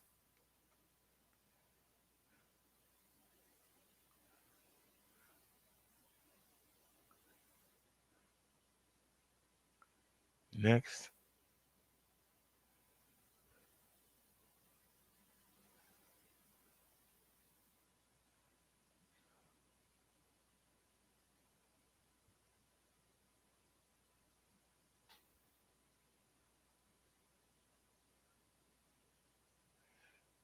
Is that when we ordered all that stuff and didn't get nothing?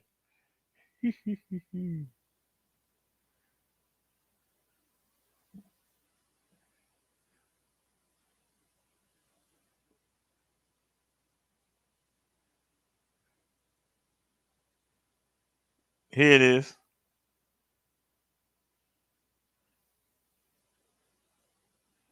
Yeah, it was on March 14th. So yeah, I mean, it almost lasted a year.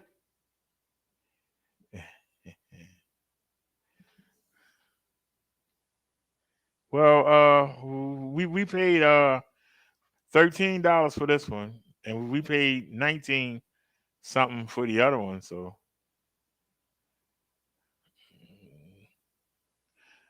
and this is the mouse pad. It's gone. Well, they destroyed the mouse pad.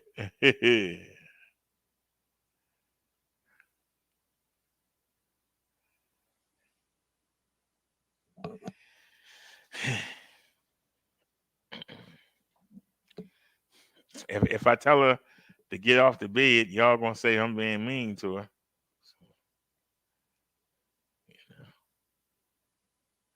So it is what it is. Well, let me see. Is their deal on these? Nope, the same price. I'd rather have.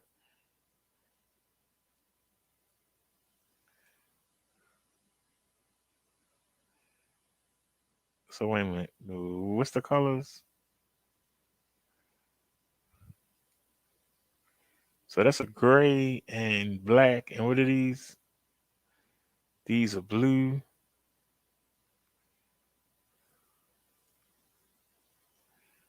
I really don't care for that gray, but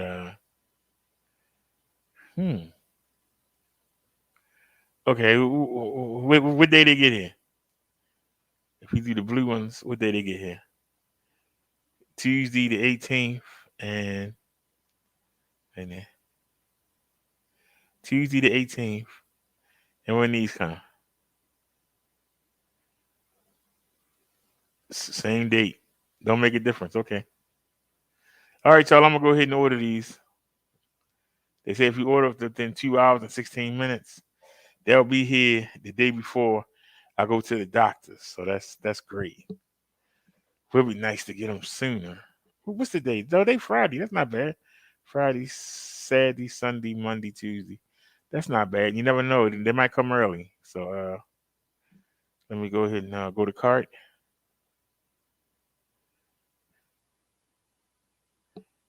Anything else in the cart you were looking at?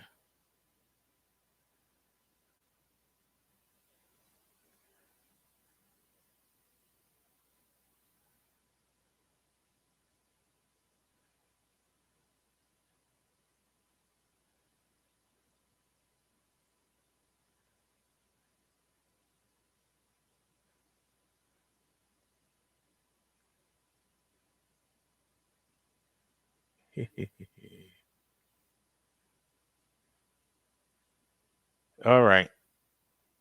I'll play some music or something. You got any music on this thing here?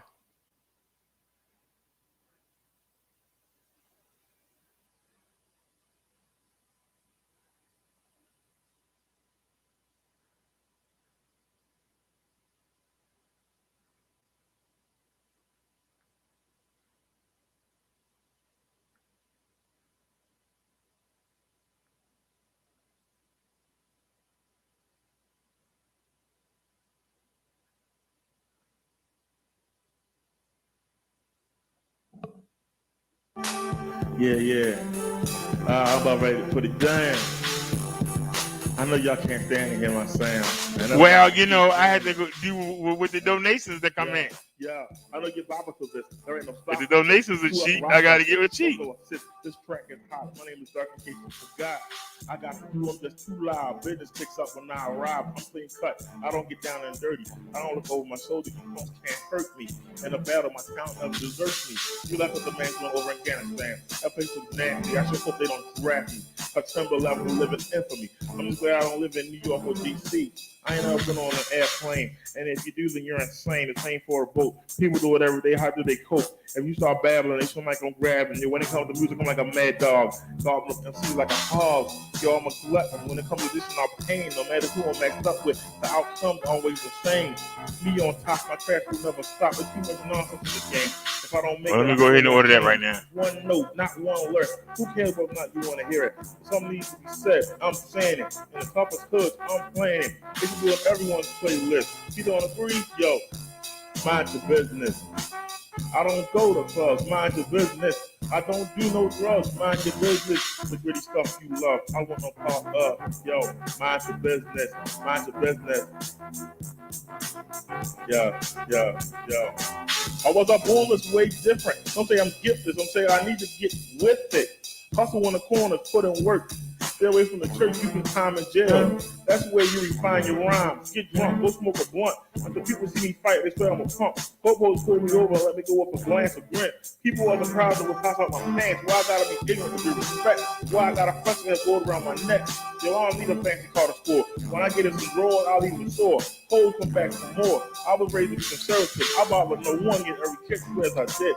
I know I get on all your nerves. Except for me, you only get served. Physically, then mentally. I taught you with knowledge. Remember, I went to Bible college. I can't sing, so I recite, I stutter. Yet I still butter you suckers.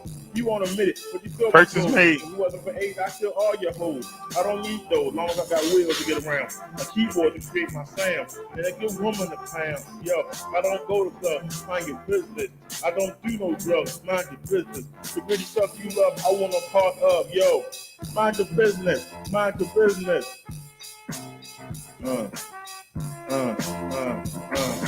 I put trust in no one. People come and go. Mankind will always let you down. The Bible says so. So I depend on myself. Ask no one for help. If I can't get it, I forget it. I don't sweat it. I can go sing that Joe sport Rolos. Have gold on every inch of my torso. Have a different hope every day of the week. In case all the shit going to stay all day, be more than peak. Get a G grand, 1,000 watts to piss off the man. Get pulled over 5 times a day. That's at the cops and be on my way. Yo, I get mad hardware, body armor. So you suckers be swear. I open up a studio and one-man show production, helping all of my function. Damn, they cost that much? Essex to Warburg Junction. Couldn't be more on the map. Giving Philly and Brooklyn from comp. When it comes to rap, then I branch out, rock, R&B, even country. I get Russell Simmons to run for his money. On P. Diddy, I find that skills funny. But there's got to be another way. In the end, your crime was not paid. I can't do stretches of time rock away in the jail cell. Now, to me, that's a living hell. I'll think of something else. I ain't with it. Yo, if you can't feel me, yo, you mind your business. I don't go to clubs, mind your business. What? I don't do no drugs, mind your business. What? The pretty stuff you love, I want to part of, yo. Mind your business. What? I don't go to clubs, mind your business. What? I don't do no drugs, mind your business. What? The pretty stuff you love, I want no part of, yo. Mind your business. Rodero, the one-man show. If you didn't know, now you know a little bit more.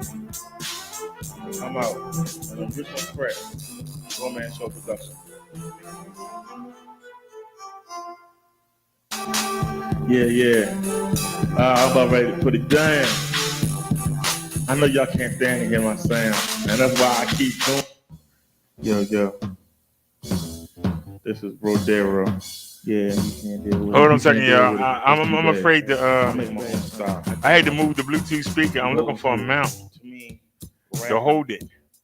You're teaching something to the frame of the bike, and we got the talking about you moving in the battle. You understand what I'm saying? Let's get to it. You battle or you preach. No, not this damn music again. Oh, Jesus Christ. Who the hell keep putting this tape in here? I could put it that way on the hand. Yo, I don't care what airplay. Who cares what you folks say? Your opinion don't mean jack to me. You got a rhyme sound whack to me. Yo, I'm straight on you. I'm putting a little something on you. I'm putting something on you. Yo, I'm setting it off. It's my time. I'm so gifted. It's got to be a crime. No, it's straight felony. I'm people up there better than me. You don't think so? What's up, bro? You think you got something because you got the press jumping. But I'm bumping you $10. off. That blah, they got no use. You got the straight soft like full of paper. I'm tired of your phony paper. Sick of you bragging about your cash, your ice. No matter what you wear, your flow ain't nice. In one ear and out the other. That jiggy silly gibberish couldn't scare my grandmother. I'm singing lyrical thoughts filled with facts, snatching your heart. They ain't get a strike back like a block. So my poetry makes your breathing stop. I move on your block, then take over your spot. Cause I don't care about airplay. Who cares what you thugs say? Your opinions don't mean jack to me. Your ghetto rhyme sound whack to me. Yo, I'm straight horn ya. I'm putting a little something on you. I'm straight horn you. I'm putting something on ya. That's not right. You're not talking about stuff I want to hear on Sunday. I don't care what you want to hear. Verse 2, I got something to lose. Yo, I'm rolling through your block. How can you not? You brothers flock. You can't stop an onslaught. You don't notice me, but I'll be there right under your nose, but you're not aware. I'm almost invisible. 7 things in motion. Agitating situation while you can't keep with a commotion. I find you thugs so funny. Why you risk your life for 10% of the money? Brothers from the bottom don't rule the world. The keys to the top do. So who do you think I want to be around? Money don't care if you're black, white, or brown. It's in your pocket today and mine tomorrow. To spend, to lend. How much you want to borrow? No, I don't do that. So my pocket stay fat. DTA, I trust no one. That's the way it is. Cross me, kid. I set you up for a bid of 10 because I don't care about airplay. But is it secure? Your fingers don't mean jack to me. You got around sound whack to me. Yo, I'm saying on you. I'm putting a little something on you. I'm talking about. And if he didn't know, I'm putting something on ya. I'm from the street. I want to hear about your son. I want to hear about women. I want to know, man. I don't want to hear about that, okay? Third verse. Who you fixing to shoot? So you fixing to leave with that Rudy Pooty star when I see you come out smile because you either doped up or you smoked up. Buck on me, son, and get choked up, get broke up. See, I don't play and I won't lay down. I don't give ground, so bring your boys. Like P.E. said, just bring the noise. Which one of y'all cruising for bruising? I had enough of this tough stuff. That's because you look rough, don't mean you tough. I'm calling you out. Throw your hands up, make a move, take a swing. I ain't got a damn thing to lose. Oh, you bragging because you from the hood? Son, I know jiu-jitsu. That might take some boxing crap, won't do you no good. Hear what I'm saying? Yo, one blow, I'll leave you laying, have your mama crying. Get the box ready. I don't care about airplay. I don't care what you thugs say. Your opinions don't mean jack to me. Your ghetto rhyme sound whack to me. Yo, I'm straight porn. I'm putting a little something on ya. Rodero, the one-man show. And if you didn't know, And if you didn't know, I'm putting something on ya. And what you do, not my problem. I'm out. Give me your microphone, man. You just won't talk about, man. You can't get down. Let me tell you, yo, you be rolling through, you will get tangled because at you are angled. Shooting brothers up, we don't dance who come, who runs through, you taking them through. That's how we do it, son. You put it down. I got my still reserved. All right, add that to the car. Huh? You call that rap? Okay. Yo. This is Rodero. Yeah, you can't deal with it. And if you can't deal with it, that's too bad. I make my own style. I can't help it. You know, old school. To me, You would run out, wouldn't you? you're teaching something or you're throwing a series of insults. Not just talking about you rolling in the battle of battle. You understand what I'm saying? Let's get to it. You battle, you preach. No. Yeah, yo, this is Rodero. Yeah, I go again. I know you suckers grown when I grab the microphone. Yeah. Can you feel that? Can you feel Hey. that? I'm working you bros. Hurting my foes, working your blood. I can't count how many graves I dug. You need a calculator, the total, the amount of the punk I take out daily. You guys be lazy like Vito Belly, dirty dancing like Swayze, Jay-Z, or whatever. You couldn't pay me to sound like what? Get down like what? You chumps can lick my butt, y'all go nuts when you hear my voice. Get on me, or forget me, make it to you, treat me as a villain. That ladies, I'm feeling, busting through late text. I'm spilling semen, yeah, I see you suckers running. There's coming, better take shots in my house, cup your hands for one man, that's a wise guy who gets you high with my wizardry and technique. I pick my own beat, putting haters to speak with my musical hip. All right, y'all. Which one? Always receptive. Your girls I slept with, your sister I crept with, but your mom. What did he say it was called? Yo, you suckers grown when I grab Bushwhacker. Oh. Yo, I make you shiver with the sound I deliver. So they're the same thing? Yeah. One day, brothers will be coming around, begging Derek, please put me down. Let me freak one of those beats. I respect your technique. Originality is a quality that DJs lack. Please let me get one of your tracks. See, that's my future, but to me, it's a hobby. That's why you can't bribe me. What? You can't buy me. What? Got static, then try me. You can beat me. I'll delete me. You flex, but you can't beat me. Gonna bring my Casio to the corner. Perform for you in front of your friends, the local prison. I don't care if the crowd is hostile. Boss, all right, but that was probably even the hardcore fans. Well, clap their hands, nod their heads. My style spread like DT. Exploding on you. Like TNT. I invite you, I delight in striking you all over. Bring your rabbits with your fully clover. Where your lucky draws, but I see your weaknesses, I see your flaws. This one impress your boys, but I'm coming to win. I'm bringing the noise, I got your spot on lock. I'm rocking your block tight with the cops. I'm not looking over my shoulder, but I'm bringing beats and lyrics like a boulder. You cruise or get down the river. I made them shiver with the style I deliver. You suckers grown when I grab the microphone. Yo, I make them shiver with the sound like a liver. Yo, you suckers grown moan when I grab the microphone. So cop this, you can't stop this. I got issues. You suckers are soft like shit. You step up so I can dish it. By the way, your girl don't miss you. Not since she's been found about these bitches. She won't leave. She just lingers around my place. Won't stay out of my face. Moving on, keep BET warm because I'm coming in a black Hummer. Like Jesus, you don't know when I'm gonna descend you. Stop me, think again, you block me. Never, my friend. When I take over, your careers will be over and done with. You're not legit, so why not quit? Before you get your skull, crack your cone, get your mom, smack your kid slap. For those of y'all that's wondering, what am I looking for? I'm looking for a holder for the Bluetooth speaker. I actually had something, and this came with something else. I had one of these, and you can see it broke. Luckily, I had the chain on it. And the reason why we didn't lose it is because I had the chain on it. But we need something to hold the Bluetooth speaker. Right now, it's hanging on by a wire. And I took the I have a chain around there, and it's kind of holding on. But we need a real holder, and I can keep talking myself out of it, and eventually it's going to fall and hit the ground. So we can do something about it now, or we can wait till it hit the ground and then do something about it. So that's the only thing I'm saying. Is it a necessity? Not until it hit the ground and get distorted or breaks. Then we be like, we shouldn't have been cheap, and we should have got it. Y'all understand the difference?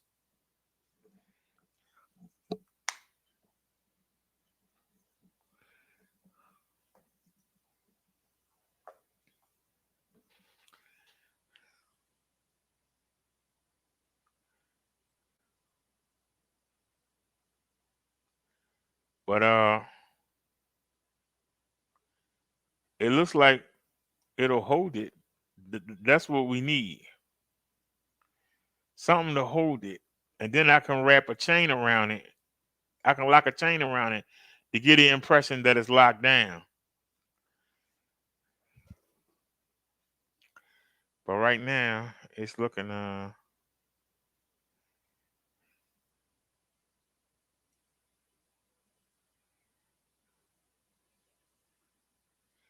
see, sideways it was working. But it's not, unless I put it on the inside. Wait a minute, y'all. I might be able to try to rig it up. Maybe I can put it on the inside of the stem instead of the outside. Maybe I put it on the inside of the stem facing me. It has a lanyard, right? I could get a piece of string, tie the lanyard, and tie it to the handlebar and have it hang down. And then maybe I can tie another piece of maybe I can have it hang down, and then I can tie some string. Maybe I can tie a wire around it to hold it in place, and then put the chain on top of it, like it's chained up. And nobody won't try to steal it. What do y'all think?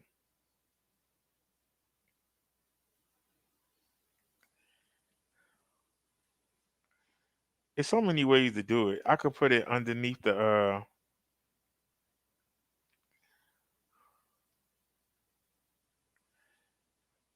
I could put it underneath the rack, but then the music will be behind us. I could put it underneath the rack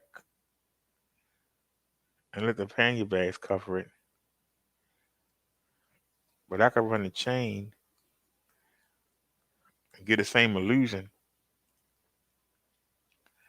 I actually could tie it to the rack, and I can take the that piece of string and tie it by the lanyard, and then I could tie it down.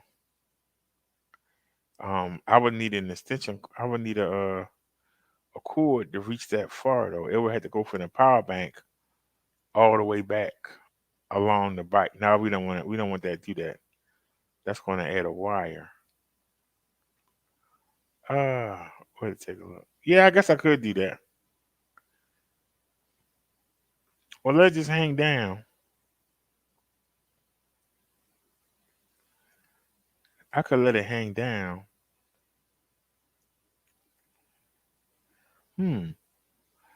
That's a tough decision right there. Or where I want to put the speaker at. If I get this, I can put it on the stem. I'm not even going to fool with it.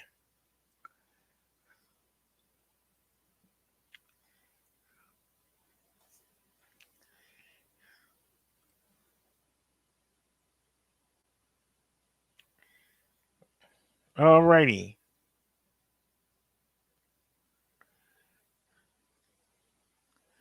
Did Liz let the cat out the bag? Wait a minute. I don't see her saying that.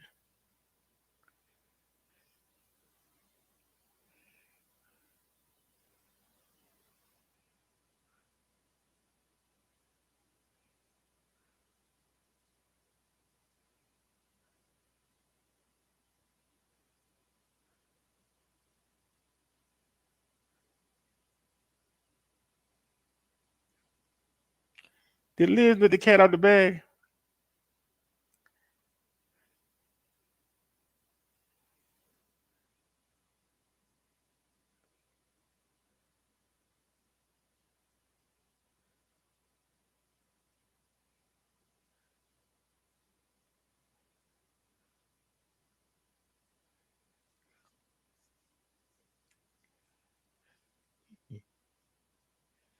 All right, well, I'll be quiet.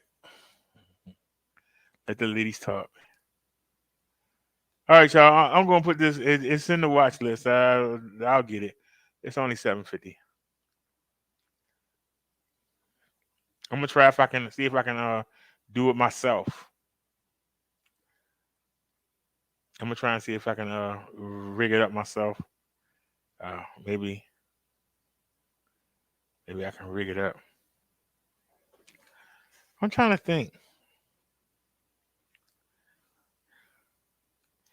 I wonder if I can get it to go underneath that bag. Let me see. Isn't it one over here? Because I got 3 of them. Of course, it's buried.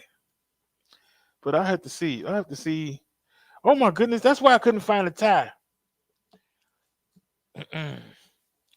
That's why I couldn't find the tie. It fell down. Whoops. My bad. I don't know. I don't think it's wide enough.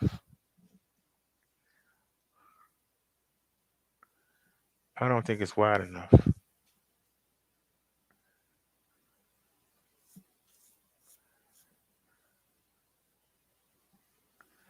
But what I could do is maybe I could tie it to that and put it on the rack and then have that come down.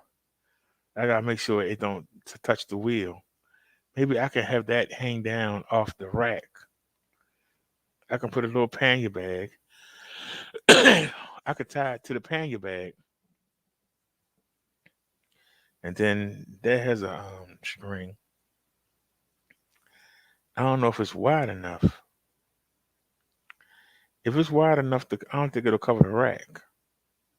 If it'll cover the rack, I could tie that to that and see what happens. I might can tie that to that. Y'all can see I'm sitting here planning and plotting. I'm always always trying to figure out how to. You show my address again. Do you got to dox me, Amazon? Do you have to dox me? You take me back to the YouTube page. Thank you. They just had to dox me. Not that everybody don't know where I live anyway, but you know, still.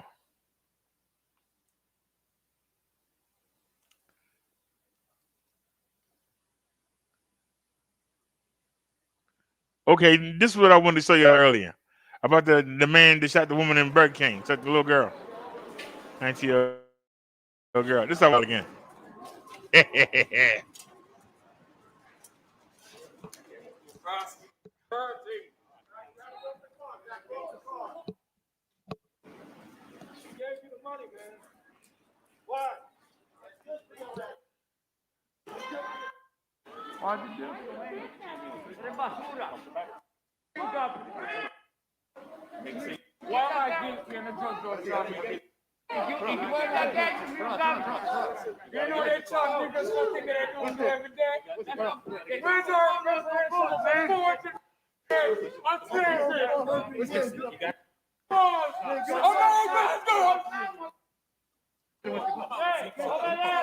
Look at the mental illness.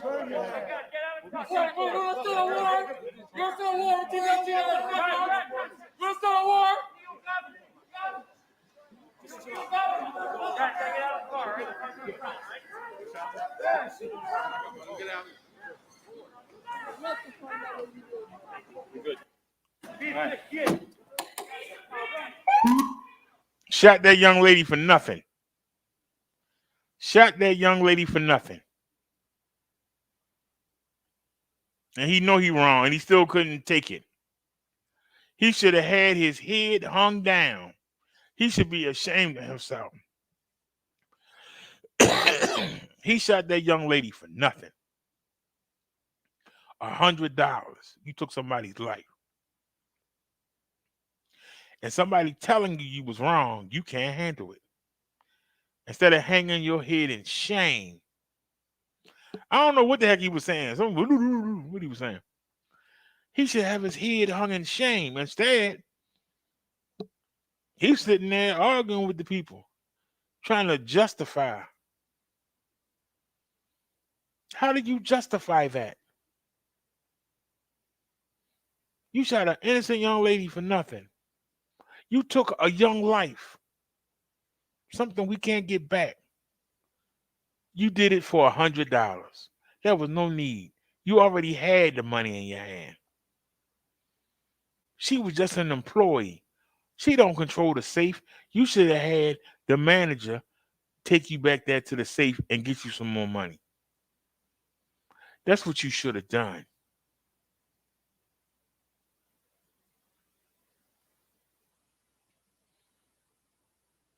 You shot that woman for no reason at all.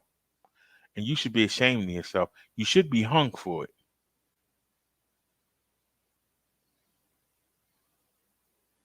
And you walking from the courthouse to the car, you can't handle somebody telling you you was wrong. When you get to the jail, the other prisoners should catch you in the shower and beat the dog crap out of you. I wanted to use the S word. And YouTube, if I'm being too real, I'm sorry. But it need to be said. Somebody need to say something. This is the problem with our youth. They won't take responsibility for their actions. You can't give me now one reason why that man shot that young lady. Not one that makes sense. If you rob in the store, you rob the store. He beat the manager up and knocked the teeth out the manager's mouth. Why did he have to kill that young lady who only been there 3 weeks? Remember, he left last December. She only been there 3 weeks. She doesn't know him. What did he shoot her for? Hopefully we'll find out in the trial. But how can he, knowing he did something wrong, how he feel he can justify it and be yelling something back? when you know you did wrong. And this is what's wrong with the young people in our country. Even when they know they wrong, they still think they right. Somebody told them, even if you wrong, you right. Everybody else is wrong, but you're right. They want to flag me for bullying, then flag me. If you think that I bullied the man that shot an innocent 19-year-old for nothing, took her life away, if you think that I'm bullying that man, do what you got to do, YouTube team. But that man's a coward. And so much of a coward that he couldn't handle the tongue lashing that he was getting from the crowd. If you do wrong, you should expect a tongue lashing. Why doesn't he expect it? Why does he feel he can justify something that he can't justify? How do you justify taking a life for nothing? That lady did nothing to him, and he took her life, took her from her family, took her. She could have been something. She could have been a doctor. She could have been a lawyer. She could have been a scientist. But right now, she's in the grave. She ain't nothing because of this man. You want to flag me down and give me a strike for that? Do it. But I'm sick of this. I'm sick of people allowing people like this to make excuses. Because there's somebody that's watching that video going, yeah, they should be talking to him like that. That man deserves it. And he's not even man enough to take it. He deserves the tongue lashing that he getting. Because the people want to know, give us a reason. What did you kill her for? What did you kill her for? She was 19 years old. You were looking for money. 19-year-olds don't have money. The parents might have money, but the 19-year-olds don't. She working at Burger King. You know she ain't got no money. You was just working there in December. She just started. You know, you was making more than she was. You been there for almost a year. She been there for 3 weeks. You know she wasn't there when you worked there when you left in December. You knew she wasn't there.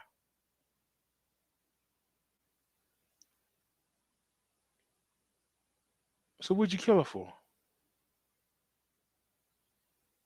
What did you kill that young lady for? Why did you snuff out her life? And you ain't even man enough to take a tongue lashing.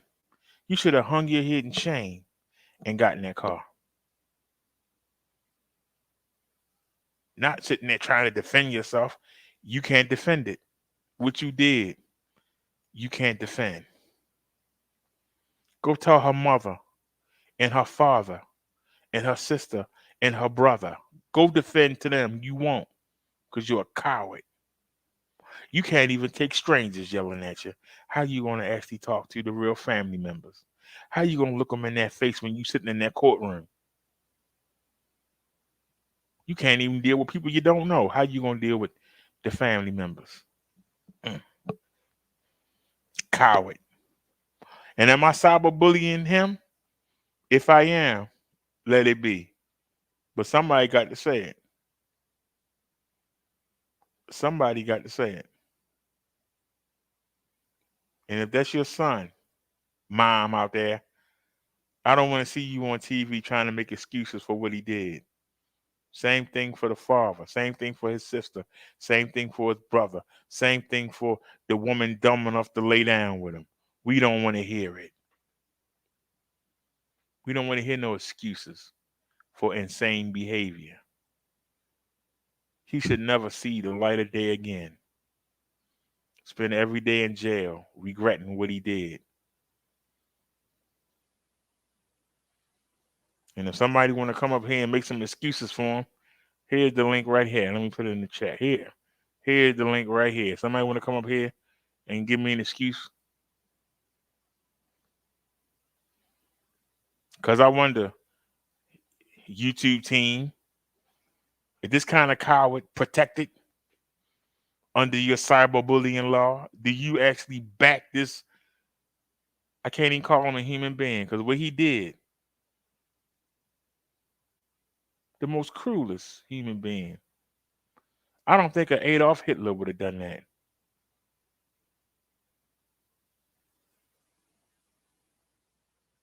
I don't think Saddam Hussein would have done that.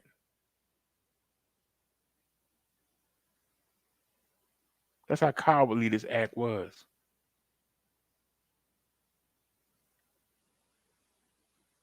It was cowardly.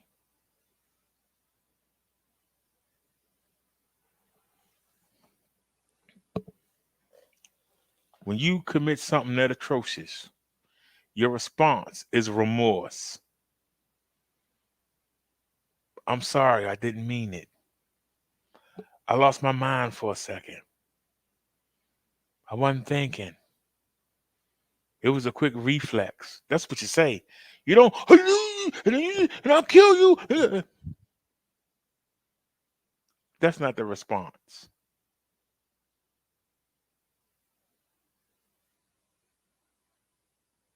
And if you related to that person and you're offended by what I said,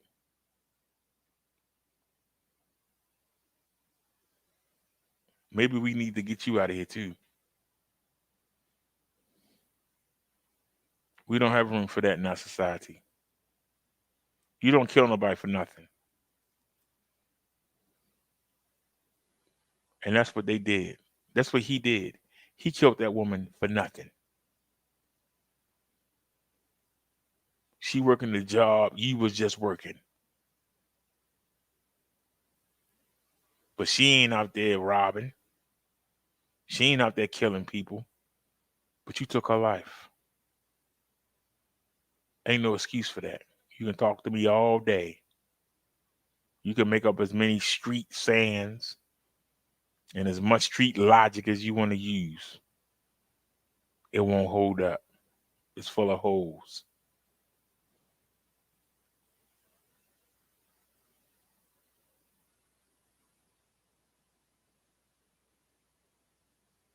We got too many men out there. They got a gun in their hand and think they tough, but in real life, they wusses. And that's a fact. And if that's cyberbullying, then let it be. But somebody need to say something. That was cowardly.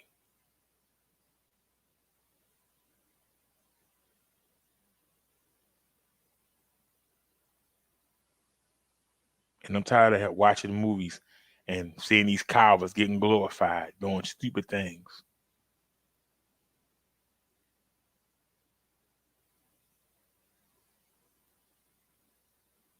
We already know the best you could do is work at Burger King. We already know that. You couldn't even do that. So you came back to rob it.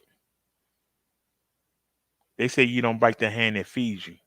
But for almost a year, that job was putting money in your pocket. And you return the favor by coming back to rob them. Beat up the manager, knock the teeth out his mouth, and then kill a 19-year-old girl who ain't even started living her life yet. And you got the nerve to have an attitude. They need to put you under the jail. You ain't even worthy to be in the jail cell. You ain't worthy to get 3 hots in a cat. Yeah, he used to work there. He left in December. The girl wasn't even working there when he left. She only been there 3 weeks.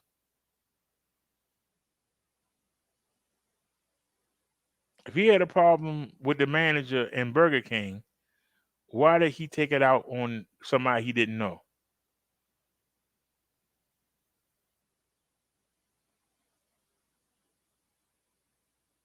Yeah, gonna fire me.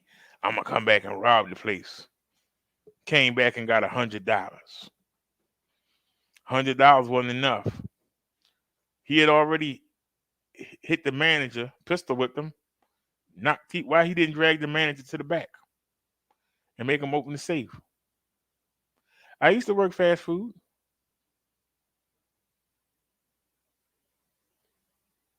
I used to assist the manager. There was one day at a restaurant when the manager promised to give everybody a ride home. this is how I tell you when I know the cowardice. When the time came, he left. The employees got mad and they went back there and started rummaging the place. And he didn't lock the safe. This dummy didn't lock the safe. And I went and got the money back from him. And I put the money back in the safe and I closed it and locked it. And then he came back in. He was like, where everybody go? Once the guys left, that he supposed to get a ride home to, he came back. I stayed. I was the only one that got a ride home. I stayed. And I told him, I said, go ahead and count the money. I made sure that they put the money back. Because he could have got fired for leaving that safe open and leaving the restaurant unattended. But he got lucky. I was there.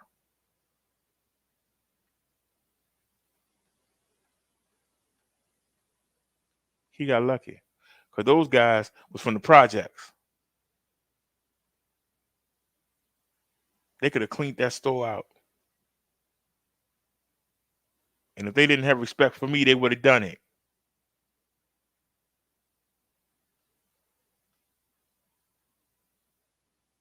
Some of you would say, well, you was in that building with those project boys. Yes, I was.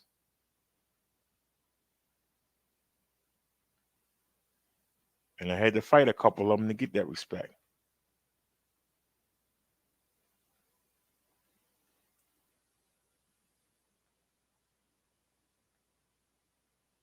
But the manager shouldn't have lied to him and told them that he was going to take them home. Should have man would say, hey, I just said that to get y'all to stay.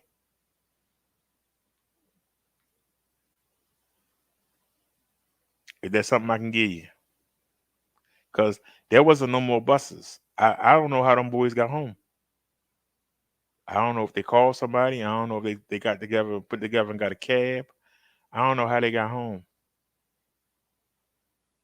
For me to get home, it was at least a 4-mile walk. I lived uptown. They lived downtown. The buildings that they lived in, we saw them get demolished. Those were them tall high rises that got demolished. That's where they lived. All the way down there on Martin Luther King Boulevard. We was way up in the county. Not the city. We was in the county.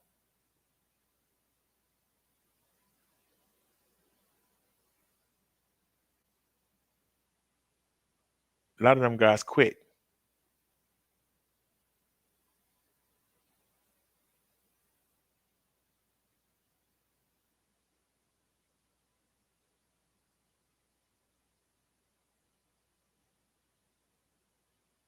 Until they hired some new people, I had to pick up the slack.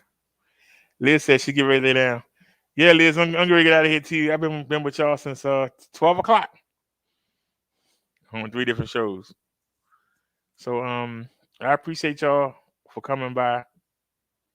And I hope that y'all enjoyed the show. Let me take that comment down. But yeah, that was what that dude did was cowardly. Instead of being ashamed,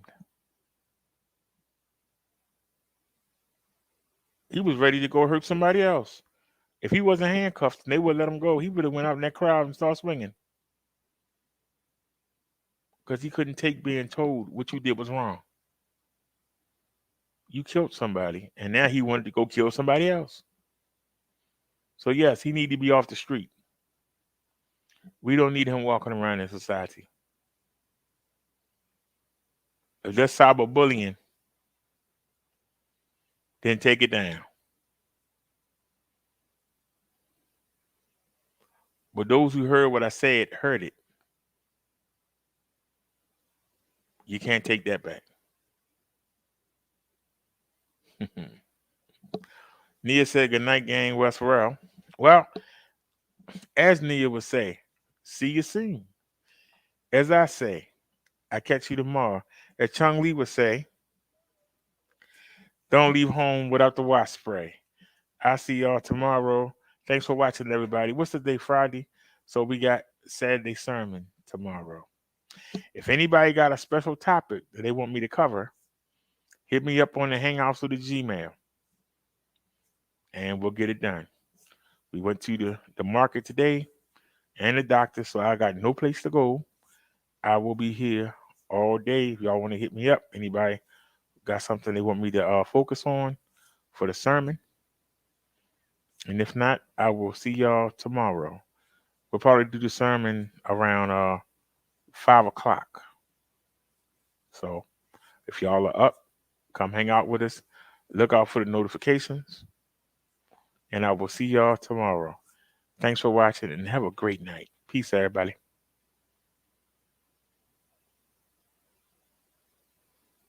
Good night, Ava, Nia, Chung Lee, Tristan. Did I forget anybody? Good night, everybody. We out.